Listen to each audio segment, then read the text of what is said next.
This is Audible. The Town. Written by Bentley Little. Narrated by David Stifel. Prologue. Loretta Nelson hated working at night. The real estate office stayed open after dark only during the weeks preceding the Copper Days celebration each August. The rest of the time, the doors closed at 5, like a normal business, and that was the way Loretta preferred it. Still, she recognized the importance of the celebration, and that was why she never put up a fuss. Copper Days was the town's big claim to fame, and it was the closest thing to a tourist attraction that McGuane had. Each year it brought in people from all over the state, hell, all over the Southwest, and a lot of local shops, restaurants, and hotels were able to survive only because of the business they did that weekend. Last year, an estimated 10,000 people had descended on their sleepy little town during Copper Days, and the huge and sudden influx of cash had helped offset an otherwise dismal season. Their office had sold more homes that Friday, Saturday, and Sunday than in the combined months of June and July. This year they had a jump on things, though. Gregory Tomasov had bought the Megan place, which had been on the market for years now, and which they thought they'd never be able to unload. She hadn't seen Gregory since junior high school, but he hadn't changed at all. He was the same arrogant know-it-all he'd always been, and he still acted as though his shit didn't stink. He was rich now. He'd won several $1 million in the California lottery, and he'd apparently come back to town to lord it over everyone else. He said he just wanted to raise his kids in a good, wholesome small-town environment, and he pretended to be nice to her when he found out who she was, but she knew better. She sensed the real reason for his return to Arizona, and she could feel the smug disdain behind his casual conversation. His wife looked like she was a Mollican, too, which was not a surprise because those people always stuck together, and she seemed as stuck up as he did. As petty as it was, Loretta was glad Call had conned them into buying the Megan place, and she couldn't wait to tell her friends that the sucker they'd finally hooked was old Gregory Tomasov. Although she would be grateful if Gregory were here right now, or if anyone were here. She did not like being alone. Not at night. Loretta stood, walked over to the front window, looked out at the highway. Nothing. Only darkness. In the decade and a half she'd been Call Cartwright's secretary, she could count on one hand the number of people who'd called or stopped by after dark. She shivered. It was the mine behind the building that spooked her. She knew it was a childish fear. She'd lived in McGuane her entire life, and there was nothing in the pit at night that wasn't there in the daytime. It was empty, abandoned. But after nightfall, having that black hole behind her gave her the heebie-jeebies. It was abandoned, and that absence of human activity was one of the reasons she felt unnerved here at the edge of the pit.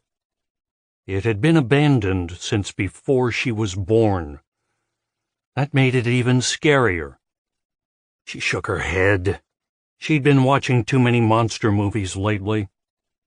Lyman was supposed to have shown up to keep her company, but he was even more unreliable than he was slow, and it didn't surprise her that he hadn't arrived.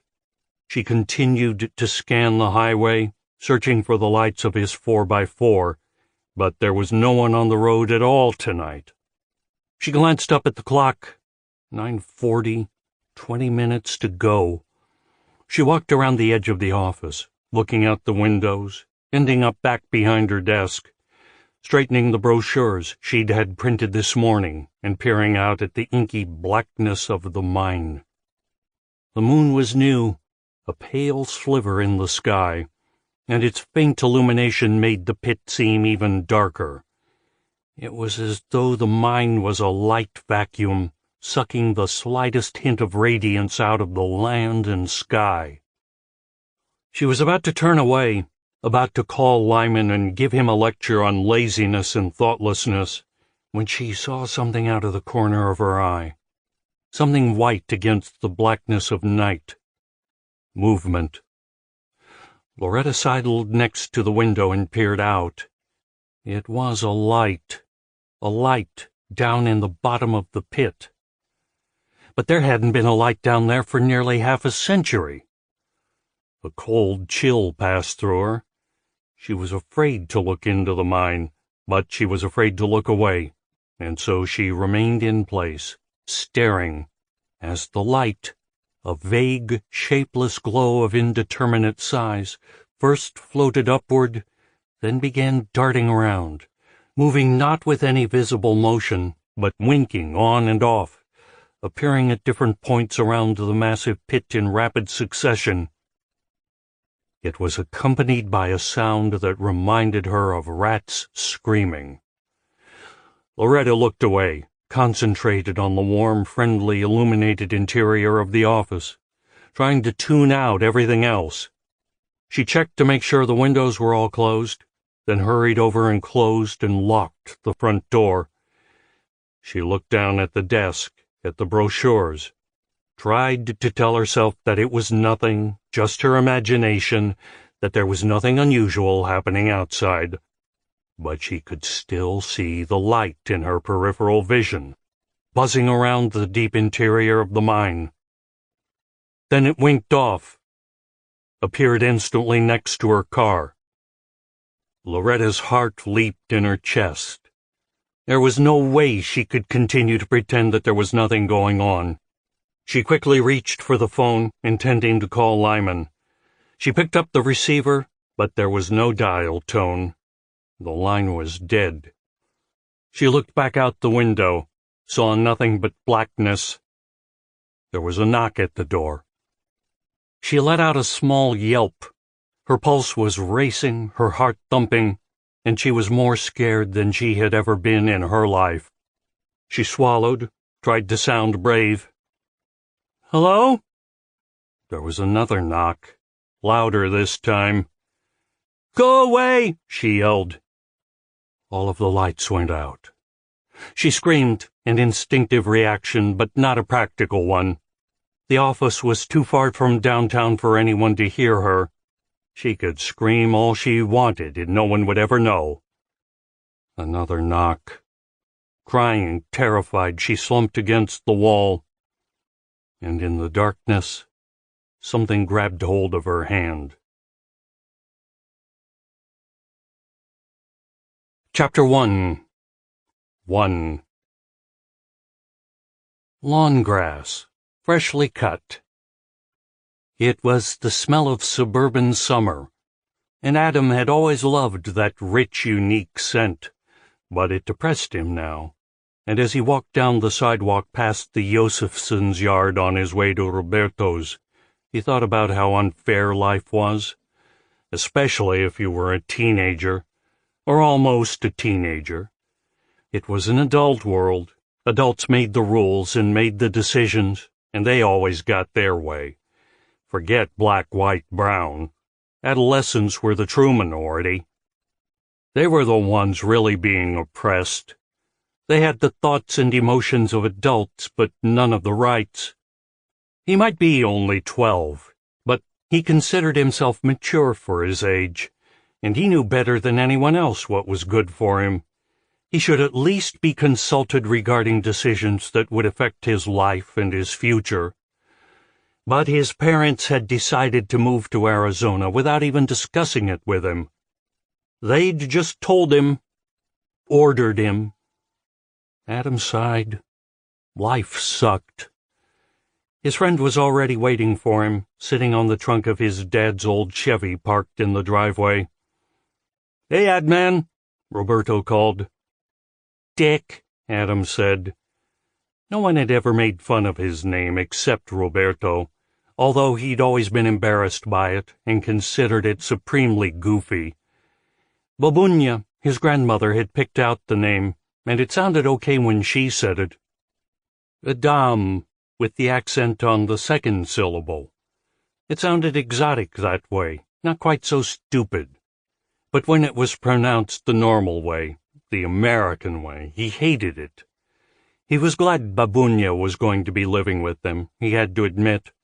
He liked the idea of having her around all the time, instead of just going to visit her on weekends. But he was not happy to be moving. Not happy. He was miserable.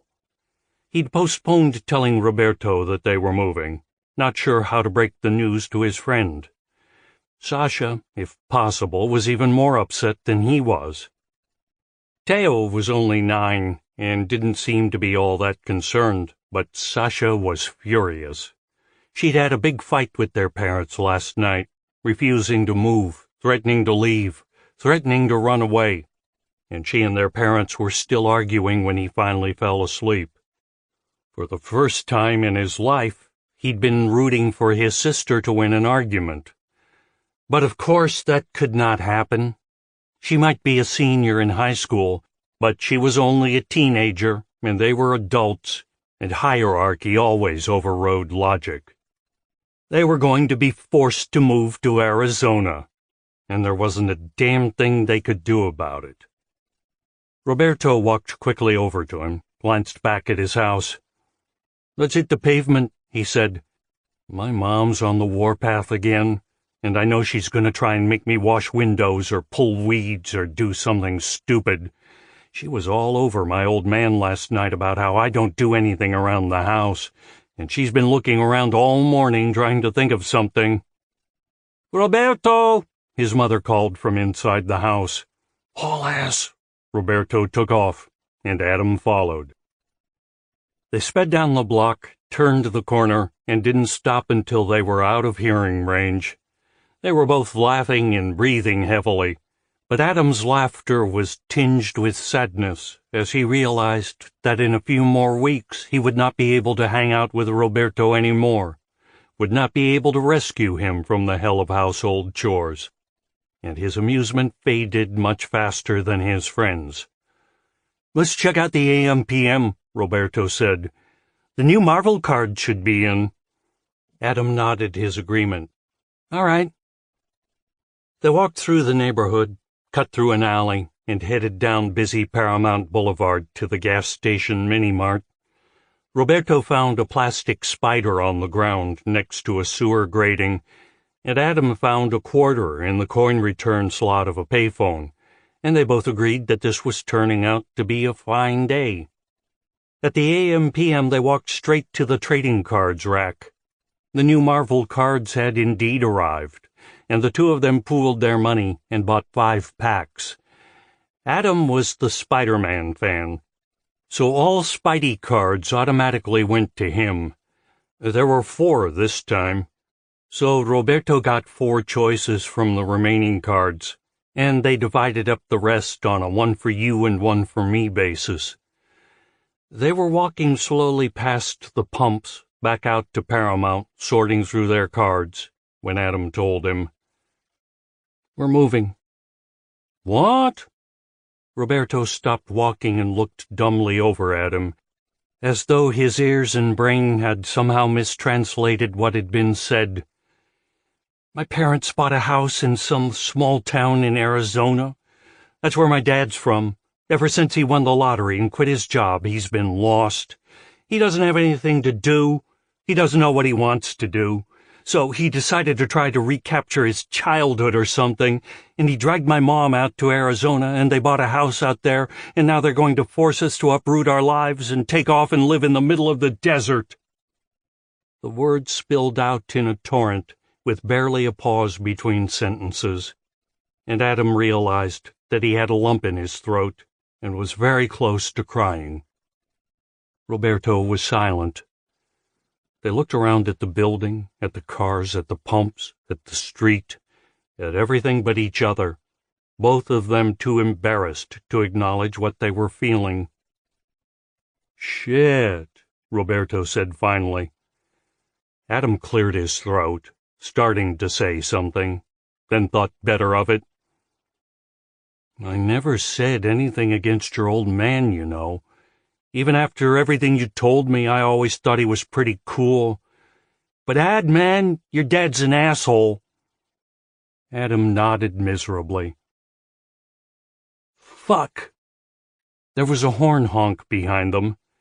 Adam jumped, turning around to see a mustached man in a beat-up Chevy waving them away from the gas pumps. "You're blocking my way," he yelled.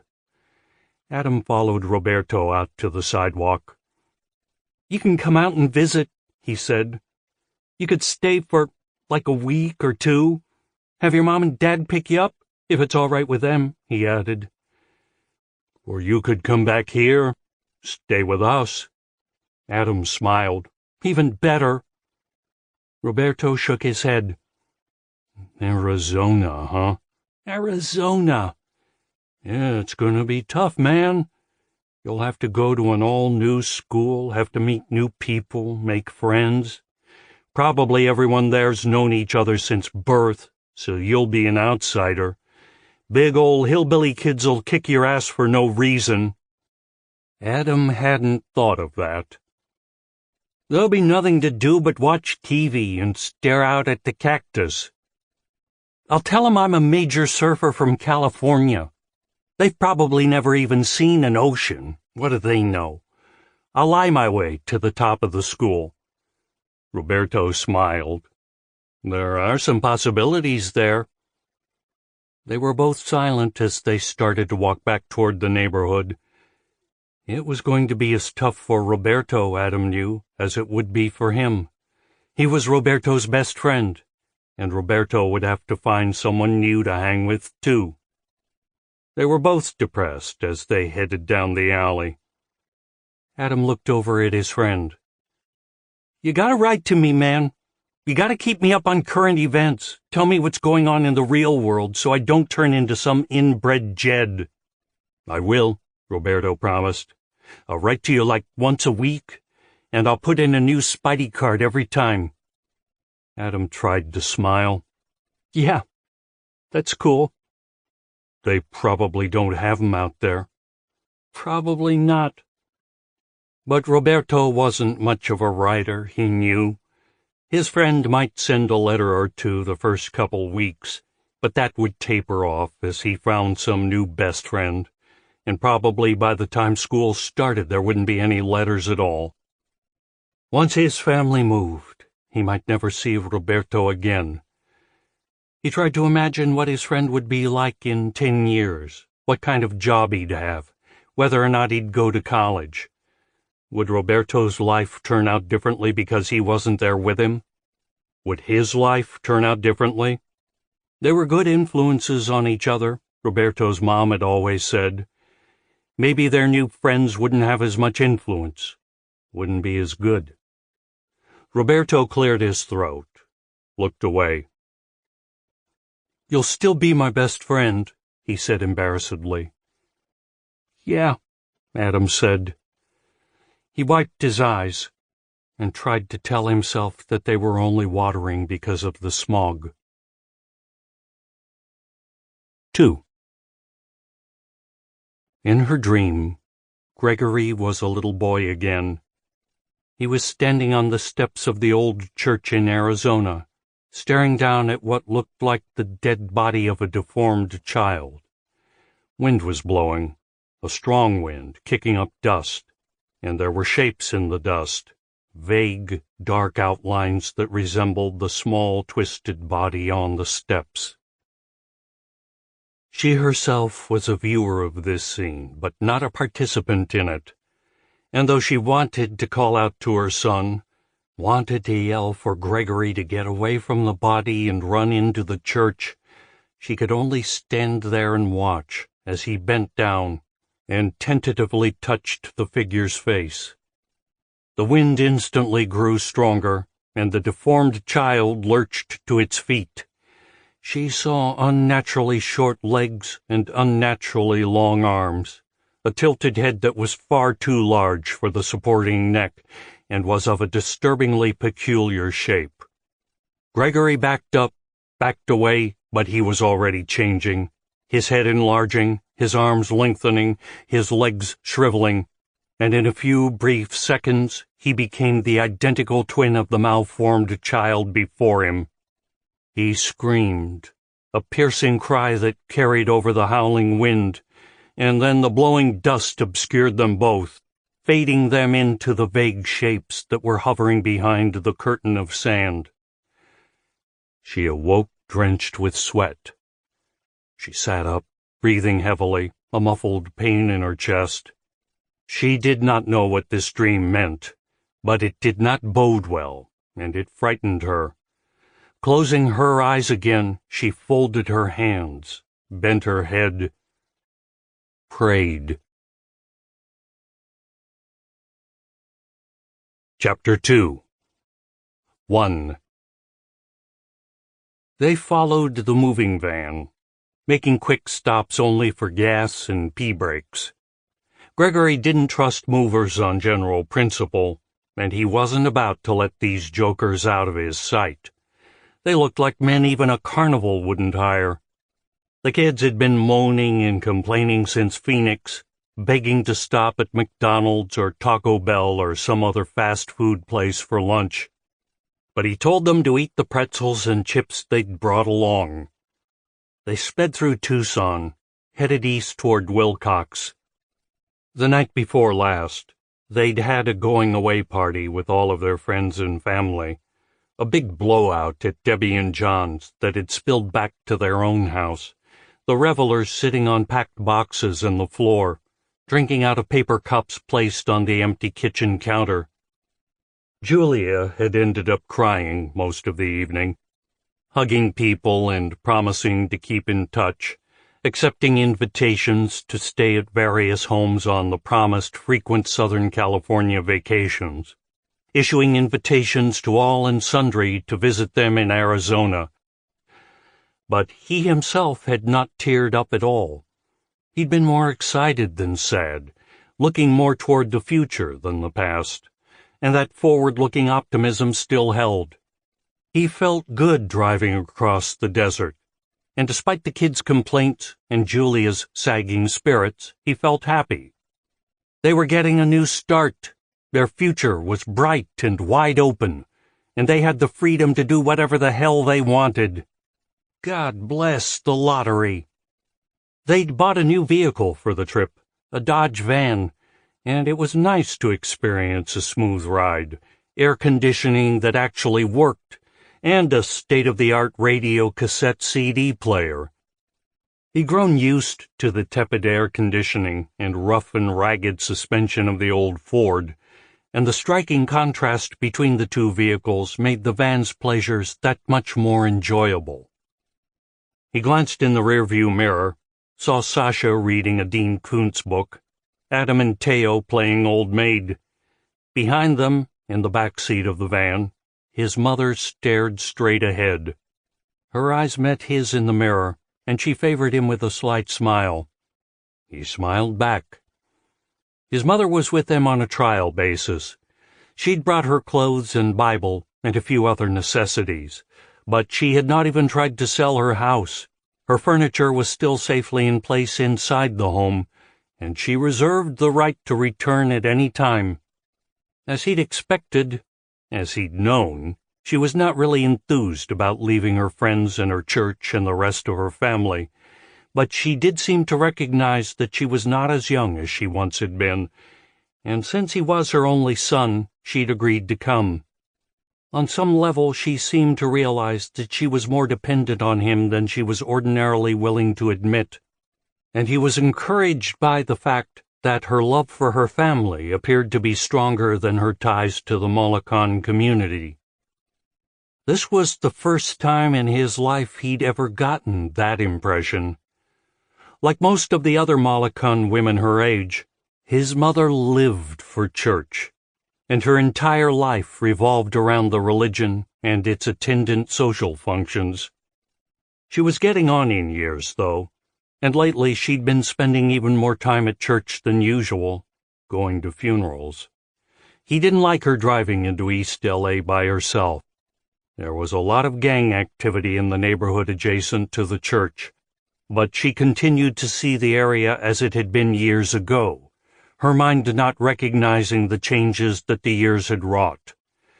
He expected to hear one day that his mother or one of her friends had been gunned down in a drive-by or mugged on their way to their cars. But so far, the Chicano gang members and the strangely garbed Russian churchgoers had managed to peacefully coexist.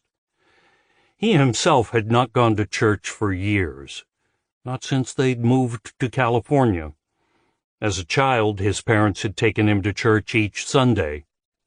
The service lasted all day, and though he liked eating the food when they broke for lunch, the cucumbers and tomatoes, the freshly baked bread, and the freshly cooked lopsha, he had been frightened of the service itself, of the old men and women and the way they acted when the Holy Spirit entered them. These were his relatives and his parents' friends, people he knew and saw on a daily basis, but they seemed somehow different in church, like strangers, and he held tightly to his parents' hands as, one after the other, the churchgoers were possessed by the Holy Spirit and began leaping up from their benches, lurching spasmodically across the open room, stomping loudly on the hardwood floor, and crying out in Russian.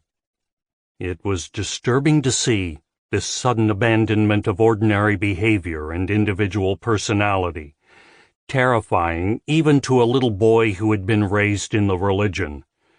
There was one old man who had to be in his 80s, a man he didn't know and saw only at church, who scared him even more than the others, who jumped up in the air with his eyes closed, screaming and lashing out with his hands. Once, he'd even had a vivid nightmare about the old man, a dream he'd never forgotten, and in which the possessed man, eyes closed, screaming, had attacked him, leaping on him, hitting him, taking him down. Gregory himself had never felt the intrusion of the Holy Spirit into his body, and as a child that had worried him. He felt guilty, unworthy, because God did not see fit to possess him.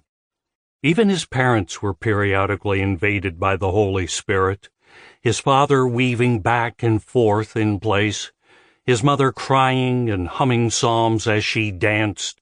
And though no one ever said anything to him, Gregory always assumed that the other Molokans viewed him as not being sufficiently good or righteous, not deserving enough to be touched by God. It was one of the many reasons that, try as he might, he attended church as an outsider, as an observer rather than a participant. The Molokan religion was indeed a strange one, but although he had not felt a part of it, he'd always felt protective of it. In McWayne, they'd been the object of ridicule, the town joke, harassed by hard-drinking cowboys and teetotaling Mormons alike. Molokans were foreign. They spoke with Russian accents. They were clannish. And in small-town America, that made them suspect. He remembered one Sunday morning in particular, when some cowboy-hatted rednecks outside the bar on the way to the church made fun of their clothes, derisively referring to his father as a milk drinker. That was exactly what the word Molokan meant, but it sounded mocking and disdainful coming from their mouths. He and his parents had ignored the men, who'd hooted and hollered as they passed by, and Gregory had felt ashamed of both his father and his religion. It was at that moment that he decided he would not go to church when he grew up. He also decided that he would come back and kick those rednecks' asses. Those same feelings had once again emerged within him in the mid-'80s, during the witch-hunting McMartin days in Los Angeles, when the public seemed to see child-molesting Satanists behind every tree. Someone had reported spotting a group of devil worshippers in a cemetery, and the LAPD had ended up disrupting a Molokan burial service. It was understandable. The anonymous tipster had reported a group of robed figures, all dressed in white, walking through a graveyard at night, chanting, and the police had been obliged to investigate. But the Molokans, also understandably, were not only deeply offended but angry. Despite America's guarantee of religious freedom, they had never had an easy time of it, and what the Constitution promised and how citizens actually acted were two different things. The Molokans had left Russia, fleeing religious persecution from the Tsar and the Russian Orthodox Church. They were pacifists, living strictly by the laws of the Bible, and the fact that they recognized both Christian holidays and Jewish celebrations, such as Passover, led to as much misunderstanding in the United States as it had in Russia. Even more offensive to Americans was the fact that Molokans were conscientious objectors, opposed on religious grounds to participation in the military. That had led to discrimination against them in the United States as well, particularly during World War II, and far too often that prejudice had been validated and reinforced by civic authority. The police had not been the problem here, however. It was the media. The cops had merely investigated, apologized, and moved on, but the local news stations, in their insane quest for ratings, had milked the Satanist angle for all it was worth. $1-million anchors had joked about smog and marine layers with their comical weathermen, then expertly shifted their smiles into expressions of grim seriousness and solemnly reported that perpetrators of the satanic rituals described by molested preschool children had been spotted desecrating a cemetery in East L.A. Even though it was not true, even though the police had already rejected and discounted any connection between the Molokan burial service, Satanism, and child molestation. He'd been embarrassed by the Molokans when they'd made the news for those 2 days. But he'd also been angry at their accusers and had fired off a series of letters to the local television stations and the Los Angeles Times, taking them to task for their inaccurate and inflammatory reporting. Embarrassment and defensiveness. It was the constant duality of his life. Teo and Adam finally tired of their old maid game, and Teo asked him for the 100th time to describe their new home tour. Adam and Sasha both groaned loudly, but Gregory launched into a by now pat spiel, recounting how he and their mother had found the house and instantly fallen in love with it, painting a picture of the huge lot on which the house sat and the hill that abutted the back of the property, and describing the location of each of their bedrooms and how they were going to fix them up. He caught his mother's gaze in the rearview mirror once again. He'd saved the best news for last, and it was time to reveal it. "There's also a banya," he said. His mother's eyes widened. There was a tinge of excitement in her voice. "Banya?" He smiled. "Remember the Shubins? They used to live right next to our new house." "The Megan place?" "Yes," he laughed. "The Megan place. It's our place now. And the Shubins burned down quite a while ago. So the people who bought the Megan place bought their property as well, and now it's all ours. Both lots. There's nothing left of the Shubins' house at all, but the banya's still there." "Completely untouched," Julia said. "What's a banya?" Teo asked. "It's a bathhouse," Julia explained. "In the old days, houses didn't have water or indoor bathrooms. You had to get water from a well, and you had to go to the bathroom in an outhouse. And instead of taking a bath or a shower, people used banyas." "Not all people," Gregory amended. "Russians," Julia said. "Americans filled up tubs with water and took sponge baths, but Russians used the banya. The women and girls would all go in at once, and the men and boys would all go in later." "They were all naked?" Teo giggled. Julia smiled. "Yes. They sat around on benches and heated rocks in a fire and put them in the middle of the floor and poured water over them to make steam. The steam cleaned the skin, and they used eucalyptus branches to lightly slap their back and chest and legs. Why? Because it smelled good, and they thought it helped open the pores and get them even cleaner. Afterward, they'd go down to a stream or a river and rinse off with cold water. So it's just like a steam bath, Sasha said. Yes, Julia agreed. Like a steam bath. And we have one? Adam grinned. That's cool. Dark, Sasha said, hitting him with her elbow. I used to do it myself, Gregory said. Sasha grimaced. That's gross. I don't even want to think about it. Gregory and Julia laughed, and they followed the moving truck off the interstate and onto the highway that led to McGuane. It was an hour or so later when his mother suddenly let out a Russian oath. There was a hint of panic or fear in her voice, and Gregory quickly turned around to make sure she was okay, that nothing was wrong. A stricken look had come over her face. "Yedushka di Medvedushka," she said. Oh no, he thought.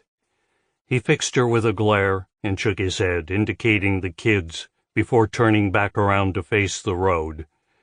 She paid no attention to his hints. "You don't ask him to come, do you?" He sighed, not knowing whether to argue with her or humor her. "I forgot," he said. "Yedushka di what?" Adam asked. Medvedushka. What's that?" "He's the owner of the house." His mother's voice sounded pinched and strained. "It's a Russian superstition," he'd been about to say. "Tradition," he said instead. He'd never been able to make his mother understand that he and Julia did not hold the same beliefs she did, that they had purposely kept their children from any of them, and he shot Julia a glance of apology. She nodded, understanding. "It is my fault," his mother said in the back. "I should have told you, should have reminded you." "It's okay," Gregory said. "It's okay," Julia repeated. "I should have known. I should have asked him to come myself." "Why?" Adam said. "He's the owner of the house. He protects you. He makes sure everyone in the house is safe and healthy, that nothing happened to you. You ask him to come with you, so he protect you in your house." "You mean he's been living with us all the time?" She nodded. "That is why nothing bad ever happened." "What's he look like?" "A little man with a beard." "Where does he live? In the attic or under the house?" "He live where you cannot see him." "I'm scared," Teo announced. "If he came with us, would he ride in the van or would he ride on the roof? Is he invisible? I'm scared." "Mother," Gregory said sternly. She put an arm around Teo. "No, not scary. Good. He there to protect you, keep you safe." She smiled. "My father saw him one time. We live in Mexico, on the farm, and father went to feed the horses at night. Little man was standing there giving hay to the horses, and father watched, and he came and told mother, 'Yedushka di Medvedushka feeding the horses. He don't get scared, nothing. In the morning we go look, the horses' hair all braided, so beautiful, all their hair braided.'" She shot Gregory a defiant look. "So there is such a thing." "You weren't scared?" Teo asked. "No, not scary. But the braids, you cannot even undo them. Yedushka di Medvedushka helped father by feeding the horses, and just want to show us that he's watching us, taking care of us, But Yedushka di Mevedushka not scary. He's the owner of the house. He don't do nothing bad." Gregory remained silent, waiting for the subject to go away. Teo was already frightened, and being in a new house after hearing this story, she was bound to have nightmares. Adam wasn't entirely immune either. Moving was tough enough without having to put up with scary folk tales, and he hoped his mother knew how upset he was, how angry he was with her. They were going to have a long talk later, and he was going to have to set down some rules of the house, rules she would have to follow if she lived with them. He glared at her, but she looked neither embarrassed nor apologetic. Her face was set and grim, and when he met her gaze in the rearview mirror, it held his own, reproachfully. "I should have invited him myself." 2. Julia stared out the window as they drove. The scenery was amazing, like something out of a movie. Endless vistas, blue sky, clouds that appeared to be the size of continents. They could see hundreds of miles worth of weather patterns. A rainstorm far off to their right, gathering thunderheads to their left, clear skies straight ahead. A series of dark mesas and jagged blue mountains on the horizon before them seemed to remain perpetually the same size, serving only to reinforce the vastness of this land and the awe it inspired. She looked out at the late summer wildflowers that lined both sides of the highway. Blooming ocotillo, deep green saguaros, and lighter green palo verde trees filled the landscape and belied the common conception of the desert as a dead, arid place devoid of life. Indeed, she'd been surprised herself by the beauty and lushness of the land when they'd first driven out here to look for a house. She'd been hesitant at first about Gregory's sudden brainstorm, his plan to just pull up stakes and move. As she'd told him, she had always lived in Southern California, and despite her chronic complaints, she had never really been able to imagine herself living anywhere else. But traveling through the open country, Liz's story on the stereo, she'd actually been able to see herself living in a small town, a town where everybody knew everybody else, where neighbors helped each other and cared about each other and were willing to work together for the good of the community. It was a comforting thought, a welcome thought, and her belief and conviction in Gregory's plan had grown stronger the further they traveled from California. Even the kids were quiet as the road dipped through dry washes, round around low hills, and finally began snaking through the canyons of a rugged desert mountain range. McGuane was in these mountains, and once again Julia found herself captivated by the rough beauty of this wild countryside. To their right, cliffs with the same multicolored striations as the Grand Canyon towered above them. Huge cottonwoods grew on the canyon floor, the trees providing umbrellas of shade to barely visible corrals and occasional ranch houses. "Almost there," Gregory said. He pointed ahead. The road passed through a tunnel carved through the rock, the zigzagging remnants of an old dirt trail still visible on the cliff above. "McGuane's just on the other side." "Cool," Teo said. And then they were there. According to Gregory, the town was almost exactly the way it had been when he'd left. There were no chain stores, no corporate gas stations, not even one of the name-brand fast food joints that had taken over most of small-town America. There was no Walmart or The Store, no Texaco or Shell, no McDonald's, Burger King, or Jack in the Box.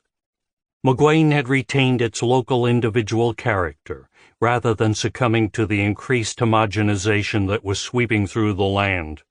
And from the first, that had impressed her.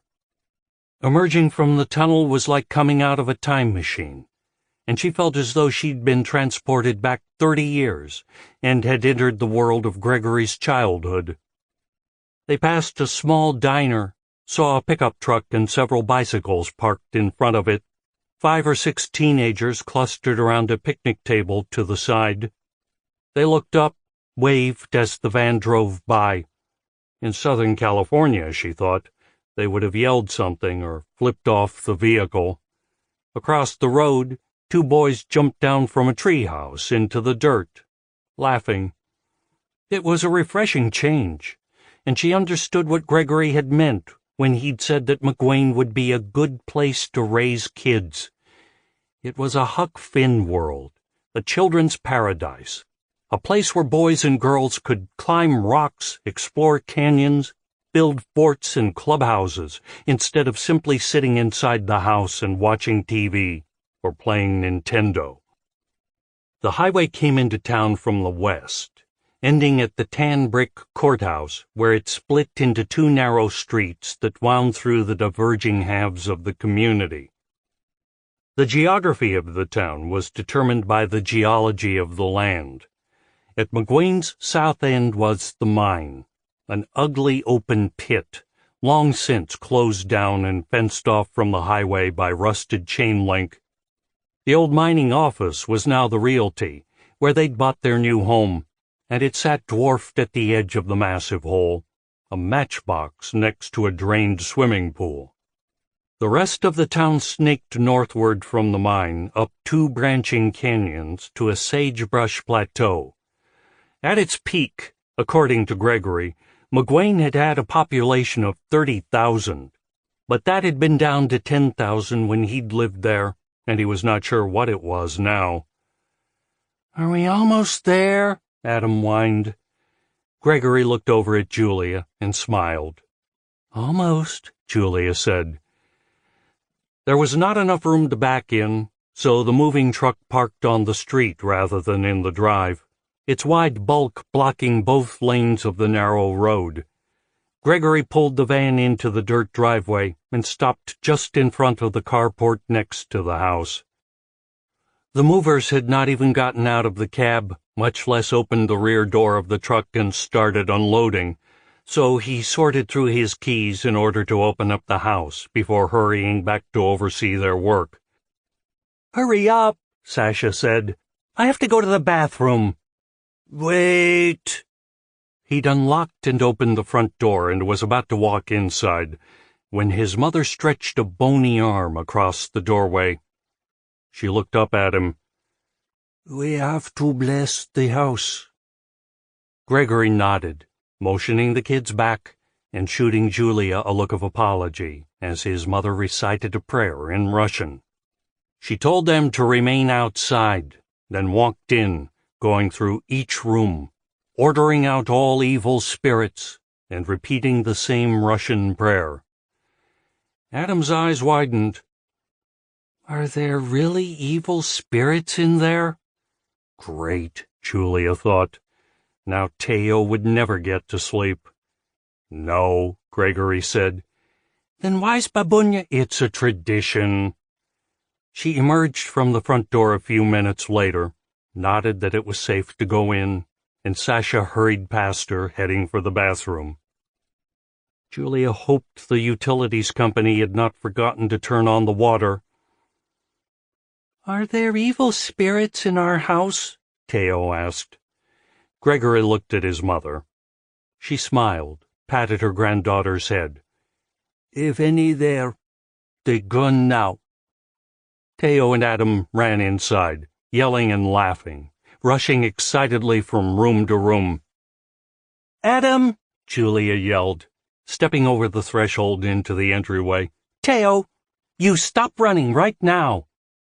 From behind them up the drive came the sound of the truck's cab door slamming shut. Gregory looked over at his mother. You should have invited him, she said. Yadushka di Mevedushka. I know, he told her. I'm sorry. She patted his back, sighed, and followed the rest of the family inside. Chapter 3.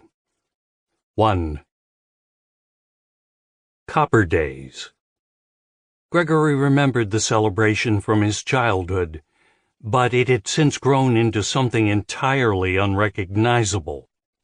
Downtown McQueen was festooned with flags and banners and balloons, and a traffic jam worthy of Los Angeles at its worst clogged the narrow streets. They'd walked into town instead of driving, in an effort to avoid the rush, and the cars they'd passed even a block back had still not caught up with them.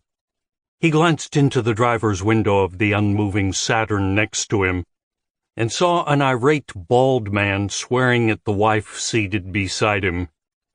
Julia saw where he was looking, smiled. Charming. Adam and Teo were both very excited, but Sasha had wanted to stay home with Babunya, and having been made to come, she registered her protest by walking several steps behind, sullenly accompanying them, not speaking. From somewhere up ahead came the sound of gunfire from the Wild West stunt show. "Hurry up, Dad," Adam begged. "It'll be on again at noon," he told his son. "We'll catch it then." On the open lawn in front of the courthouse, booths had been set up by local organizations. There was a fair in the parking lot and the park next to it, complete with Ferris wheel and carnival rides. "Can we go in the mirror house?" Teo asked. "Yeah," Adam chimed in. "Later." Gregory led them up to the highway, and they picked out a spot next to the announcer's booth and settled in to watch the parade, which was already in progress.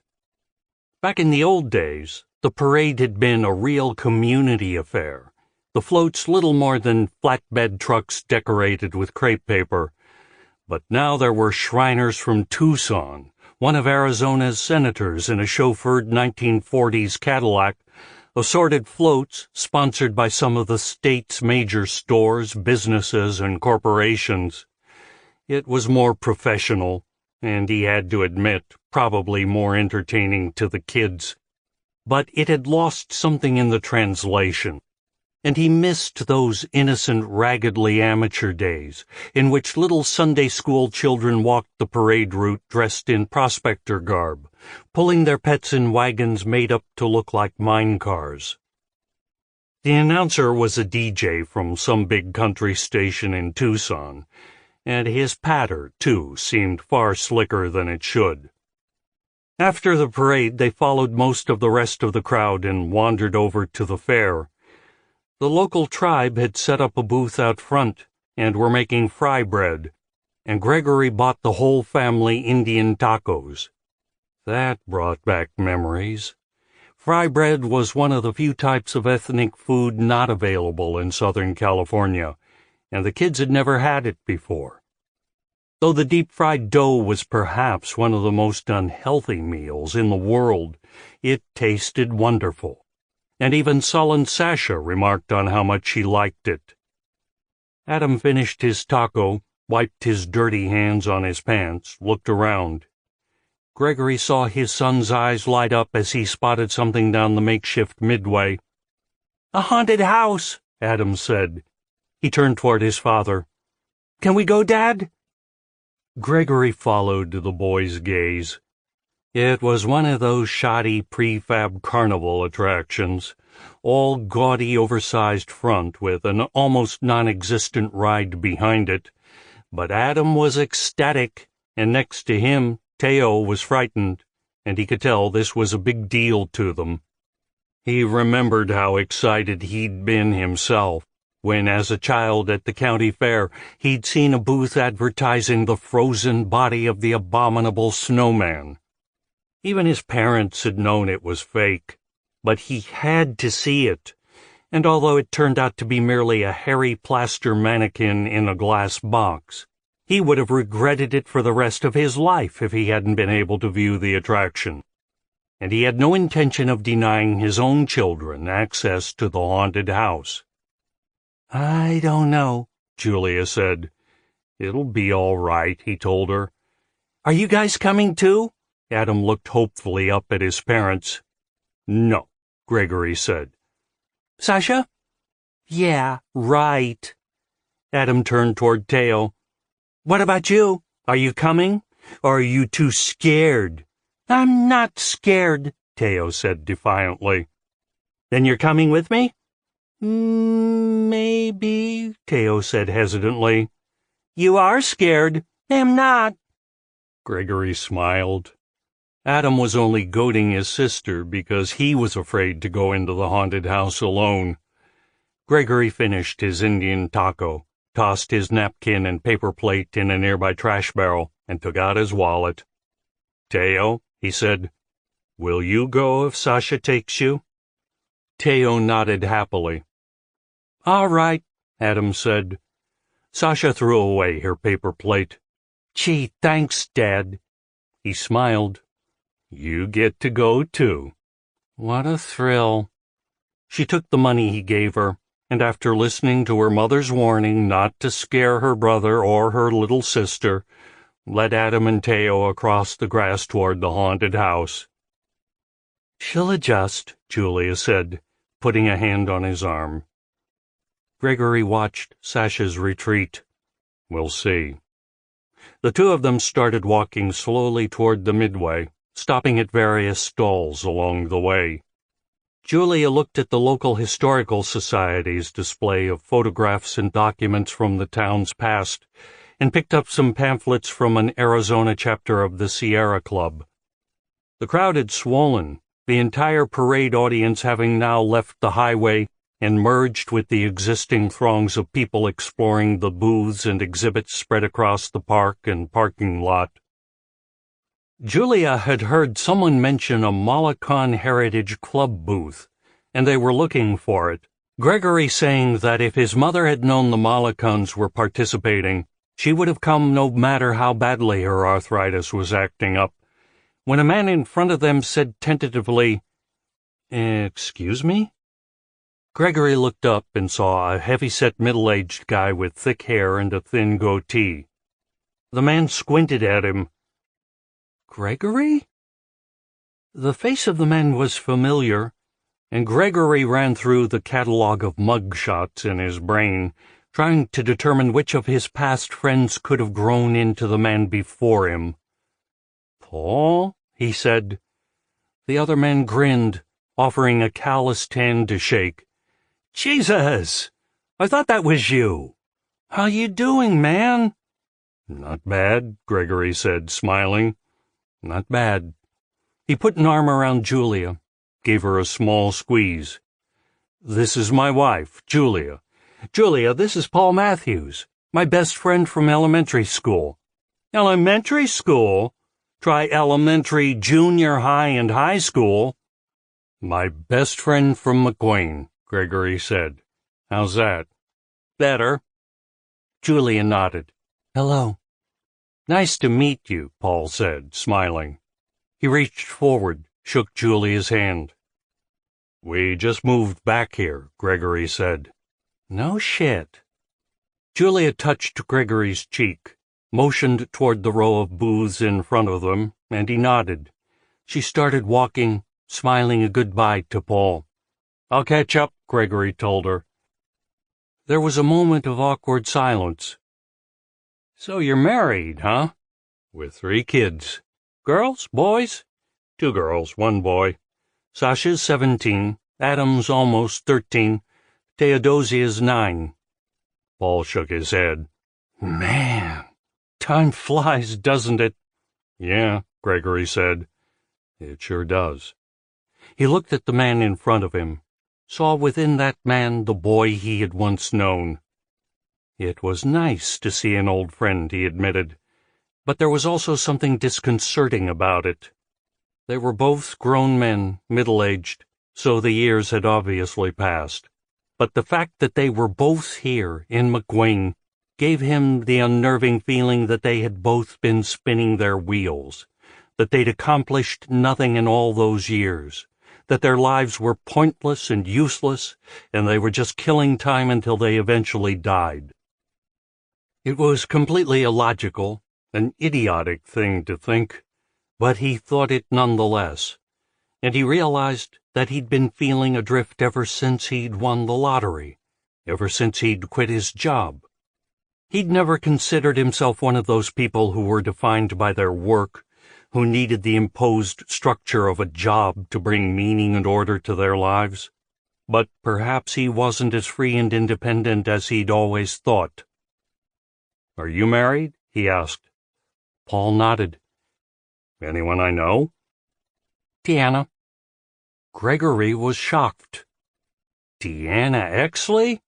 She lost a lot of weight her last 2 years of high school," Paul said defensively. Gregory laughed. "I'm sorry," he said. "I'm sorry." "That's okay." Paul grinned wryly. "What's my life for, if not to serve as the butt of jokes for my buddies?" "Just like old times." Gregory looked around. "So, where is she?" "Visiting her mom in Phoenix. Me and the old broad don't exactly get along. So I drop Deanna off, she stays a week or so. Then I go back and pick her up. Everyone's happy." "I can't believe it." Gregory shook his head. "Deanna." "So what brings you back here?" "I don't know." "Getting back to your roots, huh?" He smiled. "Yeah, I guess." "There aren't a lot of jobs around," Paul warned. "It's going to be tough finding work." "I'm okay." The other man's eyebrows shot up. "Don't tell me you're independently wealthy." "I won the California lottery." "No shit." Gregory laughed. "It's not quite as exciting as it sounds. There were 3 winners, and it's paid off over 20 years. So I only get like $80,000 a year." $80,000 a year? I've never cleared that in my life." Gregory felt suddenly embarrassed. "Well, it's not that much in California. The standard of living's quite a bit higher there, and—" He trailed off, not sure what to say. "Well, it's quite a bit back here. You're going to be one of our most important and respectable citizens." "I'd rather not broadcast it," Gregory said. "Wise decision." Paul whistled. "The lottery! 80,000 a year." Gregory cleared his throat. "So, what are you doing these days?" "I own Mocha Joe's." He pointed up the street to a small cafe sandwiched between a beauty parlor and a pharmacy in a block of connected buildings. "We serve bagels, cappuccino, that kind of thing." Gregory shook his head, smiling. "A coffee house?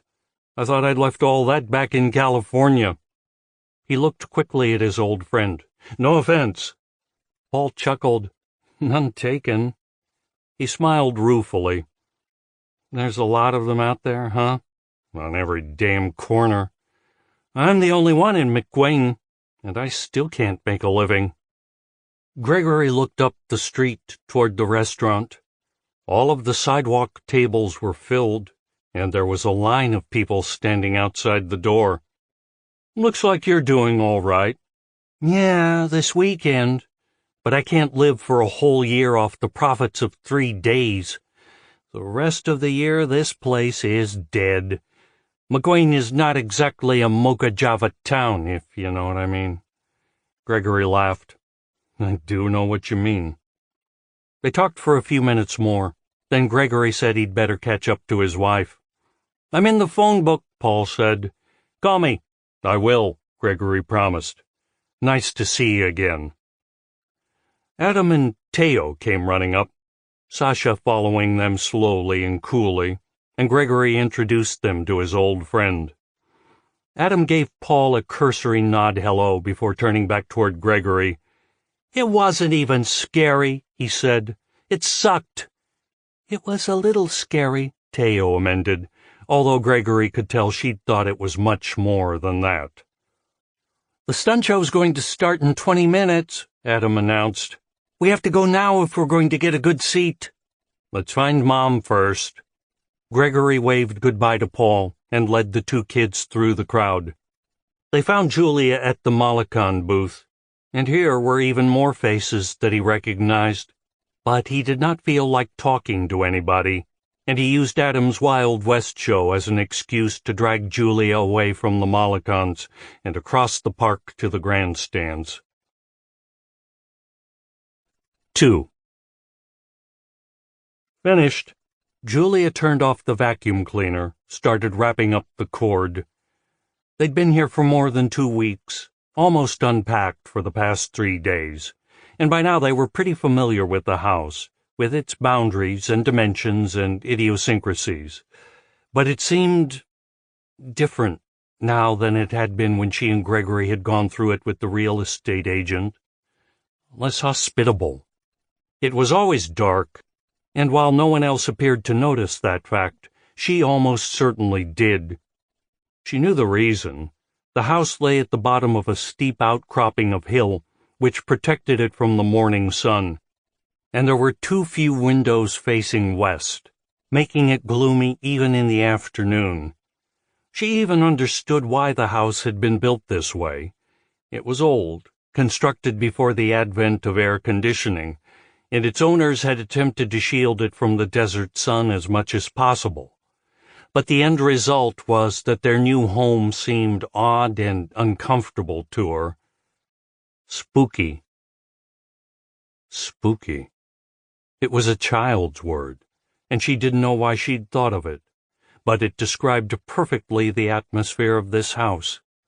She had not been alone much the past couple of weeks, but the few times she had, she'd found herself listening for noises, peeking carefully around corners, being startled by shadows. There was an air of unease about their new home that seemed almost tangible to her, although it was apparently imperceptible to everyone else. She wheeled the vacuum cleaner back to the hall closet. Of course, it was probably nothing, probably just stress. It was a shock to her system, moving from metropolitan Southern California to rural Arizona, and she was having a difficult time adjusting, and this was just the way it was coming out. But she was already wondering if they'd made a big mistake coming here, and that was not a good way to start a new life. Julia went to the kitchen and poured herself a glass of sun tea from the pitcher in the refrigerator. With the vacuum off, the house was silent, and she popped a Rippington's tape into the cassette player on the counter just to hear some noise. Sasha was upstairs in her room, brooding as usual, feeling sorry for herself, and Gregory's mother was in her room, taking a short nap. Gregory had taken Adam and Teo to check out the video store and see if they could find something to watch tonight. Their cable was still not hooked up, and antenna reception here was little more than wishful thinking. She'd always been one of those parents who decried the evils of television. But the fact was, now that they were deprived of TV, the kids weren't spending their time any more wisely. If anything, they were engaged in even more frivolous pursuits. Teo dressing and undressing and redressing her Barbie dolls, Adam reading superhero comic books, Sasha lying on her bed listening to the same bad rap songs over and over again. None of their children, she realized, ever read the newspaper, and with no television, what little exposure to current events they had was cut off. She'd be glad when the cable was connected. She walked back out to the living room. Her mother-in-law's crocheting project, a granny square afghan, was lying over an arm of the couch, trailing onto the floor. Several skeins of yarn were piled on the coffee table. As much as she hated to admit it, Gregory's mother was starting to get on her nerves. The old woman had already chided Julia for shopping at the Copper City Market when the Fresh Buy grocery store had a Russian butcher, and she'd insisted that Gregory buy gas for the van at Mohav's, even though it was 5 cents higher there than anywhere else, because the station was owned by a Russian. The Mollican Mafia, Gregory called it. And while Julia had always thought the idea rather humorous, she understood now why Gregory had never laughed. It was a particularly annoying form of cultural myopia, a prejudice that actually affected day-to-day life rather than merely an abstract belief with no real-world applications. Her own parents had been Mollican, but they hadn't been quite as strict, hadn't tried to so thoroughly purge all American influences from their lives, hadn't so circumscribed the borders of their existence that they lived in a completely Russian world. But her parents had been born and raised in L.A. Gregory's family came from a more insular community, and their fear of the outside culture was greater. There was also a certain element of racism, a sense of superiority. Russians were better than outsiders, and somehow businessmen and merchants who were of the same religion were regarded as more trustworthy. Gregory had tried to explain to his mother that gasoline was not more holy because it was dispensed by a Mollican, and that the free market principles that applied to every other aspect of life still applied here. "I buy gas wherever it's cheapest," he said. "If Mohave is cheapest, I'll buy from him." His mother hadn't liked that, and her face had registered her harsh disapproval. She'd been uncooperative ever since, polite but obviously angry, and the atmosphere at home had been tense. Julia sighed. She and Gregory had made a conscious decision to try and get along with his mother, to give in if need be during arguments, to put aside disagreements and differences with her in order to maintain harmony in the household, and Julia had not expected there to be a problem. She had always gotten along fine with her mother-in-law, and she'd actually looked forward to having another female voice of authority in the house. But seeing someone on weekends and talking occasionally on the phone, she discovered, was quite a bit different than living together 24 hours a day.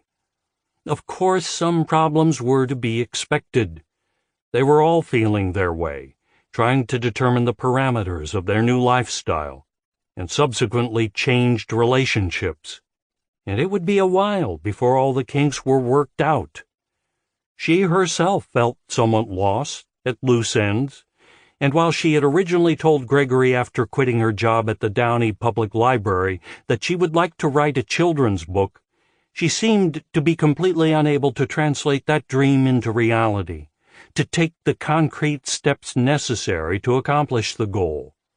At this point, she was not even sure if that really was what she wanted to do. This was all turning out to be a lot harder than she'd thought it would be. Maybe she should volunteer at the McGuane Library, or at the elementary school, once summer ended. The phone rang, and she answered it immediately. It was Debbie, and Julia found herself smiling as she heard her friend's familiar voice. "Jules!" She was so grateful to have someone from the real world to talk to, and Julia suddenly realized how much she regretted moving to Arizona. Debbie was going to see a sneak preview of a new Steven Spielberg movie that night. She'd been walking through Lakewood Mall on Saturday, had answered a few questions from a canvasser, had obviously fit the desired demographic profile, and had been given 2 free tickets to an unnamed sneak. When she'd called the phone number to confirm, she'd been told that it was Spielberg's new film. "I wish you were here," she said. "I don't have anyone to go with. John refuses to come with me. I'm going to have to forfeit the other ticket." "I wish I was there too," Julia said.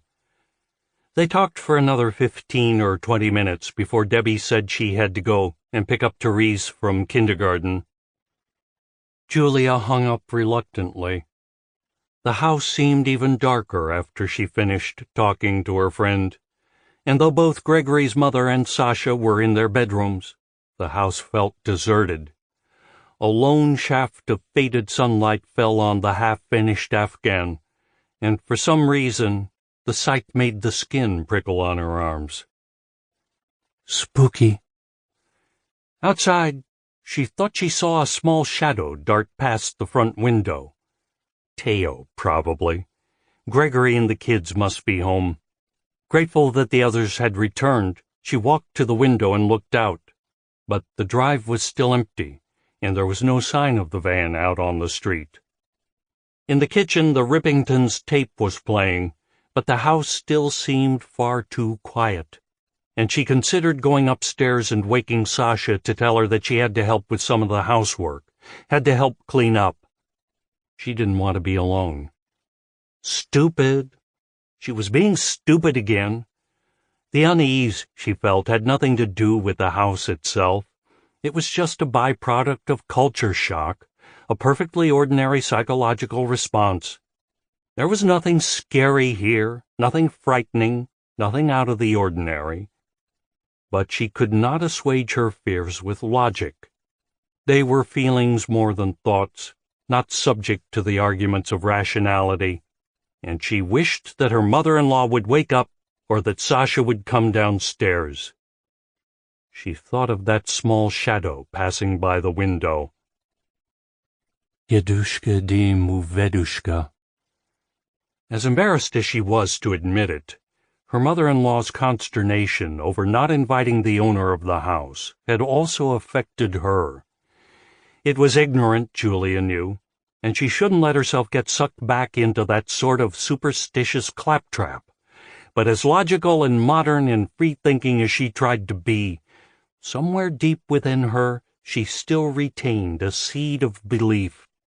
She wasn't that familiar with this particular legend, but she knew that Yedushka di Muvedushka was supposed to protect them. He was the guardian of the family against whatever supernatural entities might want to infiltrate and interfere with their lives.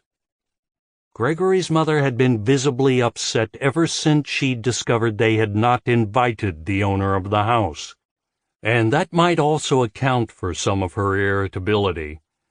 Ever since they'd come to McGuing, she'd been praying and discussing God even more than usual, and while she no doubt found such talk reassuring, to Julia it was annoying and slightly disconcerting. All this emphasis on the unseen world, on the supernatural, the religious, made her uncomfortable. It also kept such thoughts in the forefront of her mind, and as ludicrous as it might be, she had to admit that she would be feeling better if they had invited the owner of the house, if they had some built-in protection against ghosts and demons and whatever was out there. There was a crash from the kitchen, the sound of dishes shattering, and Julia jumped, her heart lurching in her chest. Catching her breath, she hurried to the doorway, hoping to see that her mother-in-law had knocked over one of the boxes of dishes that had not yet been unpacked. There was an overturned box on the floor, and the linoleum was covered with broken china and broken glass.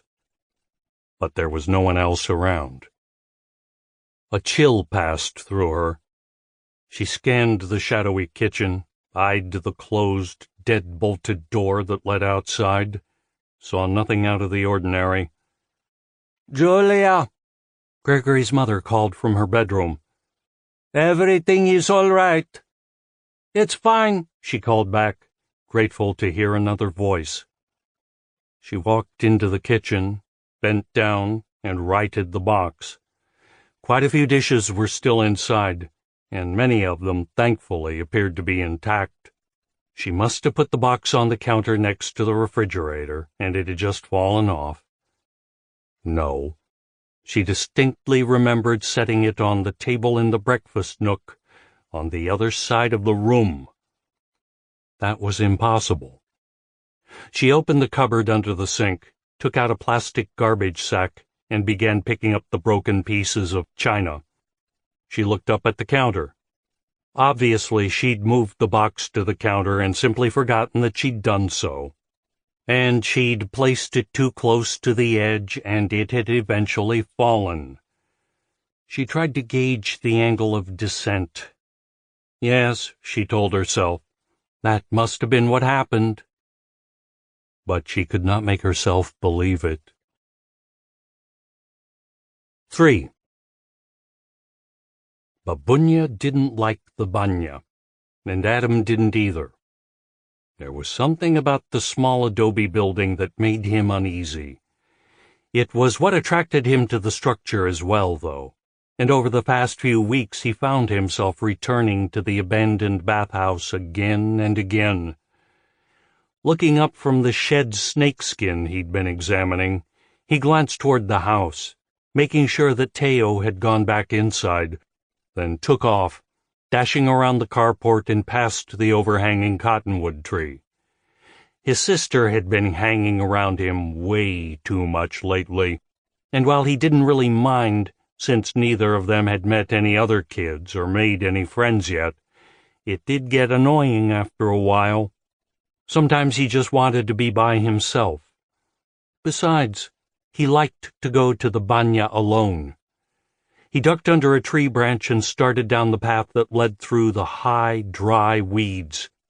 Their yard was massive, and the banya was not even within sight of the house.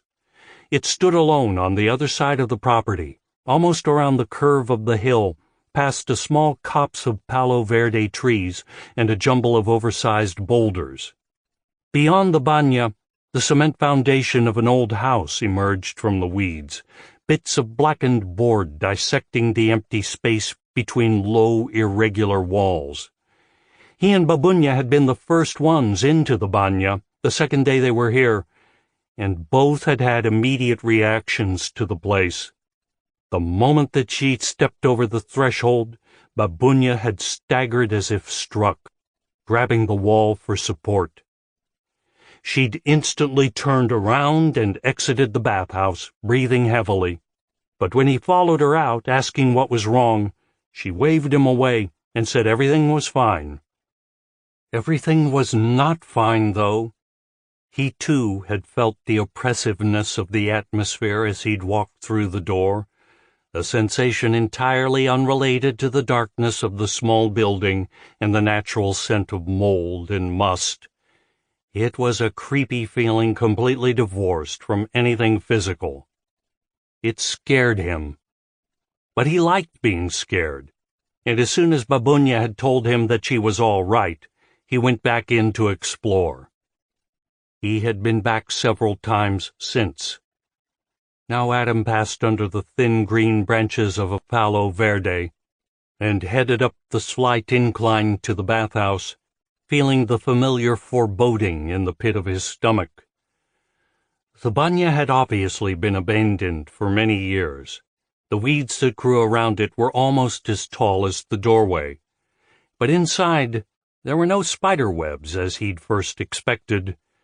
The place was not crawling with bugs, and although it was not something that would have ordinarily occurred to him, he thought there seemed something ominous about the lack of pests. It was as if even insects were afraid of this place.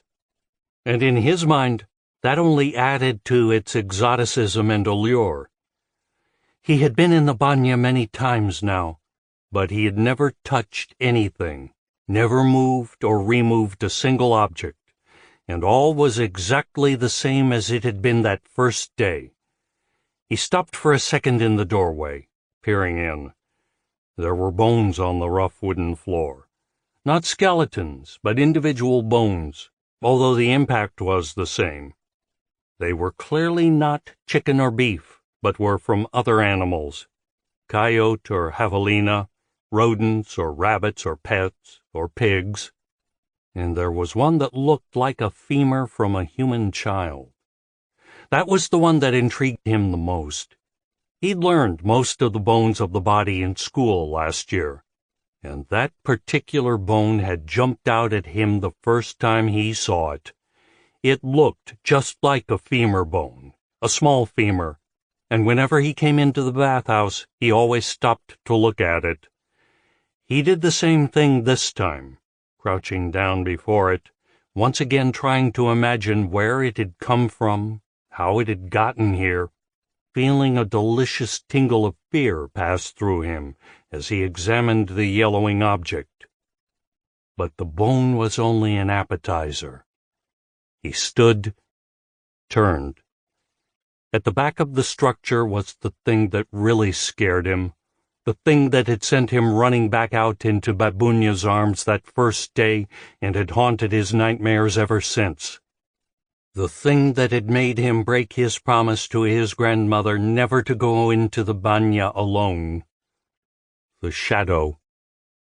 It hovered on the adobe wall, above the broken benches, bigger than life, the profile of a man, a Russian man with a fat stomach and a full, chest-length beard.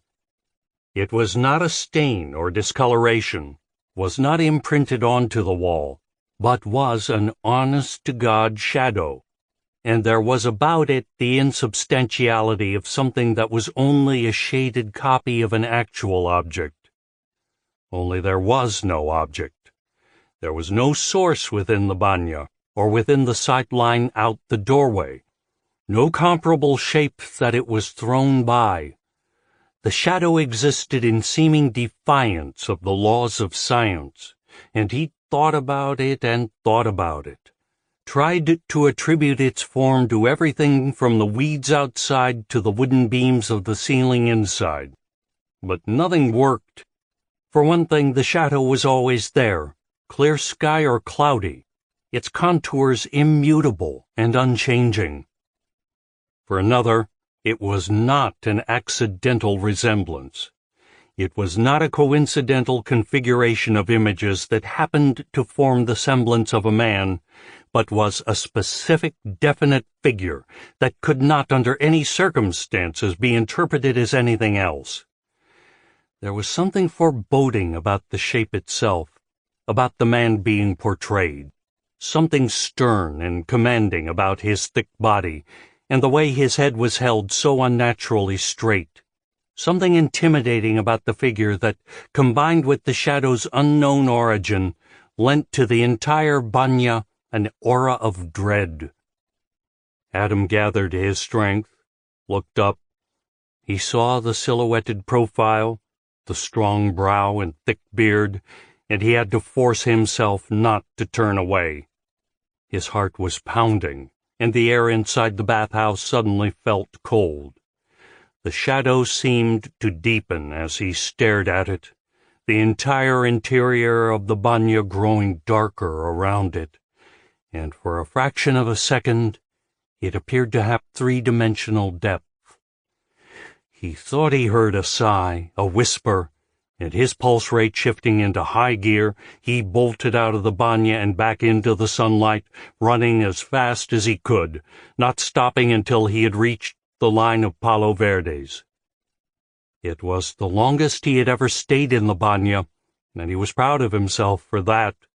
He was getting braver. Always before, he had been out the door immediately after setting eyes on the shadow. But this time he'd been able to look at it for a moment before having to run. He shivered, thinking of that sigh, that whisper, and quickly started back down the path toward the house. Next time he would borrow Sasha's watch and time himself, see if he couldn't stay in there a little longer each visit.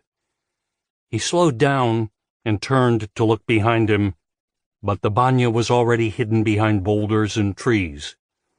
He stood there for a moment, catching his breath, then continued on. It was hard for him to believe that the bathhouse had ever really been used.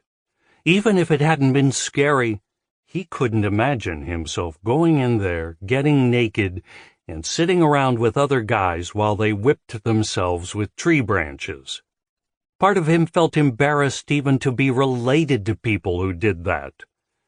But of course, that was not really anything new. He'd often been embarrassed about his background. Last year, they'd had an ethnic pride day at school, and it had been pure hell. They were all supposed to share the foods, clothes, language, and traditions of their families' cultures with the other members of the class, and he'd brought in some borscht his mom had made. Mrs. Anders had insisted on pronouncing borscht the way it was spelled, sounding out the silent T, and no matter how often he said it correctly, she refused to vary her pronunciation. He had the feeling she was trying to correct him, as though she was hinting to him that he said the word wrong, and that made him feel even more embarrassed.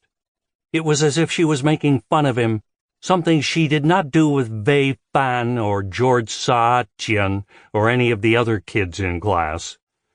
He'd passed out the wooden spoons and small sample bowls of the Russian soup, and had been expected to talk about the history of the Molokans as the class ate, to describe how they acted and what they believed in, and he'd said most of what he'd planned to say, but he'd been too embarrassed to bring up the pacifism.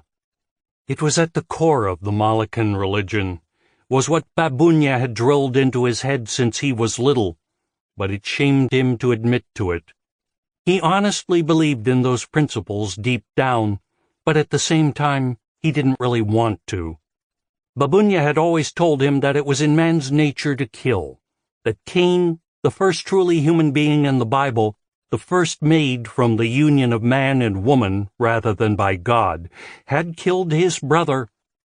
It was an evil act, but after he had murdered his brother, he had been marked by God, protected from all human justice.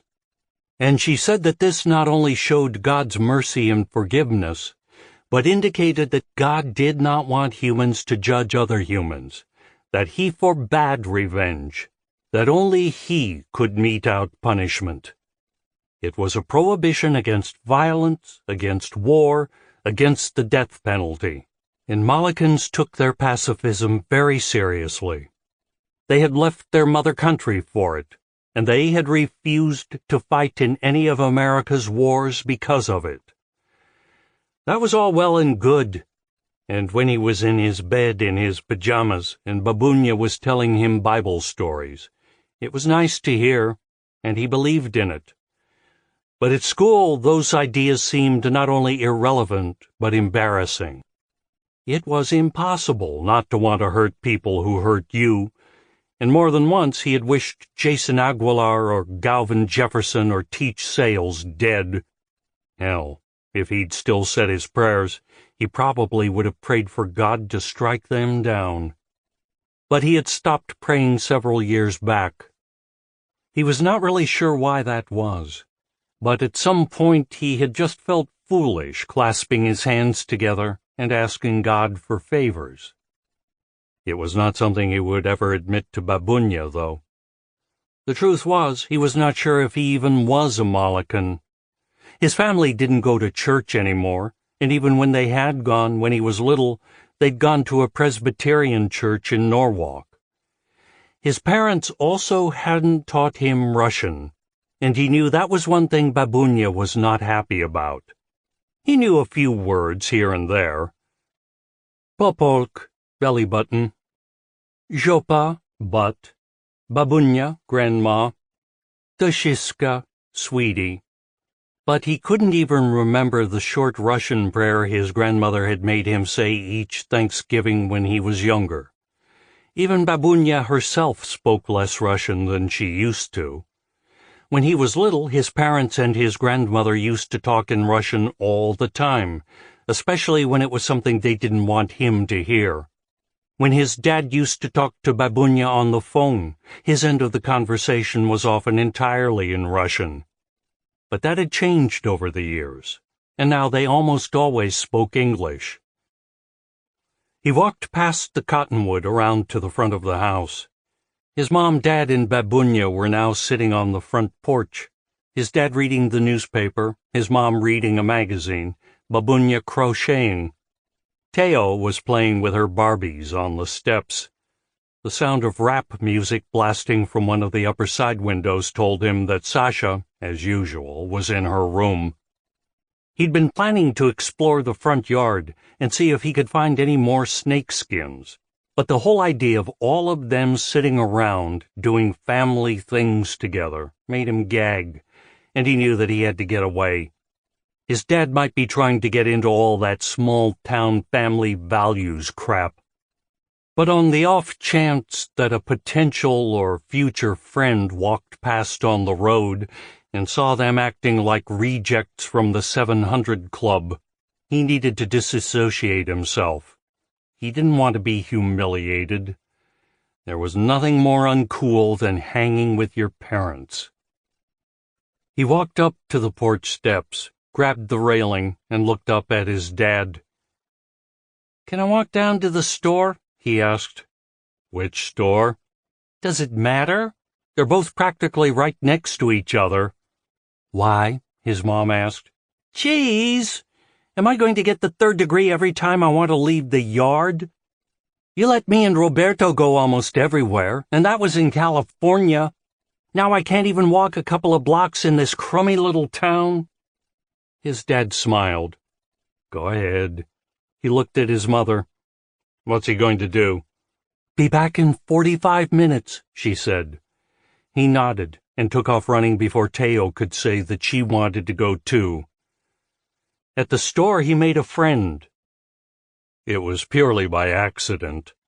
He was standing by himself next to the comic books rack, glancing through the new Spider-Man, when a kid about his own age came into the small market, causing the bell over the door to jingle. Adam looked up, saw a boy with longish hair, wearing torn jeans and a Smashing Pumpkins t-shirt, and then went back to his comic book without giving the kid a second thought. The boy said something to the clerk, then walked over to where Adam was standing. Adam stepped back a pace, and the boy twirled the rack. "Where's Superman?" he said, turning back toward the front of the store. "I'm here to pick up the September Superman." "Sorry," the clerk said. "We're all out." "You said you'd tell me when they came in." "Sorry, we've been busy." "Shit." "I have that one," Adam offered. The boy looked at him for the first time. Yeah. "Who are you?" "I just moved here," he said. "My name's Adam." The boy thought for a moment. "You like comics?" "No, I'm just looking at these for my health." The kid smiled. "Superman fan?" "Spider-Man mostly, but I like 'em both." "Me too." The kid nodded in greeting. "I'm Scott." They were shy with each other at first. It was no longer as easy for Adam to make friends as it had been when he was younger, when every time he'd go to the park or go to the beach he'd make a new friend for the day, someone he'd never see again, but who for those few hours at least was his best buddy in the world. Scott, too, seemed to be hesitant, unsure of how to proceed, how to tentatively approach the boundary of friendship without coming off like an asshole. That was another thing they had in common. But by the time they made their way around to the shelf of trading cards next to the candy, they were talking, Adam describing life in the big city, Scott explaining what a hellhole McWayne was for anyone who wasn't what he termed a goat roper. Like himself, Scott was going to be in 7th grade, and after they left the store, Scott took him by the school to check the place out. It was bigger than he'd expected, and more modern than most of the other buildings in town. The two of them walked up to a drinking fountain on a wall adjoining the tennis court, and Adam got a drink while Scott took out a pen and began writing on the brown stucco above the fountain. He looked up as he wiped off his mouth and saw the word pussy written on the wall, with an arrow pointing down to where he'd been drinking. Scott burst out laughing. They walked around the empty school, wondering where their classes were going to be, wondering where it would be safe for them to hang out so the 8th and 9th graders didn't beat them up. They took a shortcut across the field to Turquoise Avenue, and Adam invited his new friend to come over, thinking he could show him the banya. But Scott said he was supposed to have been home an hour ago, and he'd better get back before his mom threw a fit. "Where do you live?" Scott asked. 21 Orr Road. What's it look like, your house?" Adam shrugged. "I don't know. It's white, wooden, 2 stories, set back from the road. There's like a hill behind it and off to the right, and I guess we own that, too." Scott's eyes widened. "The old Megan place? I think I heard my dad say something about that." "Cool. I'll cruise over there tomorrow. What time are you guys up and about?" "Me? Early." "What about your parents?" "Everyone should be up and everything by 9 or so." "I'll be there."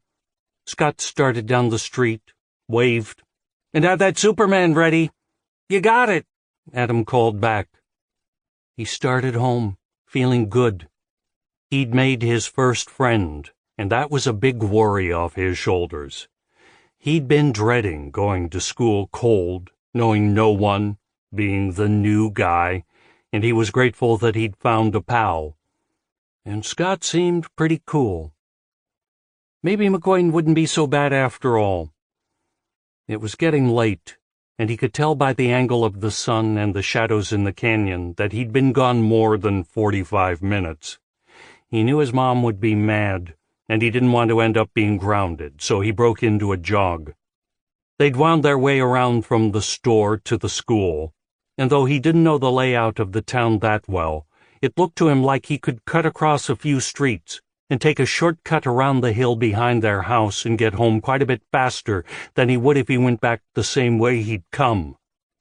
He jogged down unfamiliar streets, following the landmarks of cliffs and hills, and did indeed find a small dirt trail that looked like it led around to their property. The banya. He'd known he would pass it returning this roundabout way, known he would have to see it in this dying afternoon light, but he hadn't allowed himself to think about it, had concentrated instead on getting home. Now, as he ran between outstretched Ocotillo arms and irregularly shaped boulders, he could not help thinking about it. And suddenly there it was. He approached the bathhouse from the back, from a direction he had never come before, seeing it from an angle he had never seen.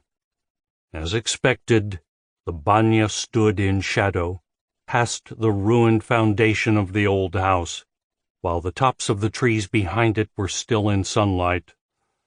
Inside the bathhouse he thought it was probably like night. The adobe wall in front of him was the one opposite the door, the one on which the shadow was projected, and he increased his speed, trying not to look at it as he ran by, feeling cold. He looked at it anyway, though. The banya stood there, door open onto blackness, waiting. Shivering, he dashed past it and ran through the rest of the huge yard into the house. Babunya was in the kitchen chopping vegetables, and they exchanged a glance as he came in the back door. She'd seen him through the window, knew the direction from which he had come, and though he saw the look of disapproval on her face, she said nothing. He knew she felt guilty because she had not blessed the banya before walking into it, had made no effort to cleanse it of evil spirits, and she considered herself partially responsible for the banya being the way it was. He didn't believe any of that, he told himself. Not really. But she did, and that spooked him.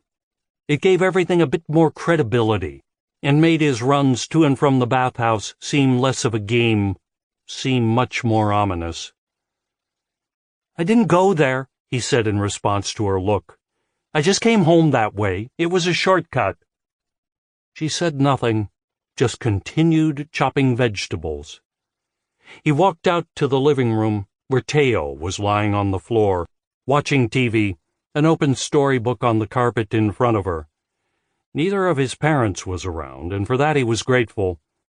They hadn't seen him come in, and that had probably saved him from a grounding. He plopped on the floor next to Teo, poked her in the side.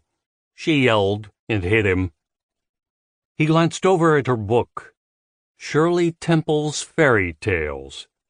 It had been his mom's originally, but it had been passed down to Sasha, then to him, then to Teo. In the center of the book, he recalled, was a 2-page picture of Rumpelstiltskin, a cavorting dwarf with a sly, evil face, and he thought that that was what Yadushka di Muvedushka must look like. He dreamed that night of Rumpelstiltskin. It was the first nightmare he'd had in their new house, and in his dream, the dwarf was naked in the banya, sitting in steam, the shadow wavering above him, hitting himself with leaves, grinning. Chapter 4 1.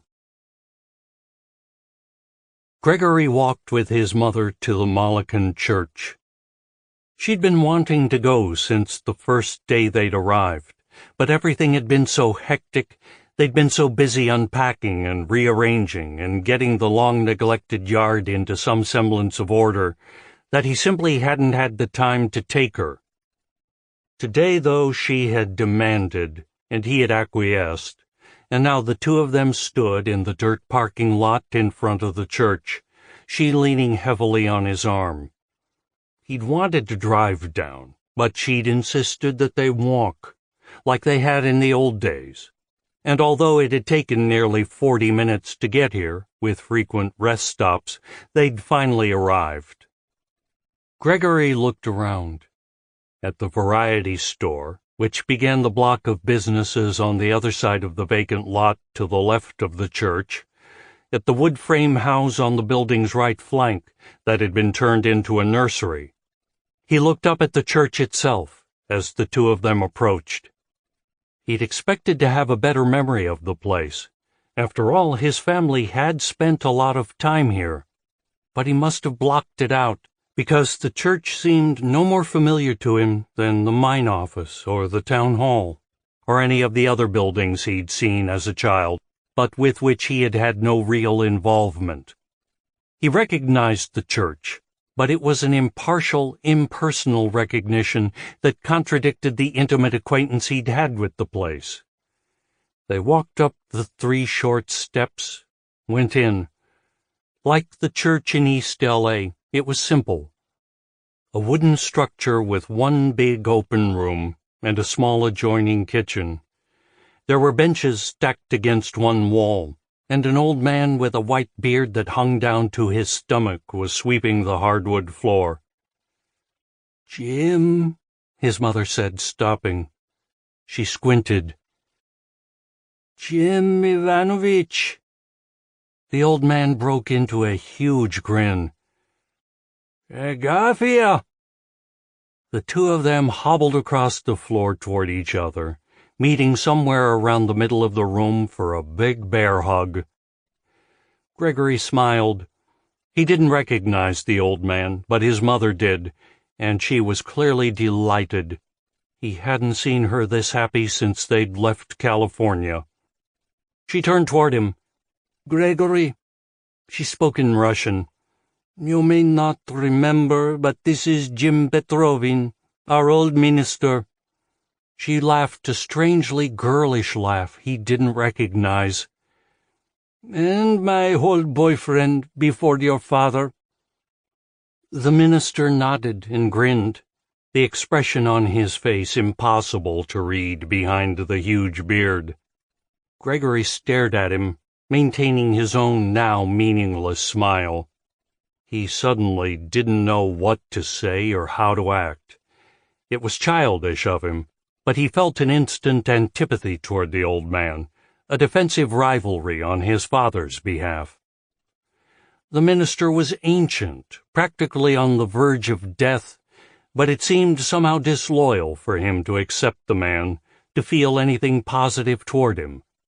He thought of his mother's laugh, that girlish laugh he didn't recognize, that laugh from an earlier time of her life before he had been born, and he realized that there were a lot of things about his mother that he didn't know, whole segments of her life, whole aspects of her personality that were shielded from him and entirely unfamiliar. He understood for the first time that he did not really know his mother. "Jim followed my family to McGuane," she said, "hoping to win me back." The minister nodded. "I did not covet," he said, "but I hoped." Gregory didn't want to hear this. "You two probably have a lot to talk about." He was suddenly aware of how rusty his Russian sounded, how long it had been since he'd spoken more than a few words at a time in the language. "I am going to walk around town. I will come back in an hour or so and pick you up." His mother nodded. "I will be here," She smiled at him and waved, and he walked out of the church, across the dirt, out to the street. He felt like a child again, confused and conflicted, and though he knew it was silly, knew that there was nothing going on, and that even if there was, his mother had a perfect right to resume a romantic life this many years after his father's death. He felt uncomfortable. The fact that she had known this minister before she had known his father trivialized the life of their family, implied somehow that this man was her one true love, and that her husband, his father, had been merely an impediment that had temporarily gotten in the way. It was a dumb thought, immature, but there it was, stuck in his mind, and he had to force himself not to think it, to at least attempt to look at the situation objectively. He headed downtown to the shopping district. He'd been too busy or too lazy to come down here sooner, and despite occasional trips to the grocery store, he hadn't seen the area up close since the Copper Days celebration that first weekend. The throngs of people were gone now, and the sidewalks were empty. Only parked cars and an occasional pickup or broken-down Jeep clattering up the canyon roads to indicate that McWayne was anything other than a ghost town. He walked along the cracked sidewalk, peering into the windows of the shops, some open, some closed, that fronted the street in a series of connected rock and brick buildings. There was a used bookstore, an antique store, a pawn shop, a jewelry store, a shoe repair shop, a pharmacy.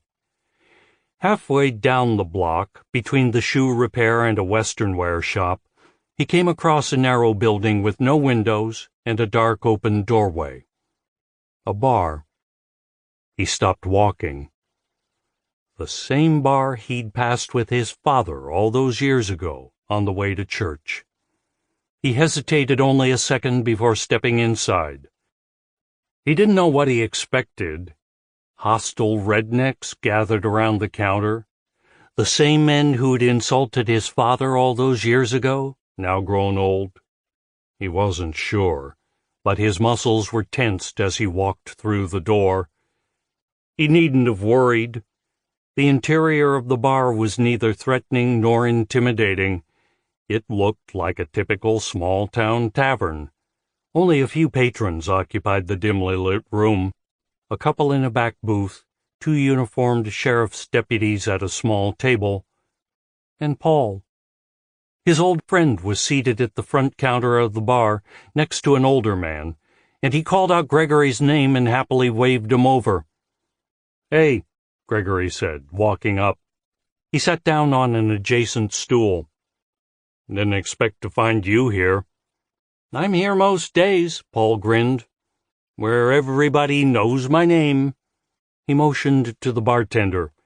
"A beer for my friend here." Gregory shook his head. "No, thanks. It's a little early for me." "It's 10 o'clock. Gregory smiled. "Coffee," he told the bartender. Paul turned to the old man next to him, nodded in Gregory's direction. "This is Gregory Tomasov, my best friend from, hell, kindergarten through high school. He just moved back to town." The man reached around, held out a weathered hand. "Howdy, I'm Odd Morrison." Gregory smiled. "That's an odd name." "Never heard that one before," the other man said dryly. Gregory laughed. "Odd's my right-hand man. Plumber, carpenter, bricklayer, carpet installer, and all-around fix-it dude." "I get it," Gregory said. "He does odd jobs." "You're a wit," the old man said. He sipped his beer. "Or at least half a one." He doesn't take too kindly to people making fun of his name, especially strangers. Gregory reddened. "I'm sorry. I didn't mean to offend you. I was just—" Both Paul and Odd burst out laughing. "Same old Gregory," Paul said. "Still afraid of hurting anyone's feelings." He clapped him on the back. "Insult Odd all you want. He doesn't give a shit. As long as I can do the same to you." The bartender brought over a cup of coffee. Gregory thanked him, and Paul held up a finger, said, "My tab." Gregory took a sip. Not bad for bar coffee. "That reminds me," he said. "Shouldn't you be working over at your coffee house?" Paul waved his hand dismissively. "What do you think teenagers are for? Besides, the place is dead. The few customers we do have either show up before work or at lunchtime. The joint's not exactly jumping mid-morning." "What about nights, evenings?" Paul shrugged. So-so. Odd raised an eyebrow. "All right, business sucks," he sighed. "You know, I was almost going to open up a health food store." "And a juice bar? Those are big in California, too." "No, just a health food store."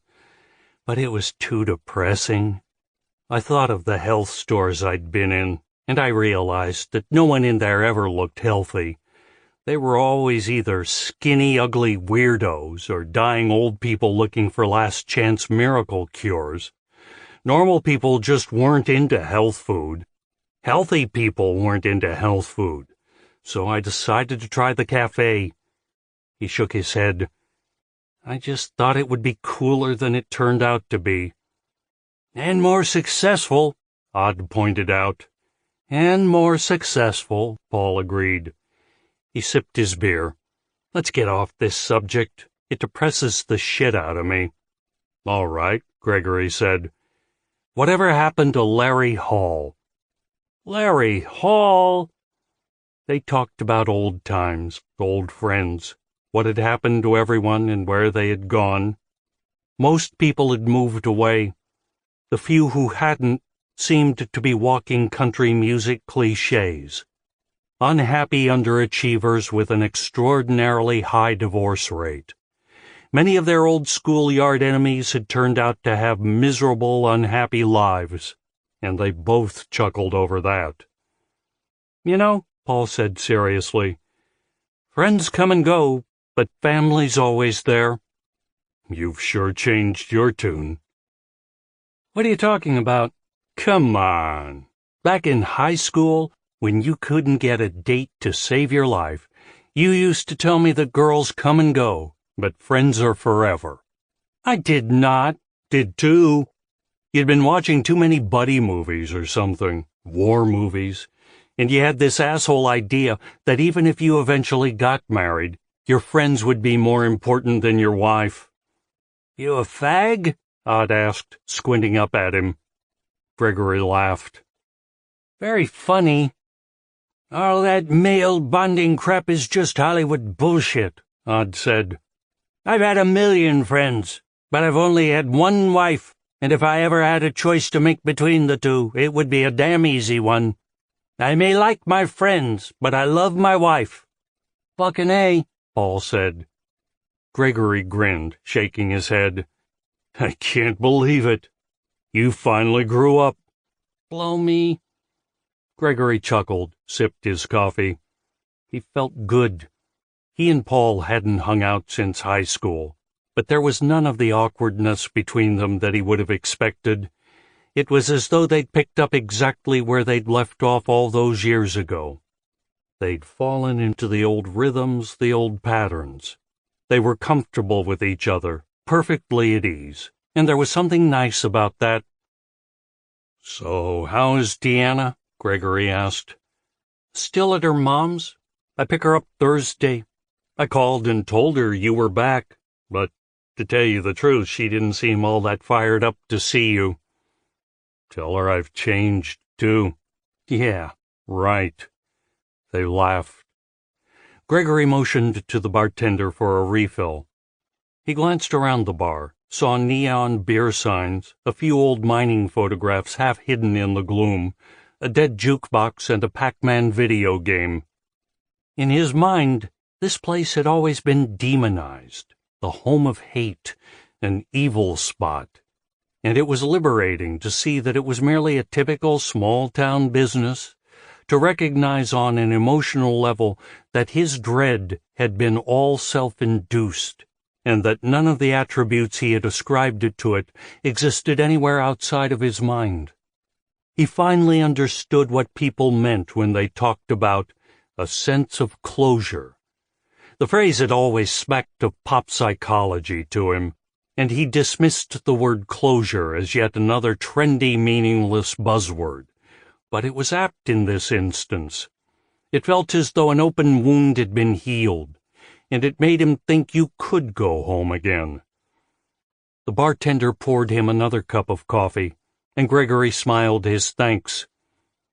"You know," he said to Paul, "I was thinking, you need some help at your cafe? I'd do it for free," he added quickly. "You wouldn't have to pay me a dime." Paul frowned. "You won the lottery and gave up your high-paying job to become a waiter in McGuane? Are you drunk or are you just insane?" "I don't want to be a waiter. You have the only cafe in town, and I thought about all the ones back in California, and I figured I could help you out. You know, spruce it up, bring it up to California standards." "How?" "Do you have entertainment? Performers?" Paul shook his head. "There you go. That'd help draw people. I could help you book local singers, or cowboy poets, or hell, maybe even some club acts that usually don't even hit this part of the state." "Why?" Paul asked. Gregory shrugged. "Call it an investment." He smiled. "Or the whim of a bored rich guy. Well, rich from McGuane guy." Paul nodded, looked over at Odd. "We could have entertainment. We could move back those chairs and tables on the east wall, and you could put up a little stage." "I'd pay for the materials," Gregory said. He nodded toward Odd. "And your time. We could get a decent lighting setup, a mic and a speaker system." The old man nodded. "It's doable." "This has potential," Paul admitted, and Gregory thought he detected a hint of excitement in his voice. "No place else in town has live entertainment. Even if we just booked local talent, you'd get their friends and family coming in to watch. At the very least, charge a 2-item minimum and voila." "This could work. I might be saved from bankruptcy yet." He grinned, held his hand out to Gregory, shook. "Deal." Gregory wanted to go immediately over to the cafe, but both Paul and Odd had beers in front of them, and neither one was in a hurry to leave. They talked excitedly of the specifics of renovation, the mechanics of outfitting the cafe with a performance area, and Odd borrowed a pen from the bartender and started writing figures down on a napkin. After 10 minutes of increasingly grandiose plans that made Gregory mention the fact that they should have a budget, a limit, Paul excused himself and headed off toward the bathroom at the rear of the bar. Gregory and Odd sat for a moment in silence, sipping their respective drinks. "You've lived here for a while, haven't you?" Gregory asked. "All my life." "You wouldn't happen to know whatever became of the Megans, would you? The ones who used to own our place?" Odd frowned. "Did they move, or—" "They're dead," the old man said. Gregory stared at him and blinked. "Bill Megan shot his family, killed them all, then turned the gun on himself." Odd answered his next question before he even asked it. "In their bedrooms," he said. "Murdered them while they slept." He needed alcohol after that. He ordered one beer, then another, and finally finished off a third before stopping. "You're living in the old Megan place?" Paul said after he returned from the bathroom, and Odd told him. He whispered, "Brave." "I didn't know I was being brave. I didn't know anything had happened." Odd looked disgusted. "Who sold you that house?" he asked. "No, let me guess. Call Cartwright." Gregory nodded. It's against Arizona law to sell a place without informing the buyer that there's been a murder there. But Colle'd sell his own sister to cannibals if there was a penny to be had, so it don't surprise me none." He squinted up at Gregory. "You could sue his ass, you know. Get out of the contract. You don't want that house. You can—" "No. We want it, all right." Paul frowned. "Why, in God's name?" "Well, for one thing, we're all moved in. We just got settled. I don't want to have to look around for another house, move again, and go through all that stress. Besides, I don't believe in ghosts." "Who does?" Paul said. "But it's just the thought that all that shit happened, where your kids are sleeping, where your wife takes a bath, where you eat breakfast. Hell, I'd be thinking about it all the time. I'm not superstitious or anything, but that doesn't mean I want to buy Jeffrey Dahmer's refrigerator and store my milk in it. It's sick." Odd nodded. "Besides, that's why the last people moved out. They heard things." "Things?" "I don't know if it was their imagination or what, but people said there were knocking sounds in the middle of the night, and voices. I don't know whether it was real ghosts or just their own minds playing tricks on them, but whatever the cause, they couldn't stay there." He paused. "Sometimes the demons in your head are worse than anything outside." "We haven't heard anything," Gregory said. "Yet." He smiled. "Yet." "Just the same, I'll admit it's not something I really wanted to hear, and I would have been much happier if no one had told me. But I'm not going to panic and pull up stakes and disrupt my entire life because of it. Hell, someone's probably died in almost every old house." "Just the same," Paul said. "Well, keep it to yourself," Odd suggested. "Don't tell your family. That's my advice. What they don't know can't hurt 'em." Gregory nodded and thought of his mother blessing the house before they could go in, cleansing it of evil spirits. "Maybe you're right," he said. "Maybe you're right." 2. The Molokan Church hosted a welcoming get-together, an end-of-the-summer barbecue with steak and shashlik. Gregory was mingling and talking with people he hadn't seen in years, mostly the parents of childhood church friends, who seemed to be the only Russians who had not moved away.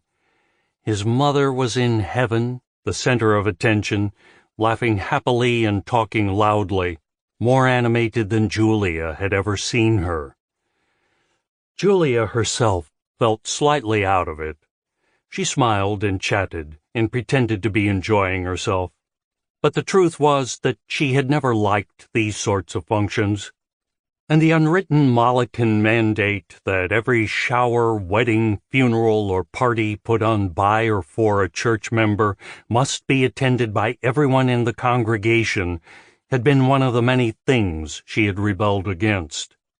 Even as a child, even in L.A., she had not enjoyed Molokan mixers, had always done her best to avoid them, and here in the boonies of Arizona, with people she didn't know and with whom she had no intention of socializing, the chore was even less pleasant. The kids were not having a great time either. There were no other children or teenagers, and Sasha, Adam, and Teo stuck together, hovering on the edge of the small churchyard, eating from paper plates, talking among themselves, and gazing longingly out toward the freedom of the street. In addition to being old, everyone here was speaking in Russian, and Julia knew her son and daughter were bored and desperate to leave, especially Sasha. She understood how they felt. She felt it herself. But this afternoon was not for them. It was for Gregory's mother, and the least they could do was be polite and put up with it. It would all be over in a few hours. A huge copper samovar stood on the lonely picnic table in the middle of the yard, and she walked over to get herself some chai. She remembered as a child using sugar cubes to build a bridge across her cup, placing them in a row and wedging them in, pouring the tea over the bridge to dissolve it, It was an almost universal rite for Russian children, and she had taught her own children how to do it, though none of them had ever been big tea drinkers, and the novelty had worn off fairly quickly. Gregory sidled up next to her, nudged her with his shoulder. He poured himself some chai. "Having a good time?" "Oh, wonderful," she said. He laughed. "We'll bail as soon as other people start leaving." She shook her head. "It's okay. Let your mother have her fun." "You sure?" "I'm willing to stay to the bitter end. Anything for the sake of family unity." "Thanks." He gave her a quick kiss. "I owe you one." She smiled. "You can pay me back tonight." He grinned, gave her a quick squeeze. "Happy to." Gregory downed his tea, poured himself another cup, then asked her to come and meet Semyon Konyov, the man who had been his father's best friend. She accompanied him across the yard to a spot under the cottonwood tree where a group of old men stood around eating shashlik. Introductions were made, polite questions were asked, then the conversation turned to church matters, and she excused herself and walked back to the samovar. She didn't really want anything more to drink, but the picnic table was in a centralized location and offered her a perfect vantage point from which to observe almost everything that was going on. She saw 3 old women huddled together near the back fence, holding their hands over their mouths as they talked, gossiping. She saw one old man with a gray beard down to his waist, obviously drunk, loudly denouncing both the Russian and the American governments for perceived slights to himself and his family. She saw a group of men gathered around the barbecue, arguing vigorously over something she could not make out. In the doorway of the church, Gregory's mother was emerging from the building, followed closely by Jim Petrovin. The two of them walked down the steps, over to the barbecue, and Julia watched the minister hover around her mother-in-law. Although she'd told Gregory that he was just being paranoid and overprotective, she found herself revising that analysis. He was right, she thought. The minister was after his mother, and was making a concerted effort to rekindle the relationship that had ended all those years ago. Julia understood how Gregory felt, but she had to admit that it was kind of cute. These 2 old people taking another stab at romance this late in the game. It was also kind of sad. It was clear that there had been no one else in Jim Petrovin's life all this time, and that her mother-in-law's return was the fulfillment of a lifelong fantasy. Gregory's mother happened to glance over just at that moment. Their eyes met, and they both looked instantly away, embarrassed. Finally, the party began to wind down. Couples started leaving, drunks were ushered into vehicles and driven home. Leftover food was taken into the church. Julia and Gregory stood with their kids, saying goodbye, thanking everyone for welcoming them to McWayne. They were polite, and everyone was polite to them, but there was a reserved formality to the way in which they were addressed, a definite distance between themselves and everyone else. She'd noticed it earlier, and at first she'd put it down to her own aversion to such events as this. But the truth was that the McWayne Mollikins were acting somewhat secretive. That was it exactly. They were acting as though there were some sort of knowledge or plot that they were all in on, but had been forbidden to let her or her family know anything about. Mollikins were naturally secretive, she knew. It was an understandable byproduct of being an oppressed minority. Her own family had always been suspicious and evasive when asked about their religion or ethnic background. But this was something different. There was an added dimension here, something specific to these people in this place. And although it was probably nothing, probably harmless, it nevertheless made her uneasy. Gregory went to get his mother. She was making arrangements to get together with several other old women to make bread and lupsha noodles, and for that Julia was grateful. Maybe that would finally stop her from moping around the house all day. At the very least, it would do her good to get outside and see some of her old friends. Julia tried to look at it from that perspective, tried to keep her mind on that aspect of the afternoon, but those other thoughts kept returning, and she was silent as they walked up the canyon road toward home. 3. Jolene started screaming at midnight. Harlan was yanked out of sleep by the sound and bolted upright in bed next to her. "Is it time?" he asked, instantly awake. "Is it time?" She could not even answer him. She continued to scream, a high-pitched, non-stop animal sound unlike anything he had ever heard. And there was no break in the noise, no rhythm to the cry. Something was wrong, he knew. Labor was not supposed to be this painful, and it was supposed to come in bursts, to ebb and flow, not remain constant, not be so relentless. She was thrashing around on the bed, her body twisting and contorting with agony, the corded muscles of her neck visibly straining, and he reached out to her, tried to touch her, tried to feel her forehead, but her wild movements completely rebuffed him. He reached down and pulled off the twining, bunching covers, and saw what he was praying he would not. Blood. He was up like a shot, out of the bedroom and into the hallway. Grabbing the wall phone, he called 911, screamed his address, and said that he needed an ambulance. He slammed down the phone, then immediately picked it up again and dialed Linda. How in the hell had Jolene gotten the wacky idea into her head that a midwife was better than a doctor, that so-called natural childbirth was better than modern medicine? And why had he been stupid enough to go along with it? Women used to die during natural childbirth. For a lot of mothers, giving birth had been a fatal experience. Linda was already pounding on their front door by the time his call was on the second ring. She'd obviously heard Jolene's screams and had rushed over on her own, and Harlan dropped the phone and ran over to unlock the deadbolt. The midwife did not even look at him as she ran inside, racing straight through the living room, down the hall to the bedroom. The sheet was covered with red. Jolene's legs were spread, and her genitals were obscured by the copiously flowing blood. From someplace far away, Harlan thought he heard the faint sound of a siren. "Get me some towels and hot water," Linda ordered. "Now!" He ran into the bathroom, turned on the tub's hot water, grabbed the flattened pink plastic bucket that his wife used to hand-wash her underwear. He filled up the container, yanked 2 towels from the rack, and hurried back to the bedroom. Linda grabbed a towel, dunked it in the water, and started wiping off Jolene's pubic area. Harlan thought he saw, amid the flowing blood, a rounded object pushing out from her vagina.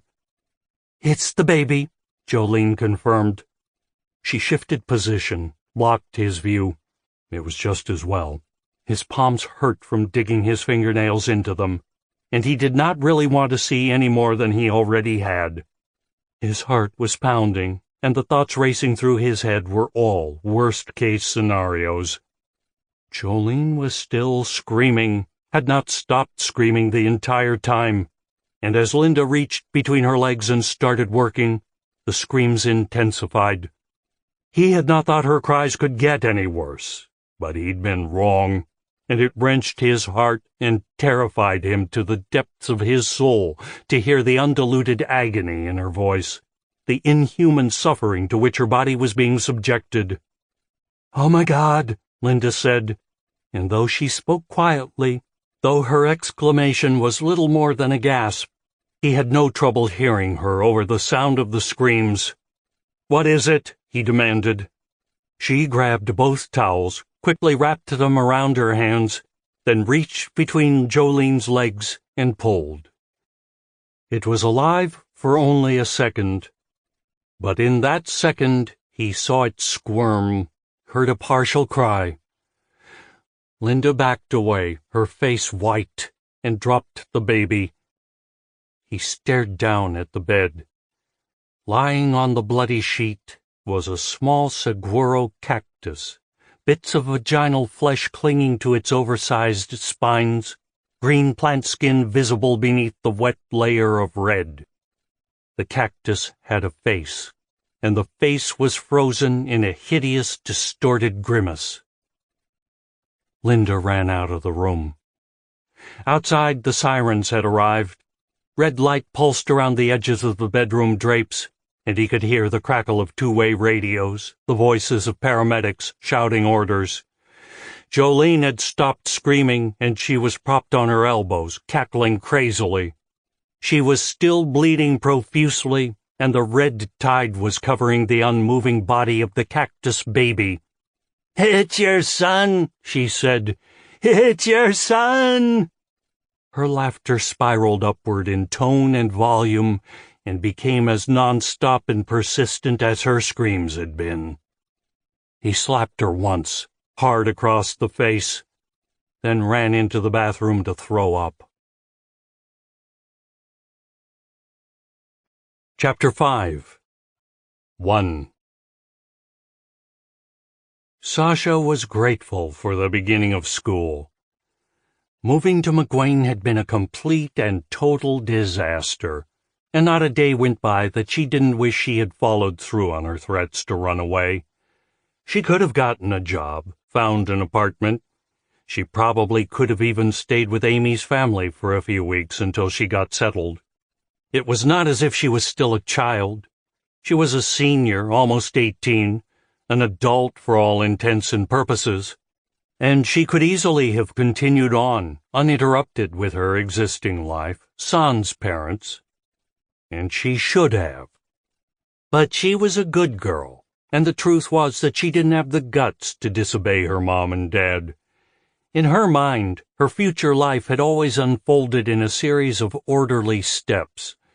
She would go to college, then move out of the house, and, with the help of her parents, find her own place to live, meet a man, get a good job, get married, and live happily ever after in Newport Beach or Brentwood or someplace like that. There'd been no disruption anywhere in her vision of the future, and this sudden uprooting had caught her totally off guard. She'd never prepared for it, and didn't know how to react to it. Now she was stuck in the armpit of America, in the middle of this stupid desert, in what was practically a ghost town. God damn the lottery! At least school had started. At least she had a chance to meet some other people her own age, backward hillbillies though they might be, and while nothing could erase the horrible mistake her family had made, it did serve to lessen the impact.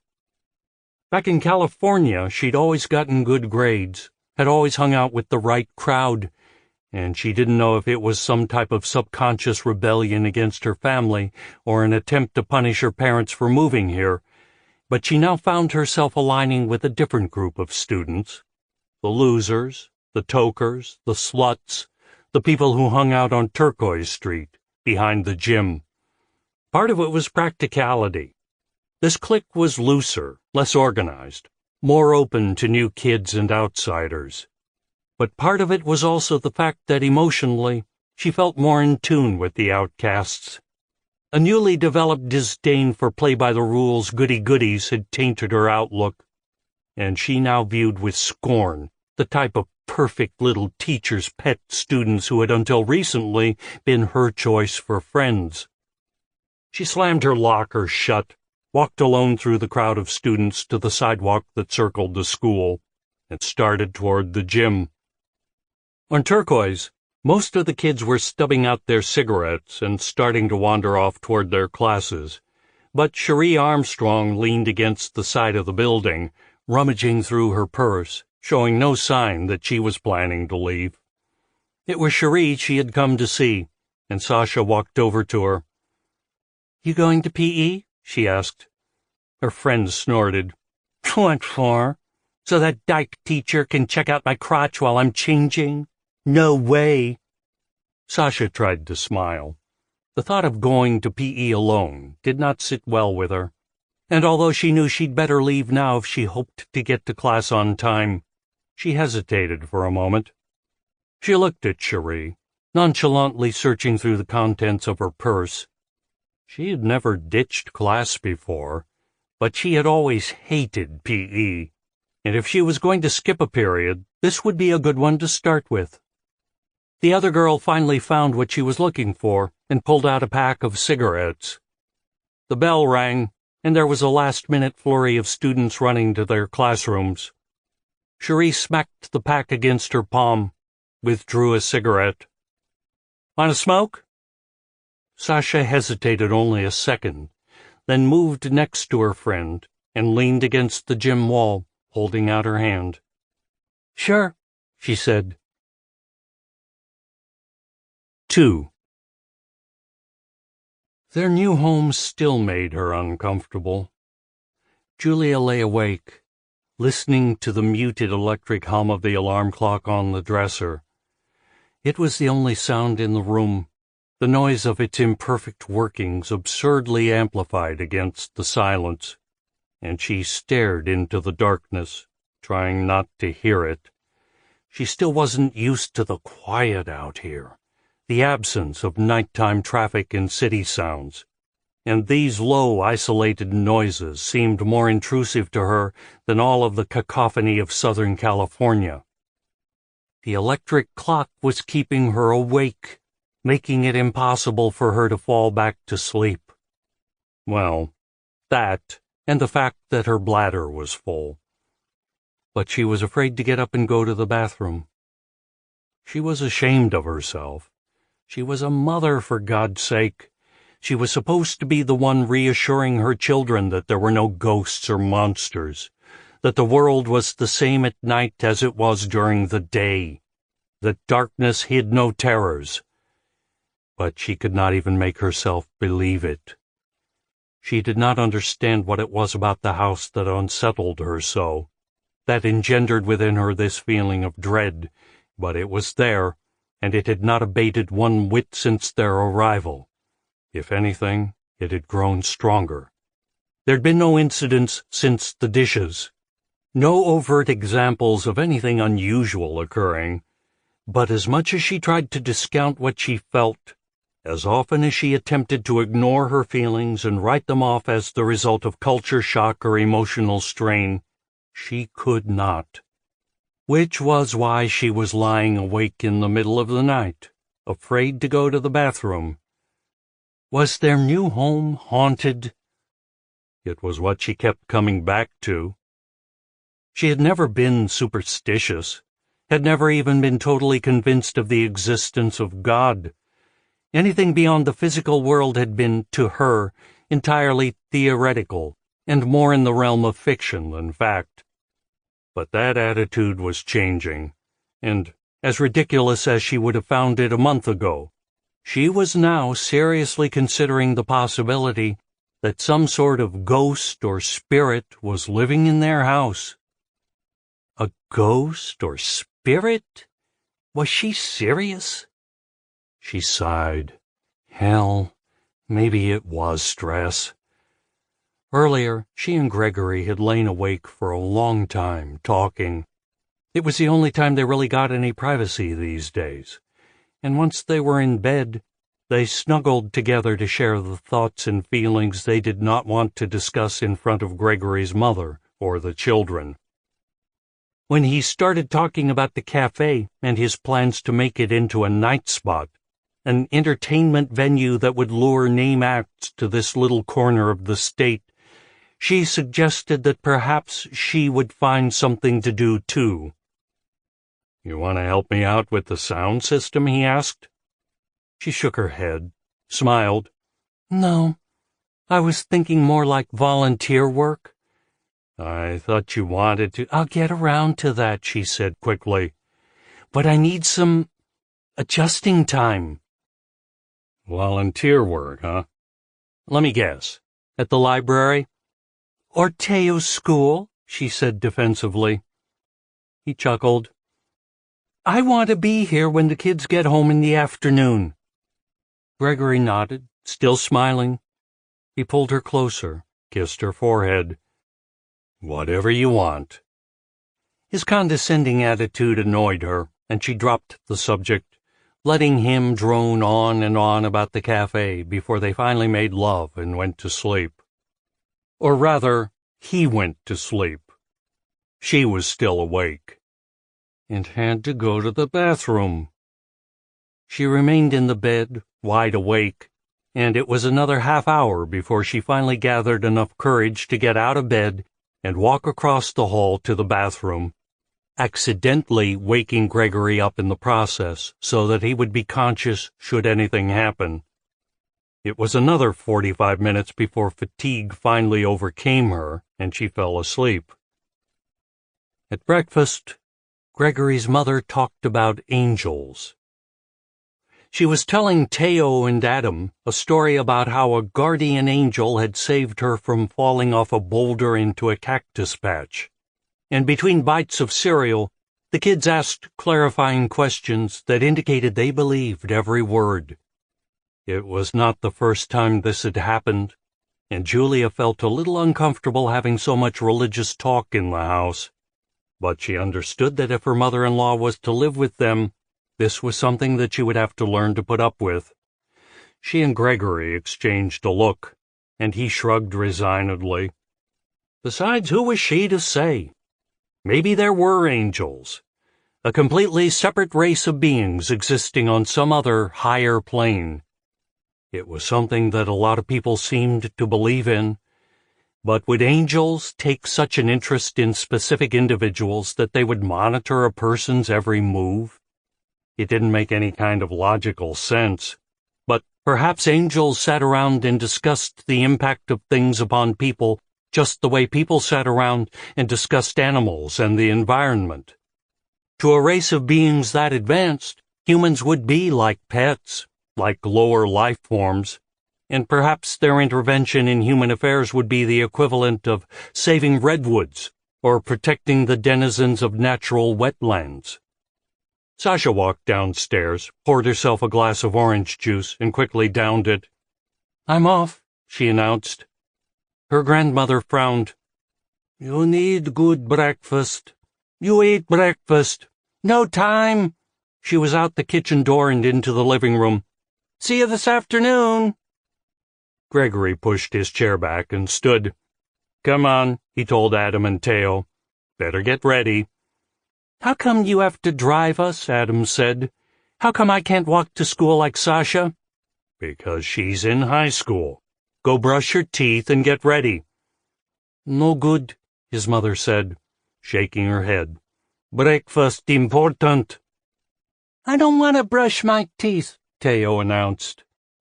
Julia pulled back her daughter's chair, lifted the girl out, and set her on the floor.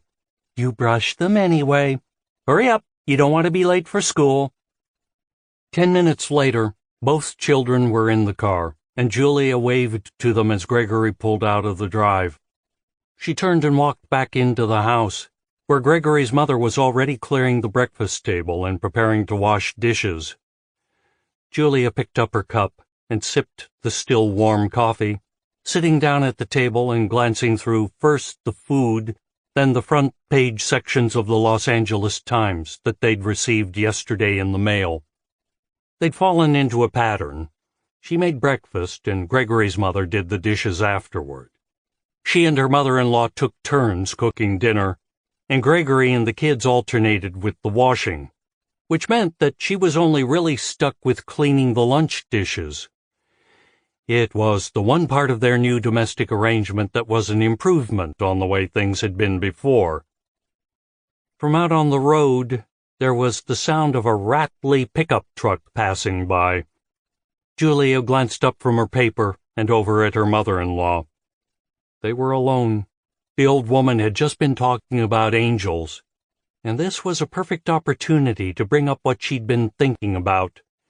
She sat there for a moment, finished off her coffee, then took her cup over to the sink. She placed the cup in the sudsy water and cleared her throat.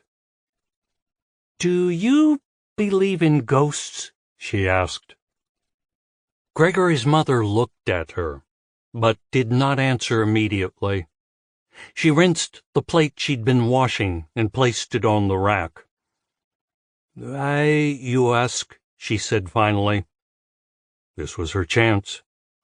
She could come clean, tell her mother-in-law what she'd been thinking, what she'd been feeling. But her American attitude was too firmly ingrained for her to drop the facade, and she was disgusted with herself as she said, "I was just curious." The old woman nodded, as if this was what she had been expecting. She looked at Julia. "There are things," she said earnestly. She paused, thought. "Father, before he died, he saw Brother George. He died long time ago, when he was 10 years old. Poor ragged clothes.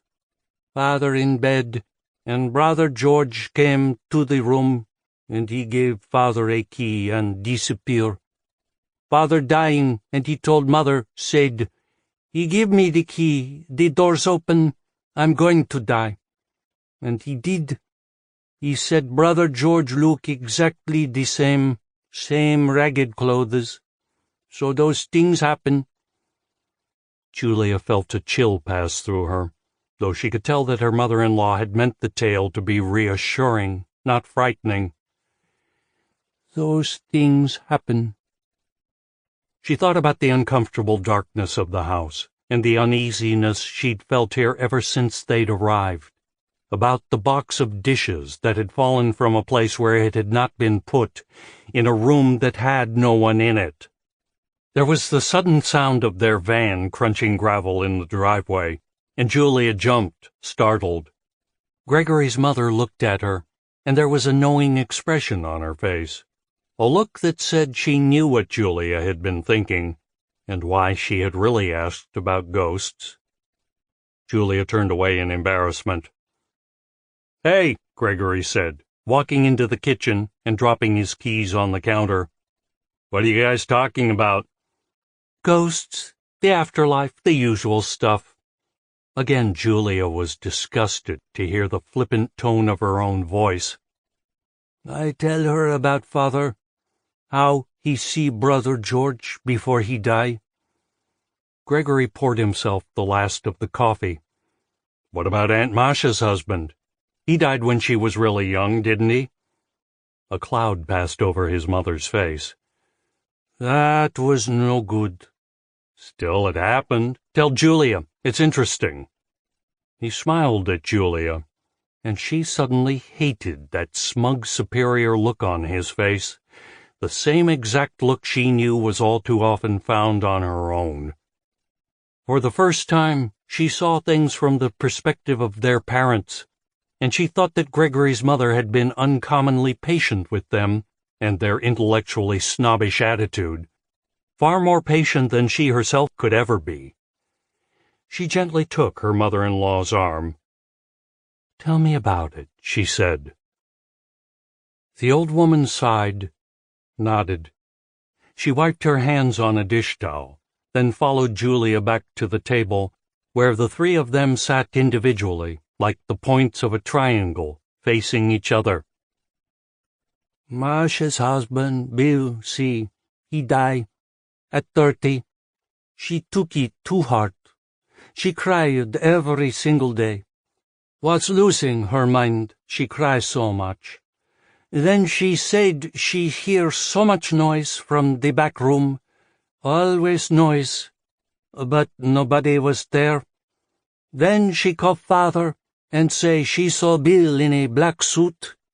When she told Father, Father said, 'We have to have prayer.'" She clapped her hands together firmly. "That's it. They have a prayer, and she never saw him, never dream, never notice him again. Gone." "He was a ghost?" Julia asked. "No, no ghost. No such thing as ghost." Gregory sipped his coffee. "Father told me, if I can come back and let you know, I will."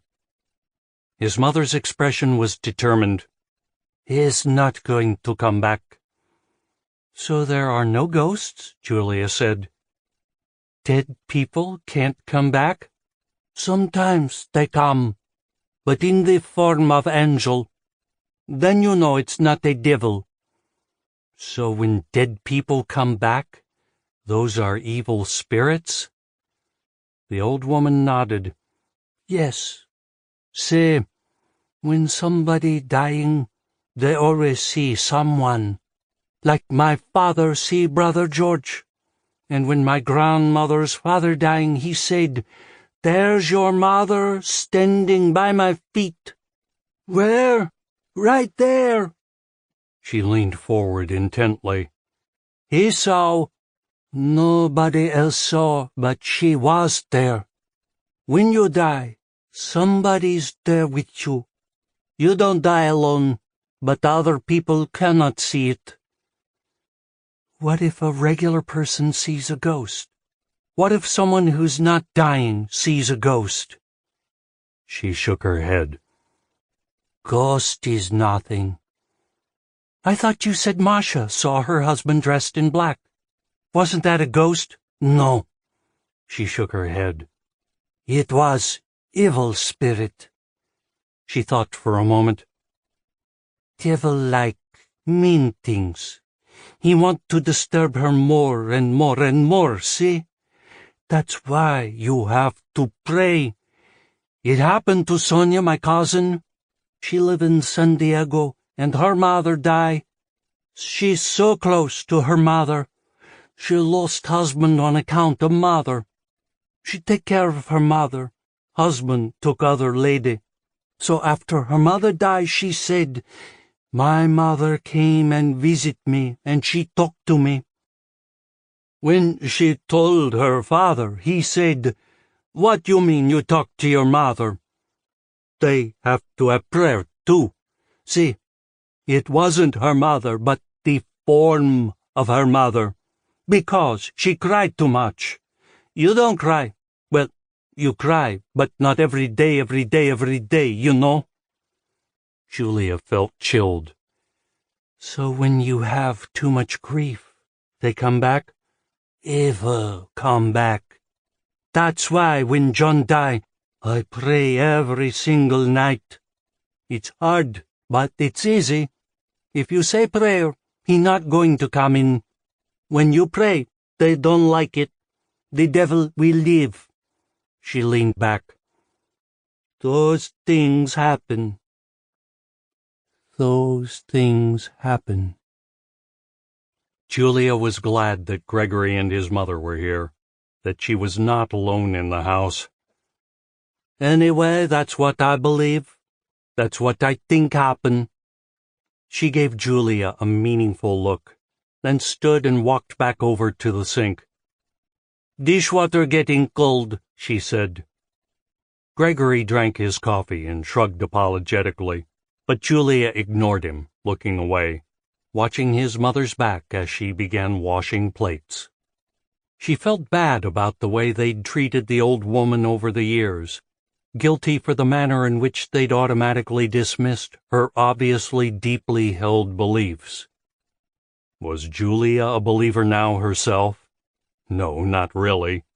She was spooked, yes, but she still thought that it was probably due to the fact that she was spending too much time in the house.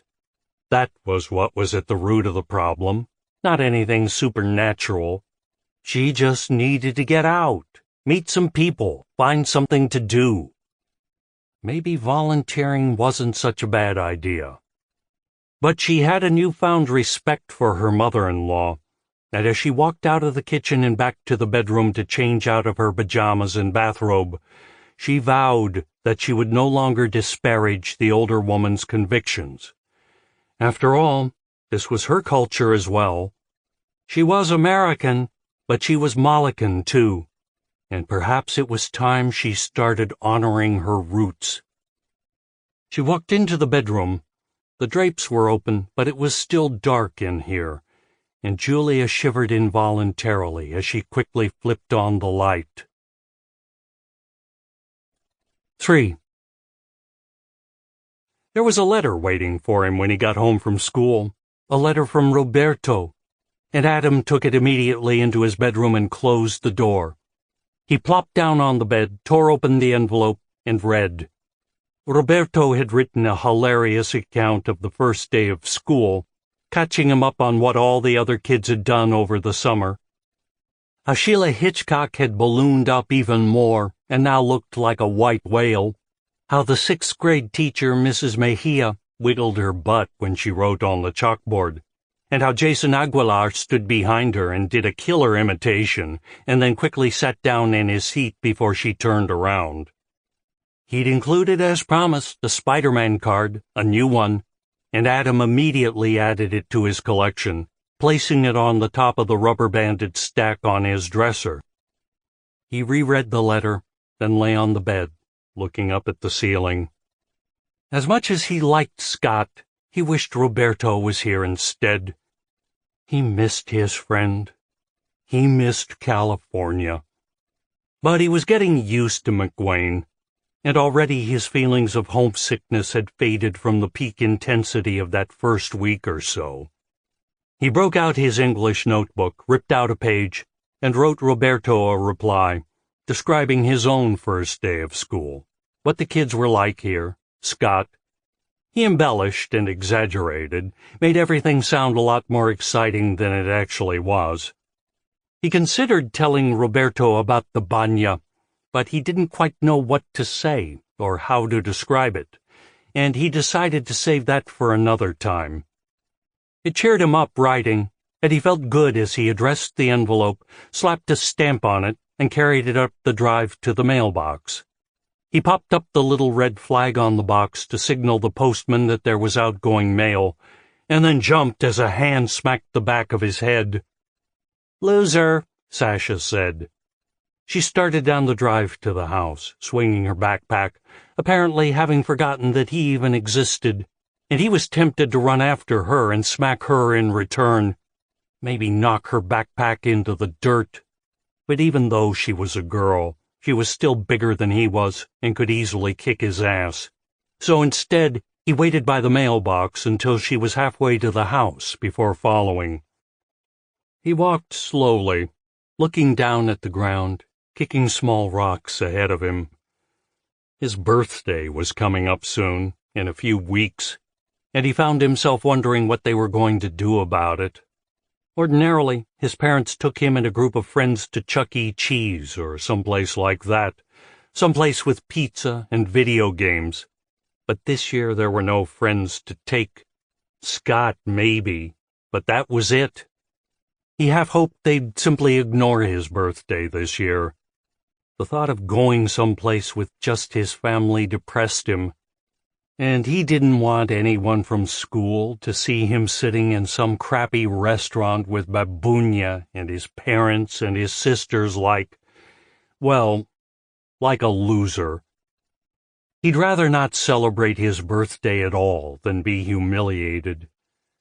But his parents probably had something planned, and he thought that he'd better let them know he just wanted a quiet celebration at home before they went out and made reservations at some embarrassingly public place.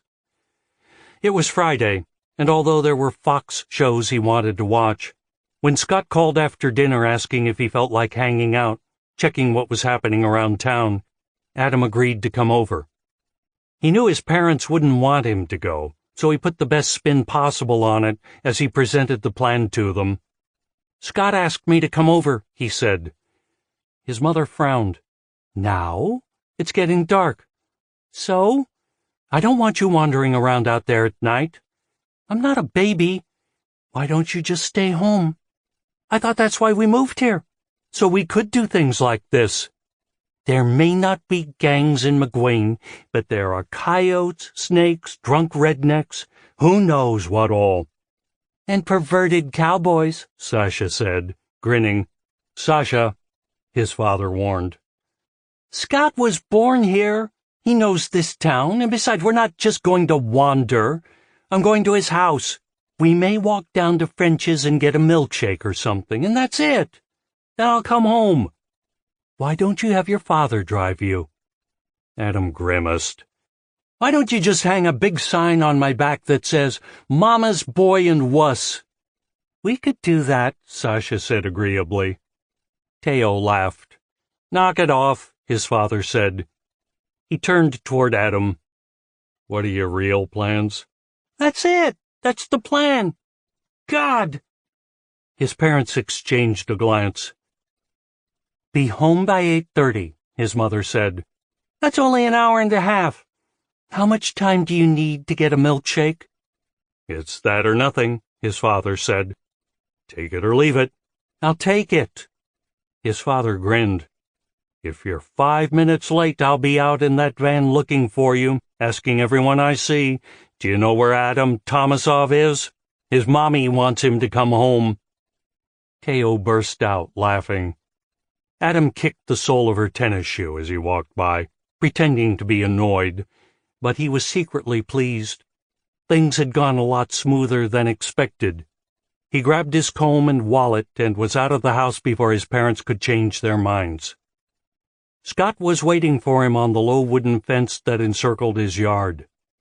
From inside the set-back house came the loud, angry voices of a man and a woman arguing, and Scott said, Let's hit the road.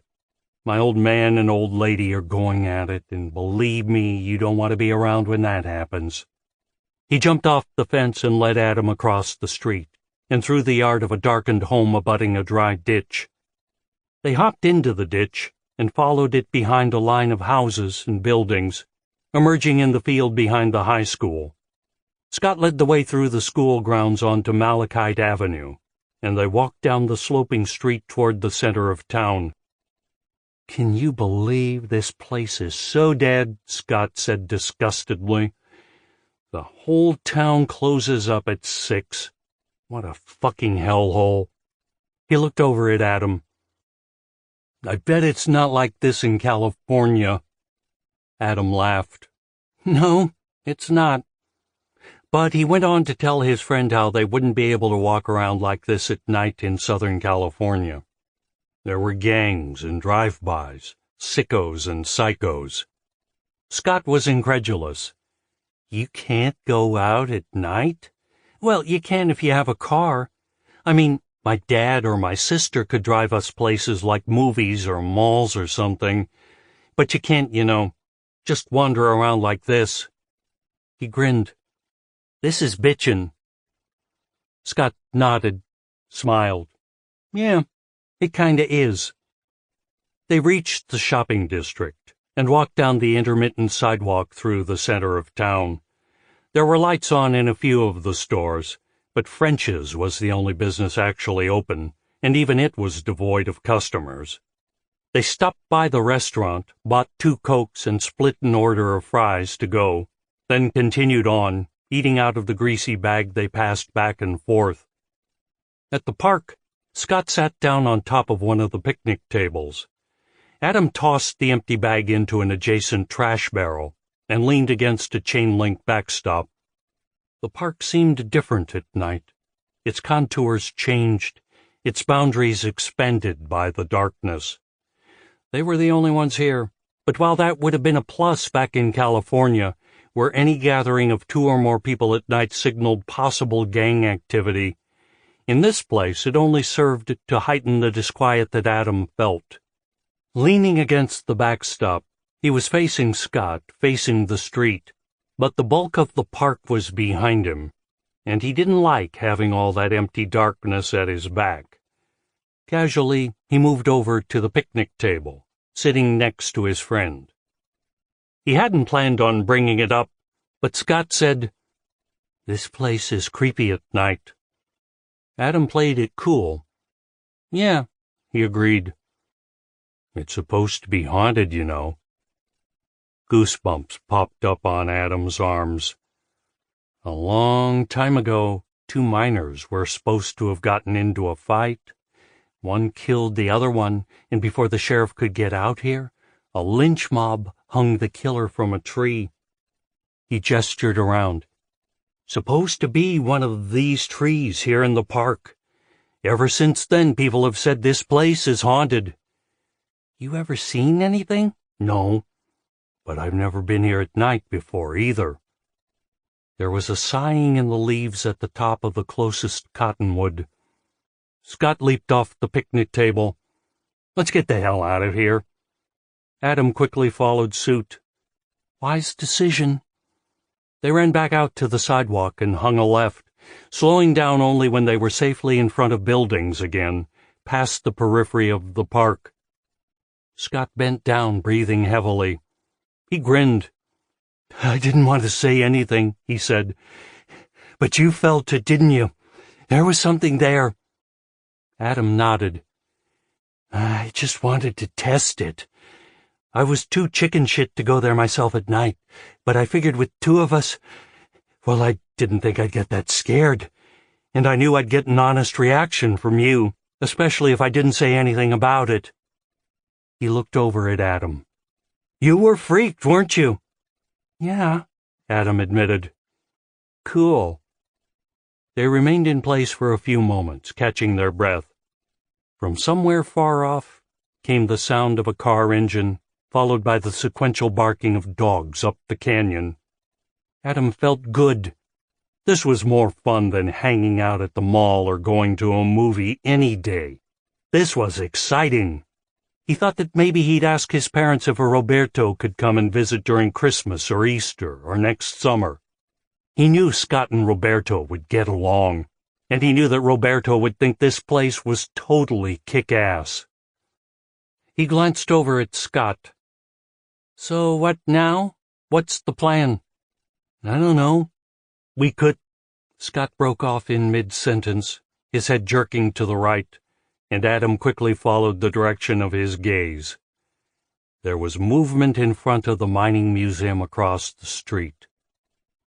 His heart jumped almost all the way up into his throat, and his first thought was that it was a ghost, a vampire, a monster. But he saw almost immediately that it was only a group of high school students hanging out. There were no lights here, no street lamps, merely light from the moon and dim illumination from inside the closed assaying office next to the museum. But that was enough to see by, and he noticed now that a group of tough-looking teenagers about Sasha's age were leaning on the oversized mining implements arranged in the small open space in front of the building. The four girls all looked the same. Dyed black hair, black clothes, black lipstick, pale skin, broad white trash features. Of the three boys, one had long stringy hair and was wearing jeans and a t-shirt. One was bald and shirtless and heavily tattooed, with pierced ears and nose, and one had a spiky punk haircut and was wearing a creased leather jacket far too heavy for this weather. He and Scott started slowly forward, moving up the sidewalk the way they'd originally been headed, away from the park, away from downtown, trying to be inconspicuous, trying not to attract attention. A loud male voice rang out from the direction of the museum. "Well, well, well, what do we have here?" Caught. Adam looked at Scott, who stopped, turned around. They both faced the building across the street. The bald, pierced guy laughed loudly. "If it isn't the Pussy Posse." The rest of the high schoolers joined in the merriment. "Get ready to run," Scott whispered. Adam's mouth was suddenly dry, and panic threatened to rise within him. "What?" "Just follow me." Scott moved into the street, into the open, away from the shadows of the buildings, and held up a middle finger.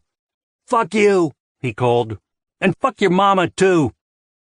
He took off, dashing back onto the sidewalk and up the hill, darting into the small space between the hardware store and an arts and crafts shop.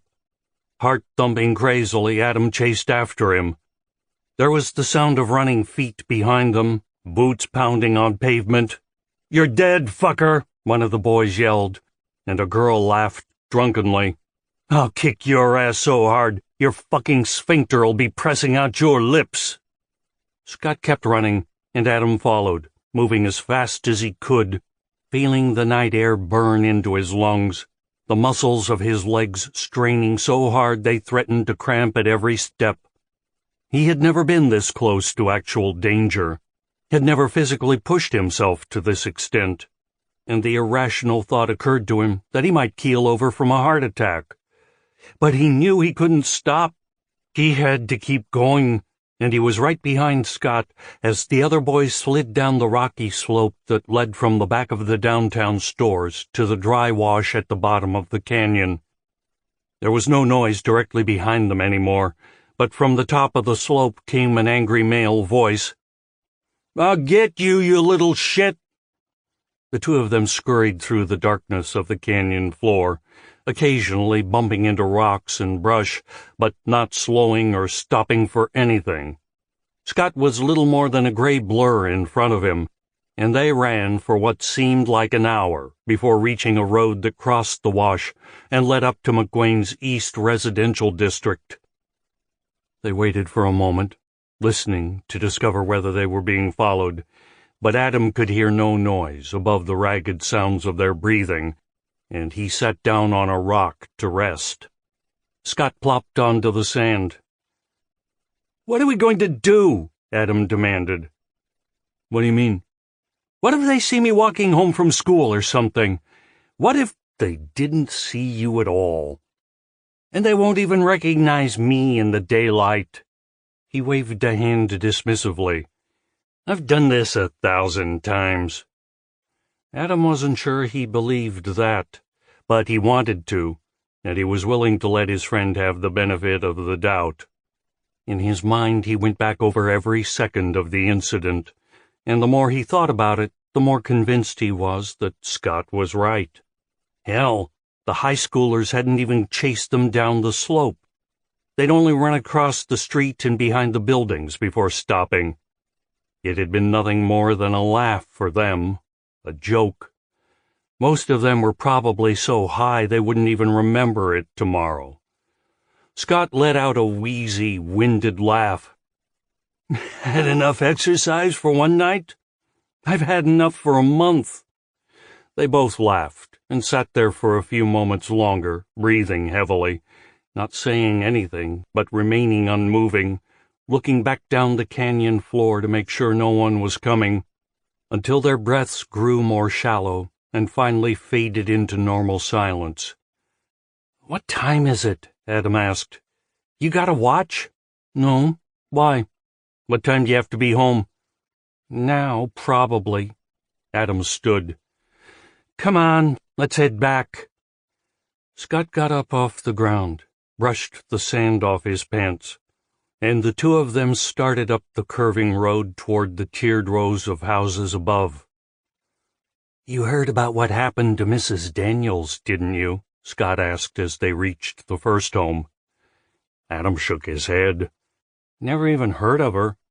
She was pregnant and she went into labor, and she was supposed to have a little girl." His voice lowered ominously. "But it wasn't a girl." "What was it, a boy?" "It wasn't even a baby." He pointed toward the next house up, a small wood frame home with darkened windows. "It was right there, man. Right in that house." "You're crazy." "It was a cactus. She gave birth to a cactus." "No way," Adam said. "That's what happened. They're trying to keep it secret and not let anyone know. But she had a saguaro instead of a baby. A little saguaro cactus with a baby's face." "How do you know?" "My dad's friend is a paramedic, and I heard them talking about it. He said it was the freakiest thing he'd ever seen." "Was it alive?" "I guess not. But she was all cut up, and it came out of her, and it had like little feet and hands and a face. Jesus."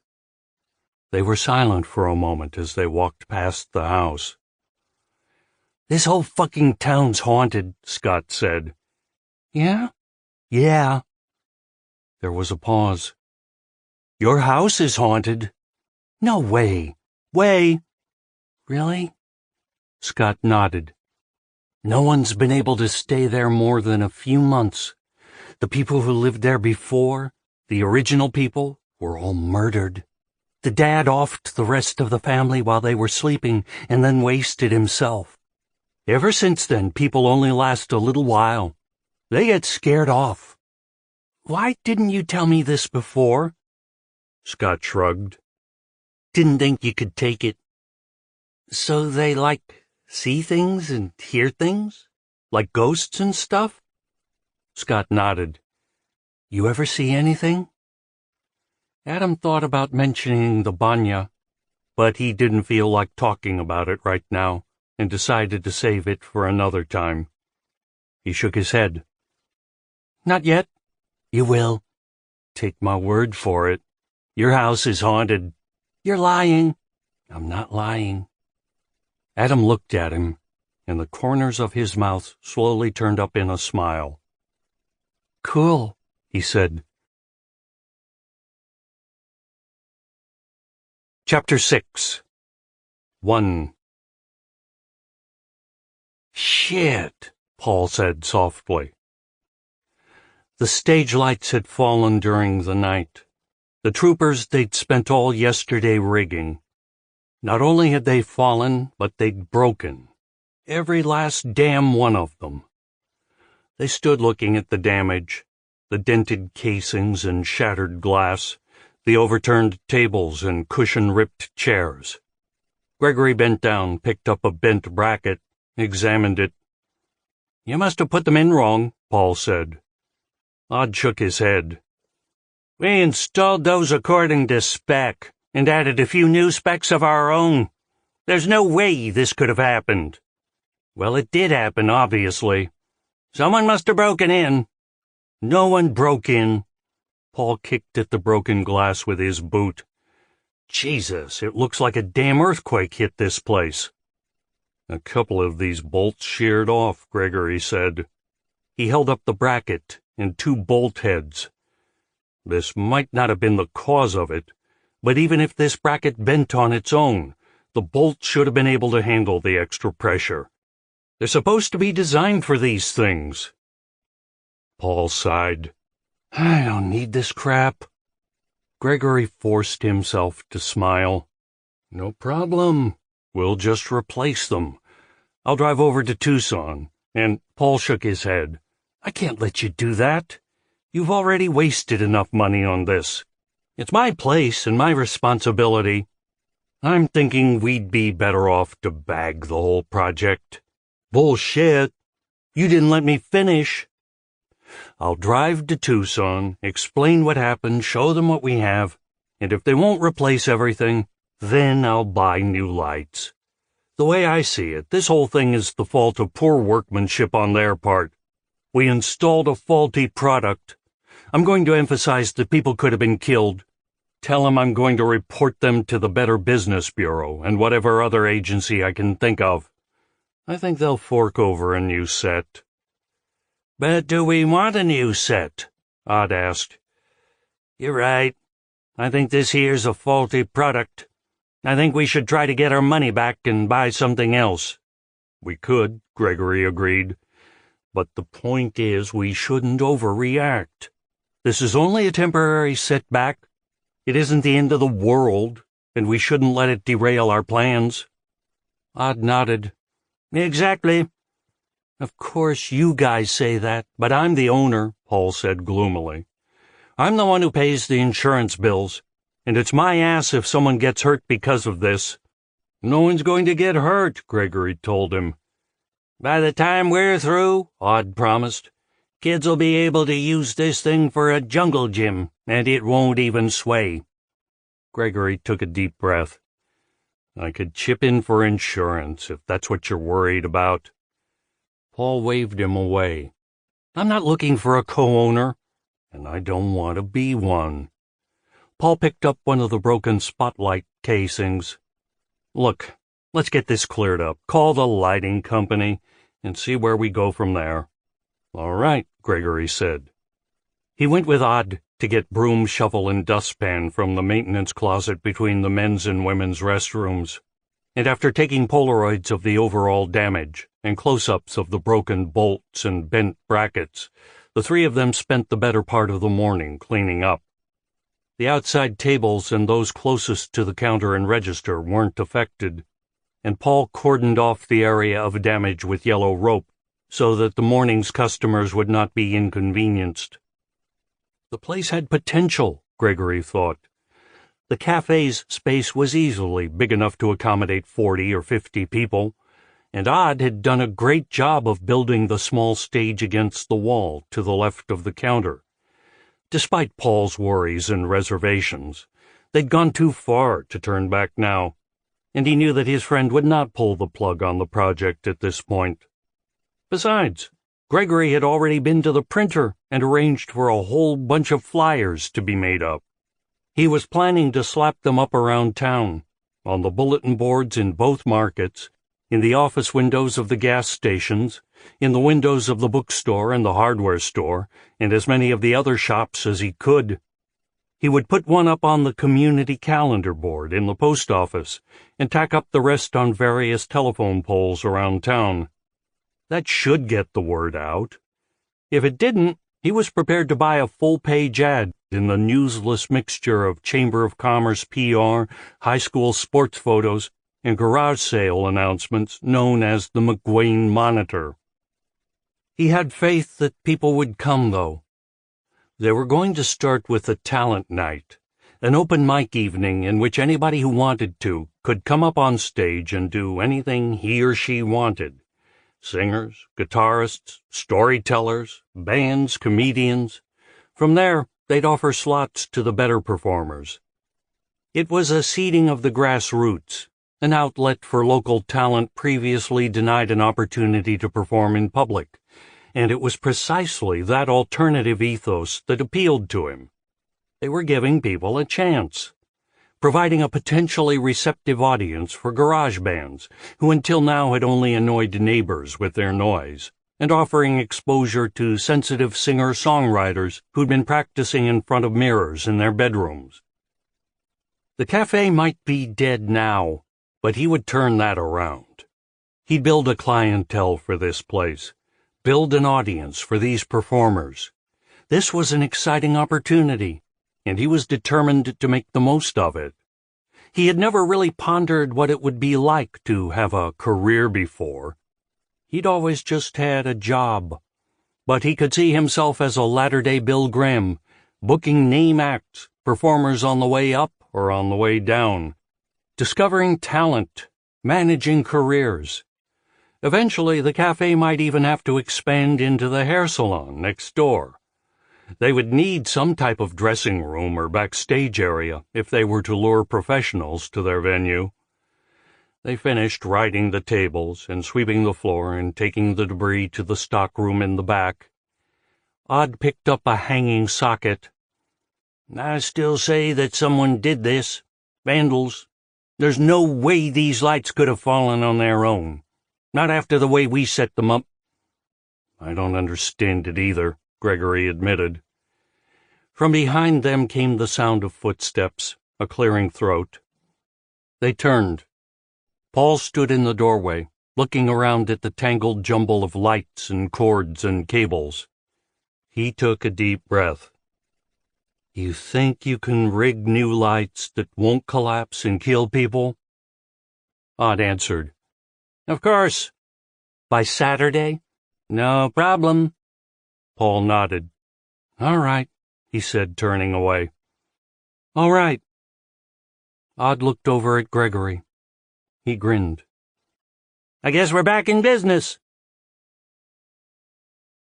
2.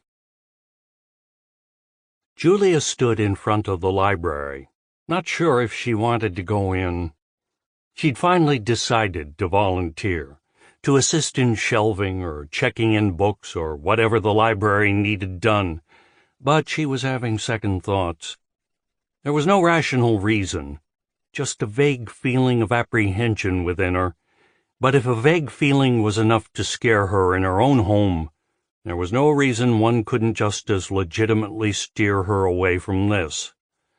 No, she was neurotic enough as it was.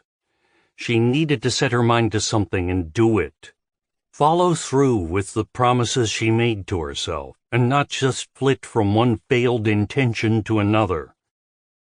She grasped the handle, pulled open the glass door, and stepped inside. The McQueen Public Library was big enough to be serviceable, but small enough to be picturesque. In place of the impersonal bank of computer screens that had supplanted the card catalog in most Southern California libraries, there was an oak filing cabinet set against the far wall between two open windows. 4 reading tables adjoined the 2 racks of magazines and a glass display case filled with old photographs and mining tools.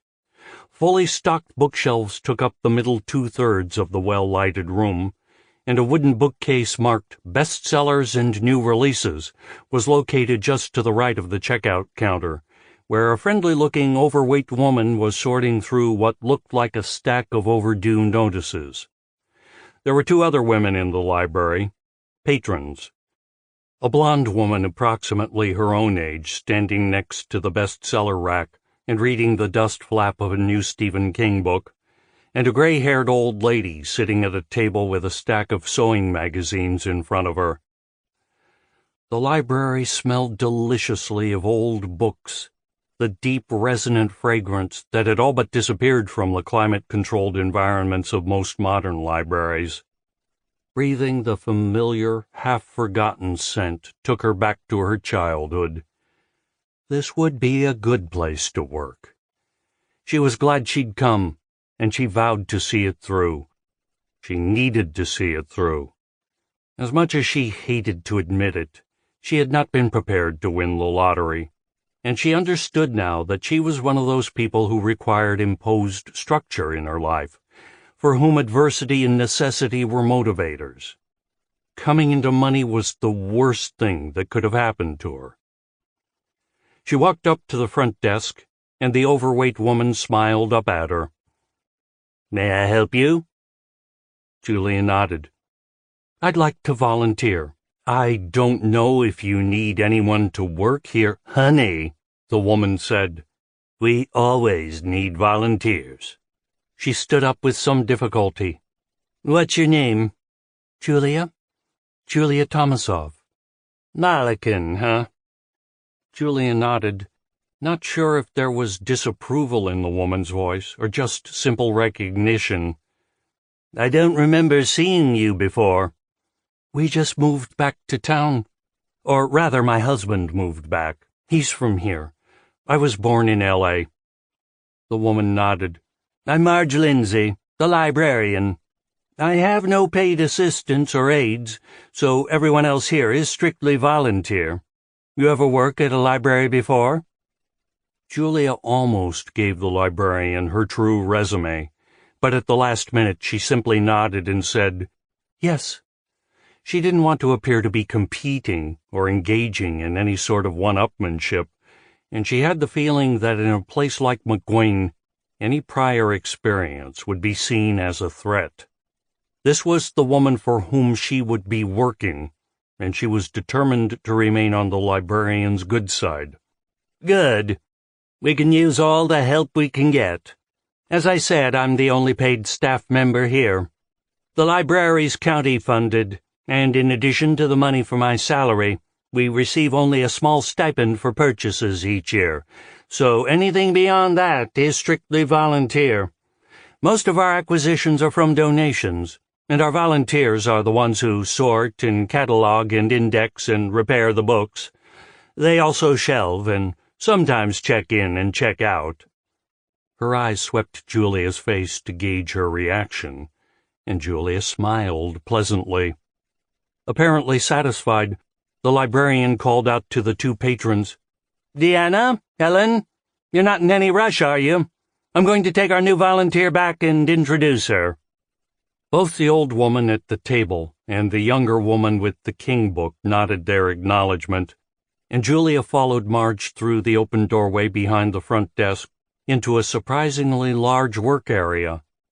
There were 2 middle-aged women sitting at a long table in the center of the room, stacks of books piled in front of them, boxes of additional books on the floor under the table.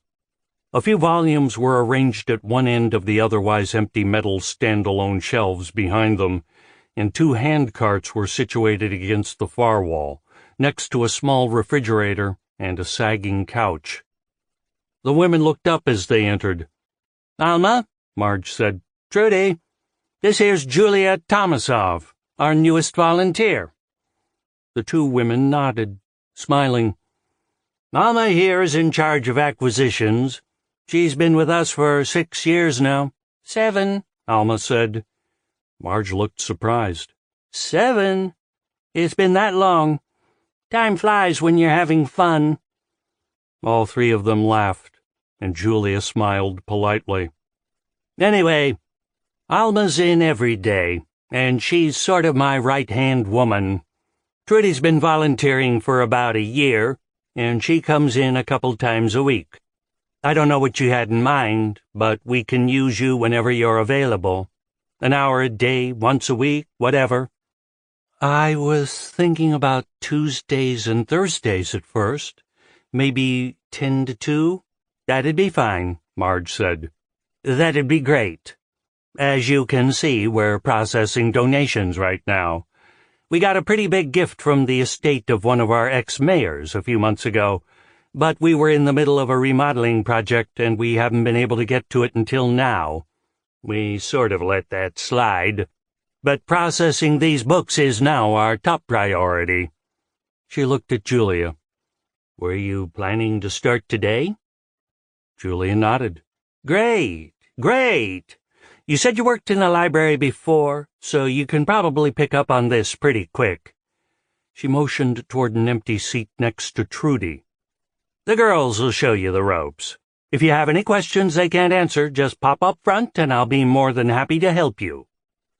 Marge remained a few minutes longer, helping her to get settled, then excused herself and walked back out front to check on the patrons. "Malakin?"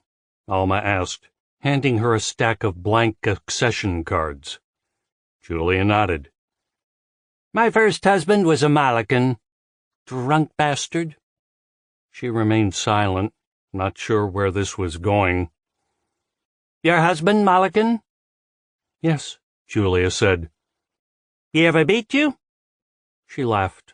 "No. You're lucky."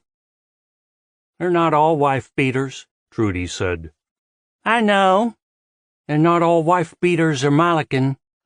You don't have to tell me that." Trudy smiled sympathetically at Julia, giving her a quick, she's-not-so-bad-when-you-get-to-know-her look. Julia smiled back, understanding, and the conversation soon settled into the usual biographical chit-chat. Alma had indeed had a hard life, and Julia was amazed by the soap opera quality of her troubles. From her string of marriages, to various losers and layabouts, to the recent arrest of her eldest son on drug charges. Trudy, by contrast, had been married to the same man since she was 16, an insurance salesman and an elder in the Mormon church. Both women seemed simple and honest, and refreshingly free of pretensions, and when Julia thought about what her day would have been like had she remained at home in the house, she was very glad that she'd come here this morning. After that, the conversation took a turn for the worse. It was Alma who steered the talk away from the personal and toward the political. "The government's lying to us again," she said. Trudy did not respond, and Julia followed her lead, saying nothing and continuing to fill out the accession card on the book in front of her. "There's a comet that's going to crash into the Earth, and the government knows about it, but they're keeping it a secret." Julia could not help smiling. "Where did you hear that?" "Joe Smith." "Who's Joe Smith?" "He's on the radio.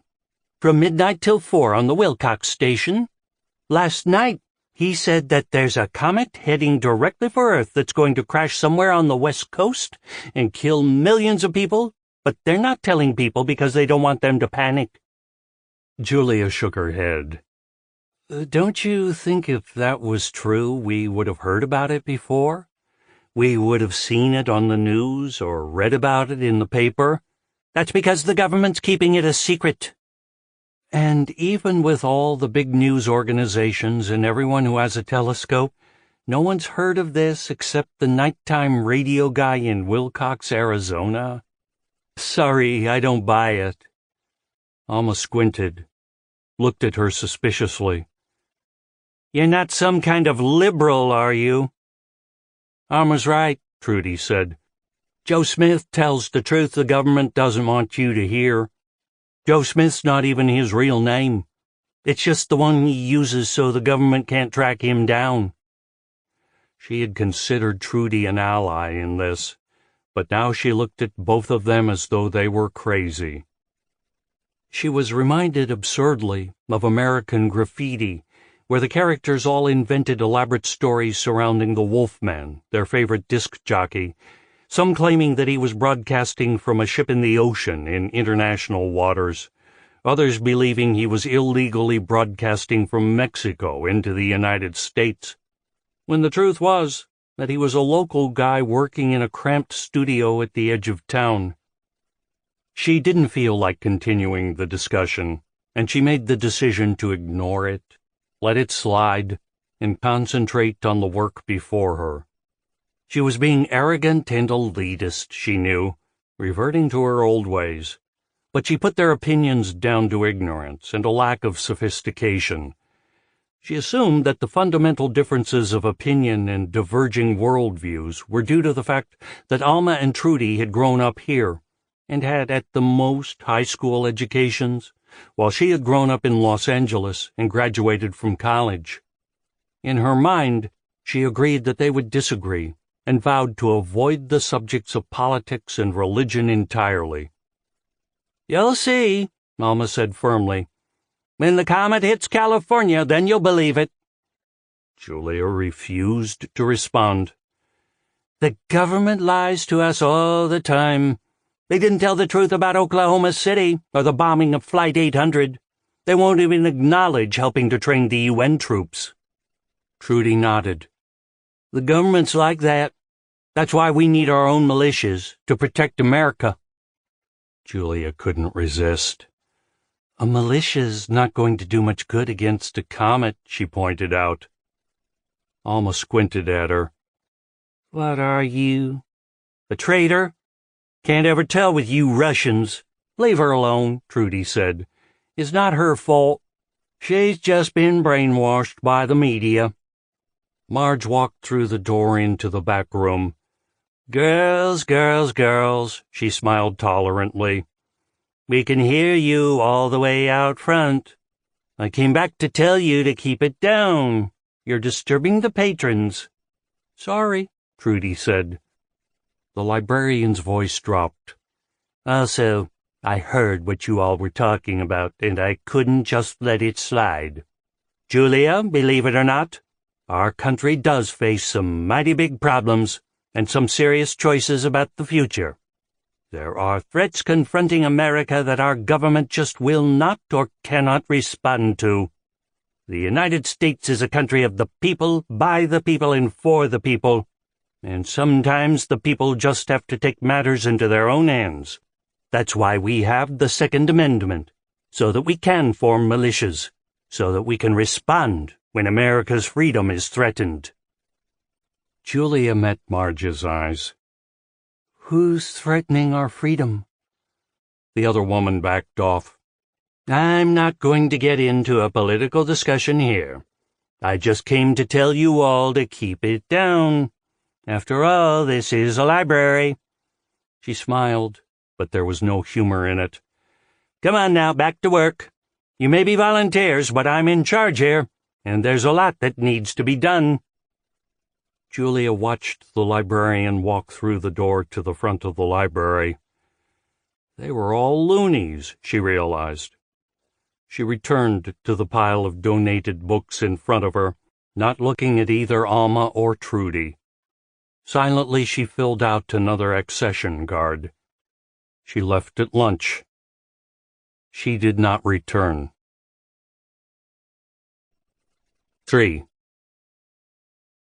Jim sat on the edge of the unmade bed, head in his hands, elbows on his knees. He was tired, fatigued, and his head was pounding. He'd been sitting like this for nearly 20 minutes, wanting to get up, intending to get up, but for some reason unable to do so. It felt like a hangover, the pain in his head and the lethargy in his body, but he had not gotten drunk in a long time, and he knew that could not be the cause. Ordinarily, he would have been at the church hours ago. It was nearly mid-morning, the sun hot and high in the sky, and he should have already finished sweeping out the dust and cleaning the kitchen and started preparing his sermon for Sunday. But he just hadn't been able to do it. Perhaps he was sick. No, it was not his body that was troubling him. It was not even his mind. It was his heart. It was Agafia. He did not know why, not specifically, but his heart ached when he thought of her. This should have been the happiest time of his life. His prayers had finally been answered, and Agafia had returned to him, free and unencumbered. She had apparently forgiven and forgotten, and she seemed more than willing to take up where they'd left off. But something was wrong. She'd changed. Yes, she had. That was to be expected, of course. Only saints and fools walked through life without reacting and adjusting to the circumstances of their surroundings, without learning from their mistakes. But in Agafia's case, it was different. She hadn't changed all that much in her attitude or outlook, and on the surface she seemed to be the same as always, only older. But there'd been a subtle shift in the core of her being, and there was now something about her that made him uncomfortable. He did not like being around her. That was why his heart was so heavy. The woman he loved, the woman of his dreams, frightened him. Frightened him? Yes. The thought occurred to him that it might not be her doing. She might be under the influence of an evil spirit, a niecizny duk. Jim sighed. He was overreacting, obviously worked into a state by his concern for her, by his love, and by his inability to understand the ambiguity of his feelings. Agafia was the same religious woman she had always been. She was a good Molokan, and it was beneath him even to think otherwise. Wasn't it? He thought of what had happened in Russian Town all those years ago, and he closed his eyes, shivering. He'd always assumed, no, he'd always known that everything God did was good. God was all good and was incapable of doing something that was not good. So the Bible, God's Word, was inherently pure, supremely incorruptible, the closest thing to perfection on this earth. Yet when he'd gone over to Agafia's home yesterday, when he'd looked at the big family Bible on top of the bureau in her dining room, he'd felt a vague sense of unease. He tried to tell himself that it was the room, the house, but that was not true. It was the Bible itself that was wrong. The black leather binding looked ominous, the gilt lettering garish and almost obscene.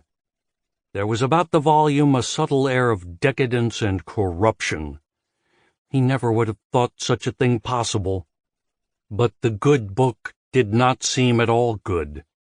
It seemed bad. Evil. He was afraid of it. He was a man of God. How could he be afraid of a Bible? He didn't know, but he was, and as Agafia talked he had gently urged her into another room, away from the horrid book. The Bible? A horrid book? Maybe it wasn't her at all, he reasoned. Maybe it was him. Maybe it was the house. That was the most likely explanation. After what had happened at that location, it was more than realistic to assume that evil lived at that address. He had not yet asked Agafia whether she knew what had transpired in her house, and though he had not wanted to bring it up before, had not wanted to taint her homecoming, he now thought the time had come to tell her of the massacre, assuming she did not already know. If she had not said the proper prayers, perhaps all of the church members could go over to her home and attempt to cleanse it. If she had done everything correctly, then they could still put their heads together and with the combined power and goodness of all their wills, drive out whatever had taken root at that spot. And if it wasn't the house? He didn't know. But whatever the problem, whatever the cause of his unease, he still loved her. He would always love her. His head was still pounding, and he felt like going back to sleep, but he forced himself to stand. He walked into the bathroom, wet a comb, and ran it through his tangled white hair. He rinsed with Listerine and grabbed yesterday's pants and shirt from the top of the hamper, putting them on before going into the kitchen and grabbing a handful of crackers to snack on. He walked down to the church and sensed immediately that something was wrong. He walked slowly through the open room, his footsteps echoing on the dusty wooden floor. The windows were shut, the doors securely locked. Nothing appeared to have been touched, but he could tell that he was not alone. He could feel it. The church looked empty, but it wasn't, and it was with trepidation that he approached the darkened doorway of the kitchen. "Zdravicha," he called. "Hello." There was no answer. He tried to tell himself that kids had broken in, or that he was worried about robbers and vandals, but there was no sign of a break-in. There was nothing to steal, and nothing had been vandalized. And the truth was, it was not human intruders that concerned him. It was Niechitsny Duk. He flipped on the kitchen light, looked quickly around. Nothing. There were only the stove, the sink and empty counter, and the metal rack holding pots, pans, and various cooking utensils. At the opposite end of the room was the closed door of the storage closet, and Jim said a quick protective prayer as he walked across the kitchen and yanked the door open. Again, nothing. Only brooms and tools and buckets and cleaning solvents. He closed the closet door. That was it. There were no other rooms or spaces inside the church. He had looked everywhere and found nothing. He sighed heavily. He should have been able to relax, his fears allayed, but the feeling was still there, as strong as ever, that he was not alone, that someone, something, was in the building with him. He thought for a moment, then decided to get out his Bible and walk through each square inch of the church in order to drive out any demons or evil spirits that might be lurking. He did not understand how Niechitsny Duk could even enter the blessed house of God, but he thought of his experience at Agafia's and reminded himself that just because he did not understand something did not mean that it could not occur. He walked back through the kitchen, out the doorway, and across the dusty open floor to the wall against which the benches were stacked. Next to the piled-up benches was the small chest of drawers where he stored his Bible. He pulled open the top drawer, and his Bible screamed at him. He leaped back, startled, practically tripping over his feet in his instinctive haste to get away from that horrible noise. There was another scream, high-pitched, loud, short, strong, and the Bible shot up out of the drawer and into the air as if it had been thrown. Jim continued to stagger backward, praying out loud, as the Bible turned in midair and flew toward him, its pages flapping. It looked like some sort of hideously deformed bird, not like a book at all, and he ducked, losing his balance and falling to the floor as it dove at his head. He was shouting now, Molocan prayers against the devil and his minions, as the Bible flew up to the top of the ceiling, then dove at him again.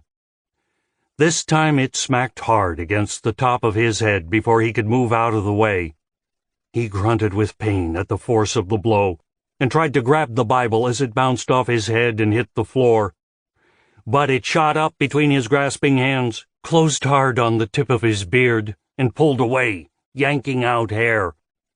There was laughter accompanying the attack, a close relative of the screams, a hideous high-pitched cackle that sounded like nothing he had ever heard.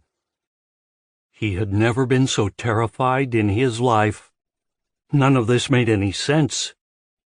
He did not know why this was happening, or even what was happening. He knew only that his church had been invaded, that he was being attacked, and that his prayers seemed to be having no effect. Agafia's Bible. Was this some sort of plague afflicting Russian Bibles?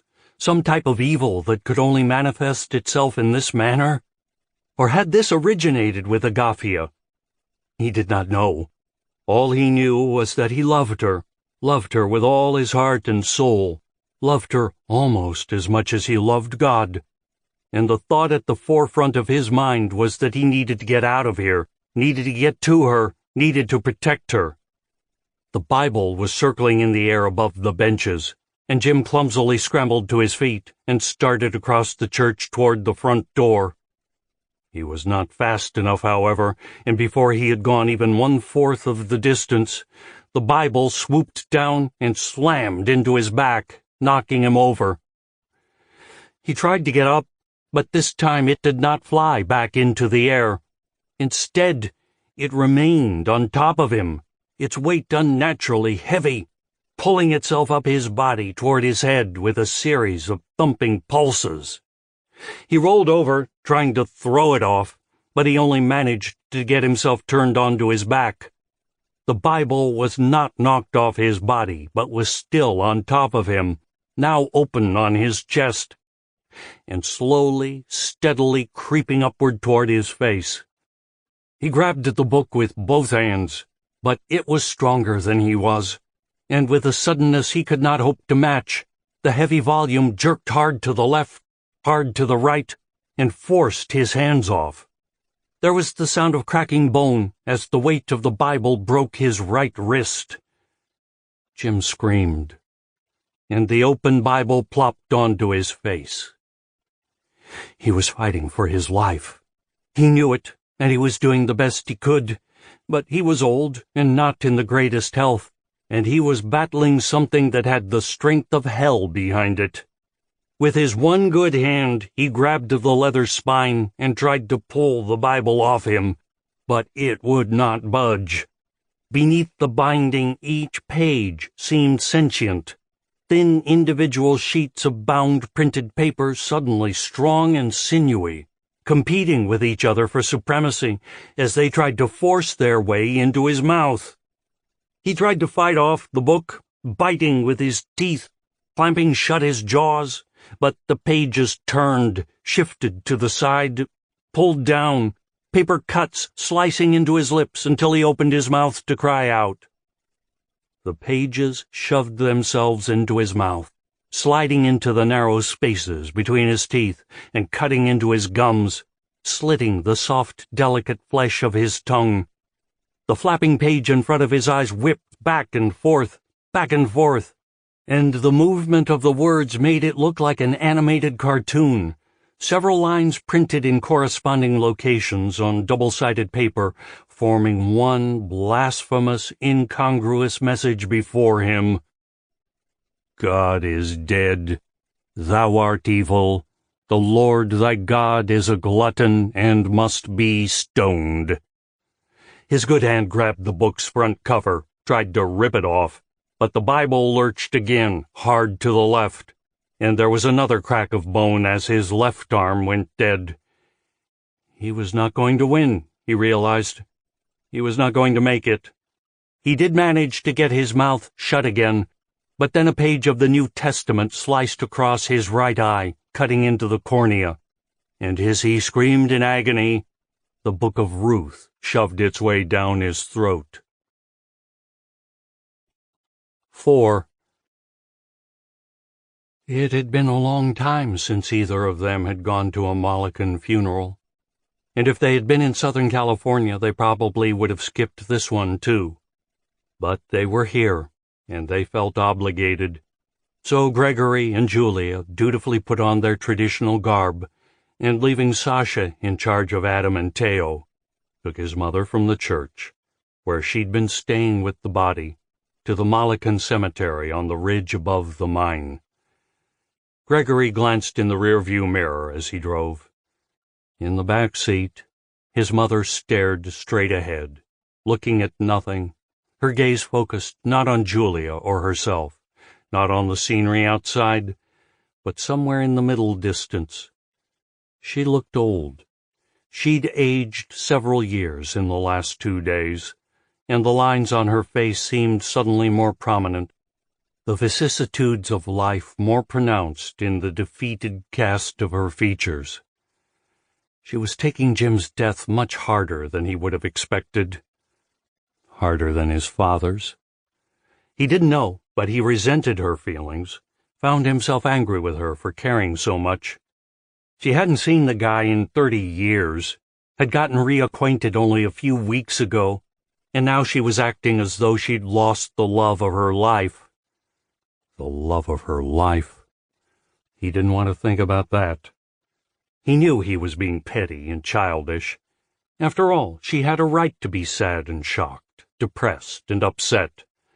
One of her old friends had died, been killed, and it was selfish and inconsiderate of him to ascribe motives to her feelings, to feel betrayed because she was experiencing an understandable human reaction to an incomprehensibly horrific event.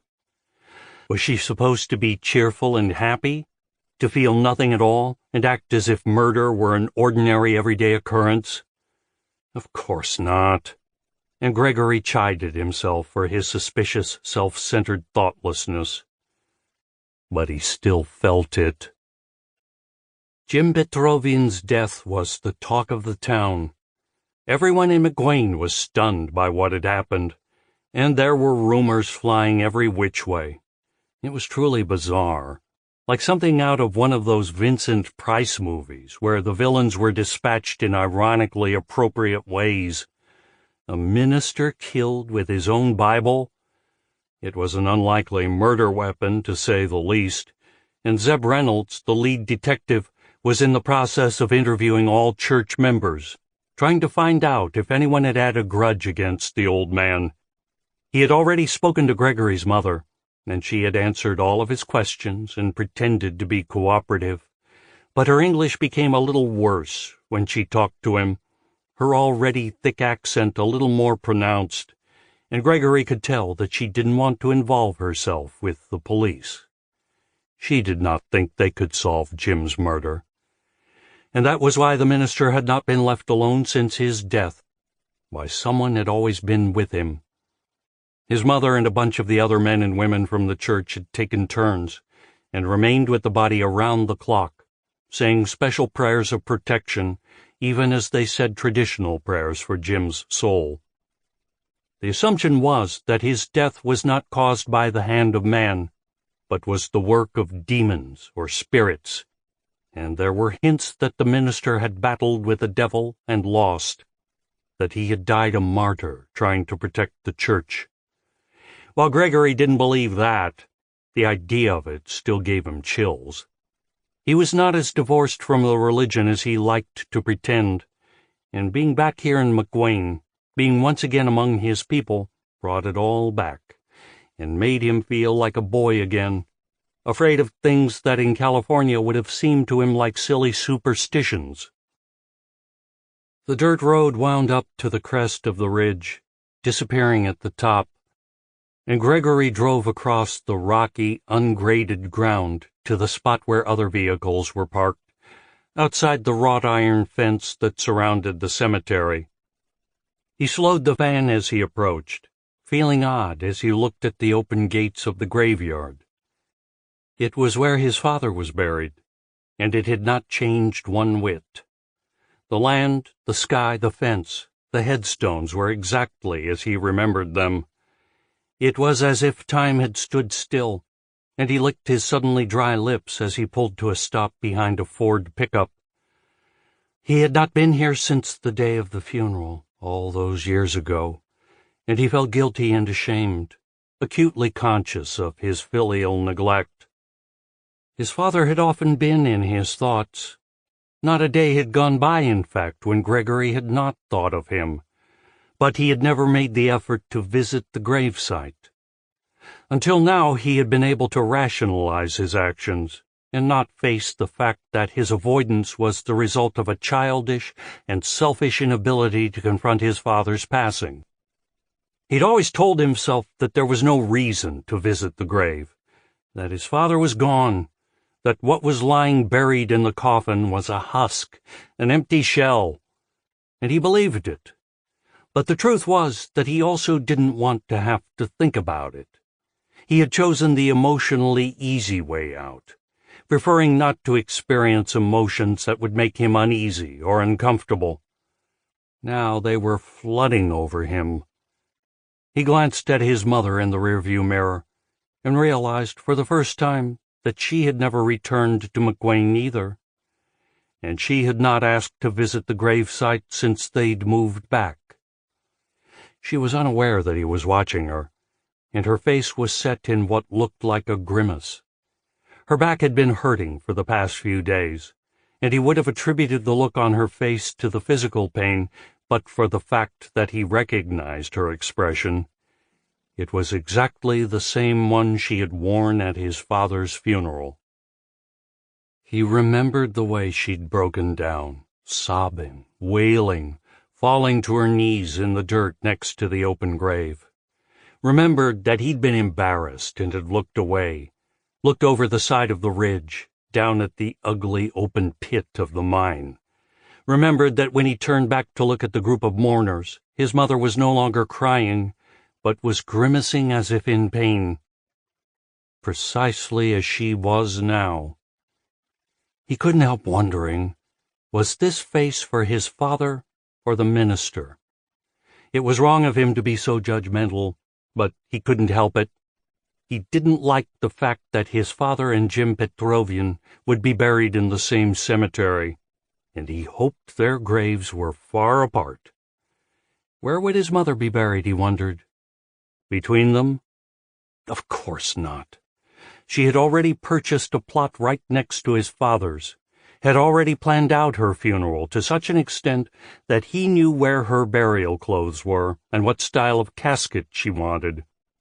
She was sad because an old friend of hers had died, and he was just being an insensitive asshole. He and Julia got out of the van, Julia unfolding a sunscreen over the windshield so the inside of the vehicle wouldn't be an oven when they returned. He opened the sliding side door, and his mother stepped out slowly, pressing one hand against her aching back.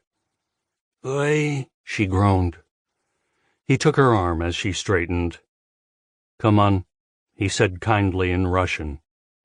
And flanked by his wife and his mother, he walked through the gates, across the rocky ground, past his father's final resting place, to the open gravesite near the edge of the cliff. 5.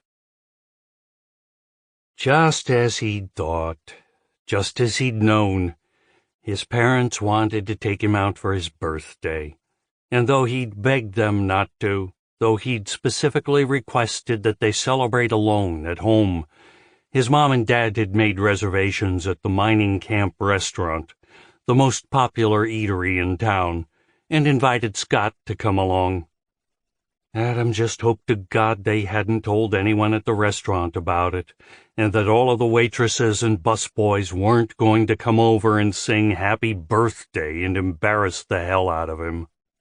He'd never be able to live it down. At least he had gotten his family to agree to open the presents at home, so he didn't have to sit at the table with a pile of wrapped boxes in front of him and open them while everyone stared. 2 girls from his class were at the restaurant tonight. Liz and Livia Stanson, the Blabbermouth sisters, and he knew that anything occurring here this evening would be all over school by Monday. If he had had to unwrap a package of underwear from Babunya in front of them, he would have been humiliated all the way through junior high. Actually, things weren't turning out as badly as he'd feared. The mining camp's one banquet table had already been occupied when they'd arrived, so their party had to spread out over 2 tables. Since he was the birthday boy, he got to sit alone at one with Scott, while the rest of the family sat together in a booth. So all things considered, it wasn't too embarrassing.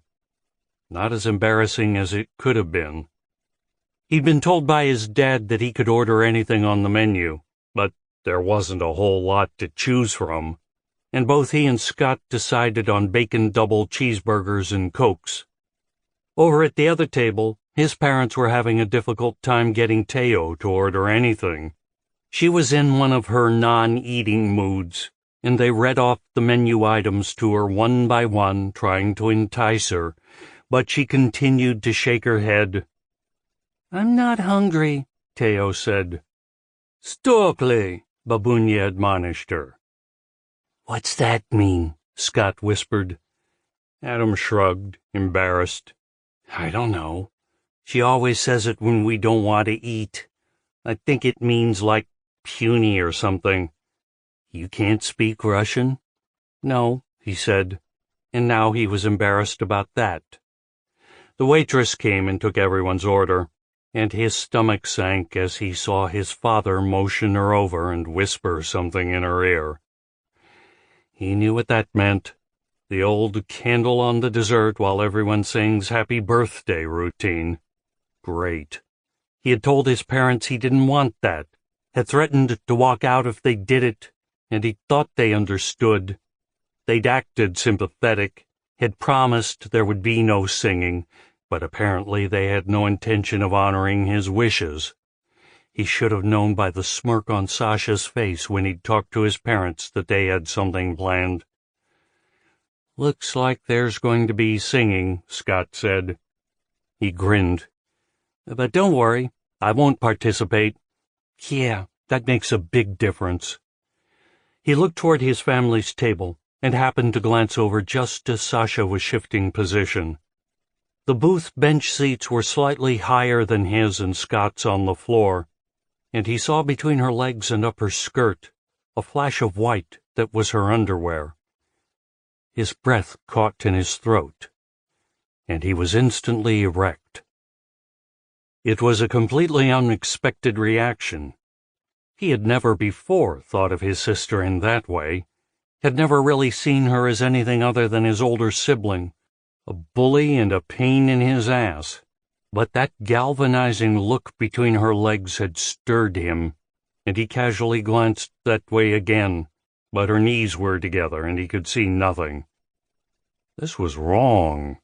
She was his sister, for God's sake. He wasn't supposed to be aroused or sexually stimulated by her.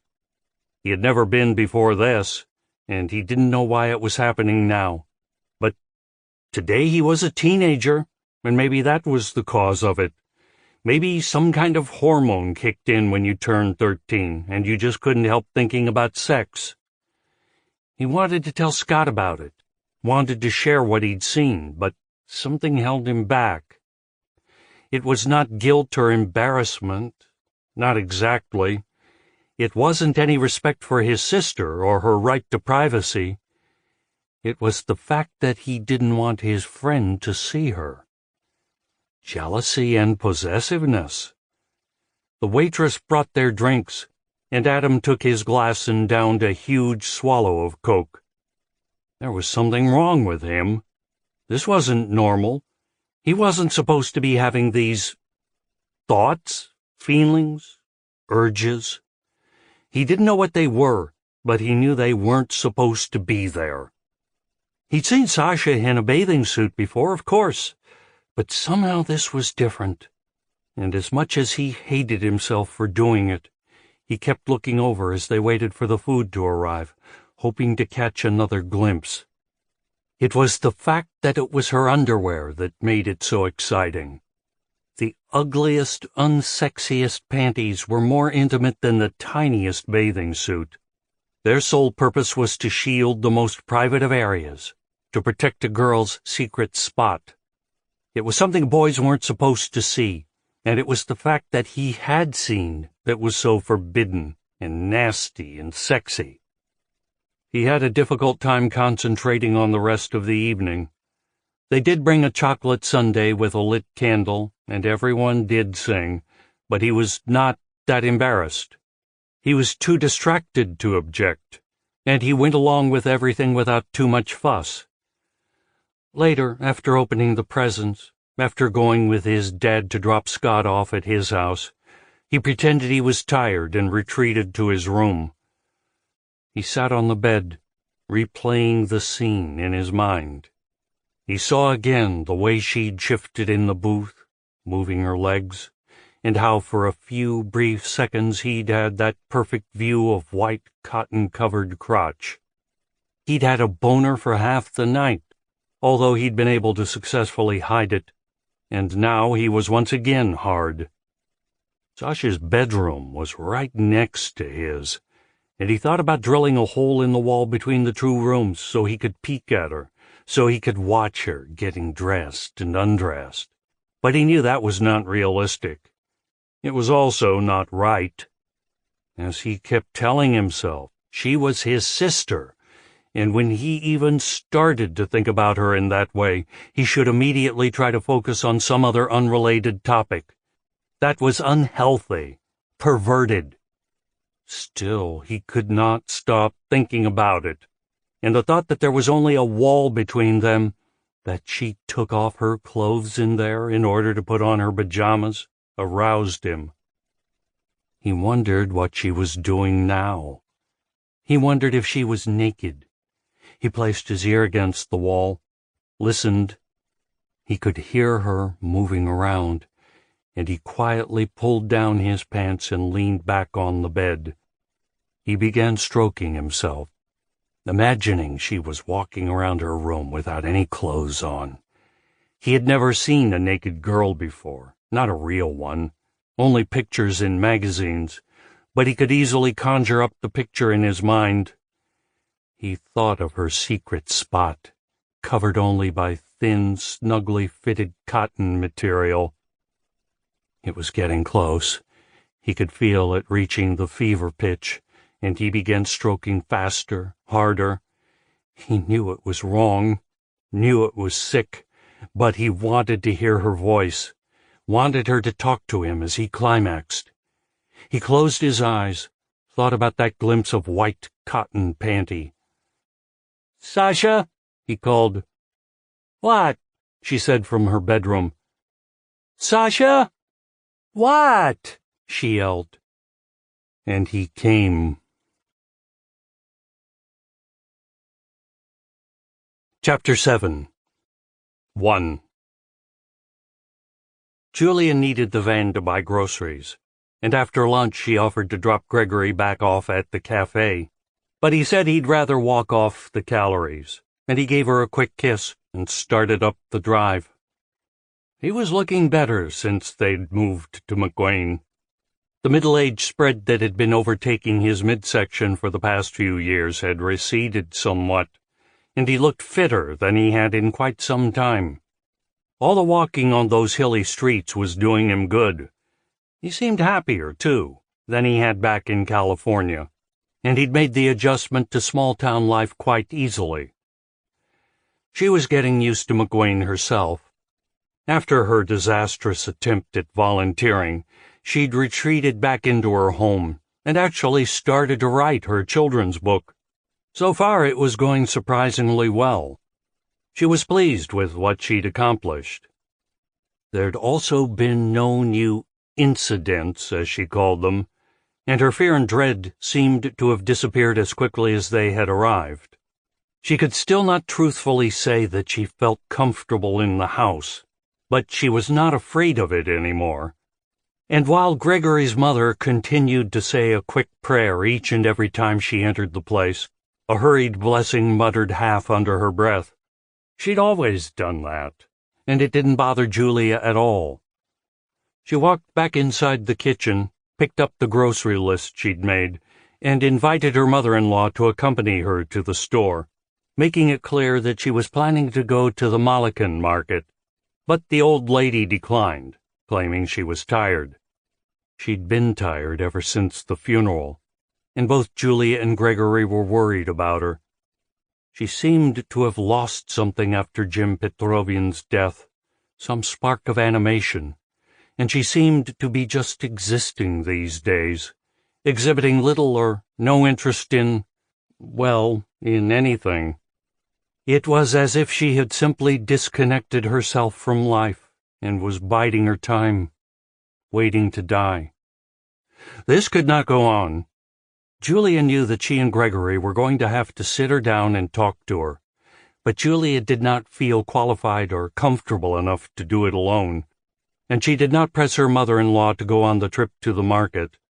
She simply nodded, accepting the old woman's decision, and said that she'd be back in 20 minutes or so. Julia took the keys out of her purse, walked outside, and got into the van, starting the ignition and immediately turning on the air conditioner. They had discussed buying another vehicle. They could certainly afford it now, but one seemed to be enough at this point. Sasha had been pressuring them for her own car, and while she and Gregory had adopted a we'll see attitude in front of their daughter, they were planning on getting her a Jeep for graduation. She drove down to the market, parking in the dirt lot on the side of the building. She grabbed a shopping cart and looked up at the painted butcher paper in the window that advertised this week's specials.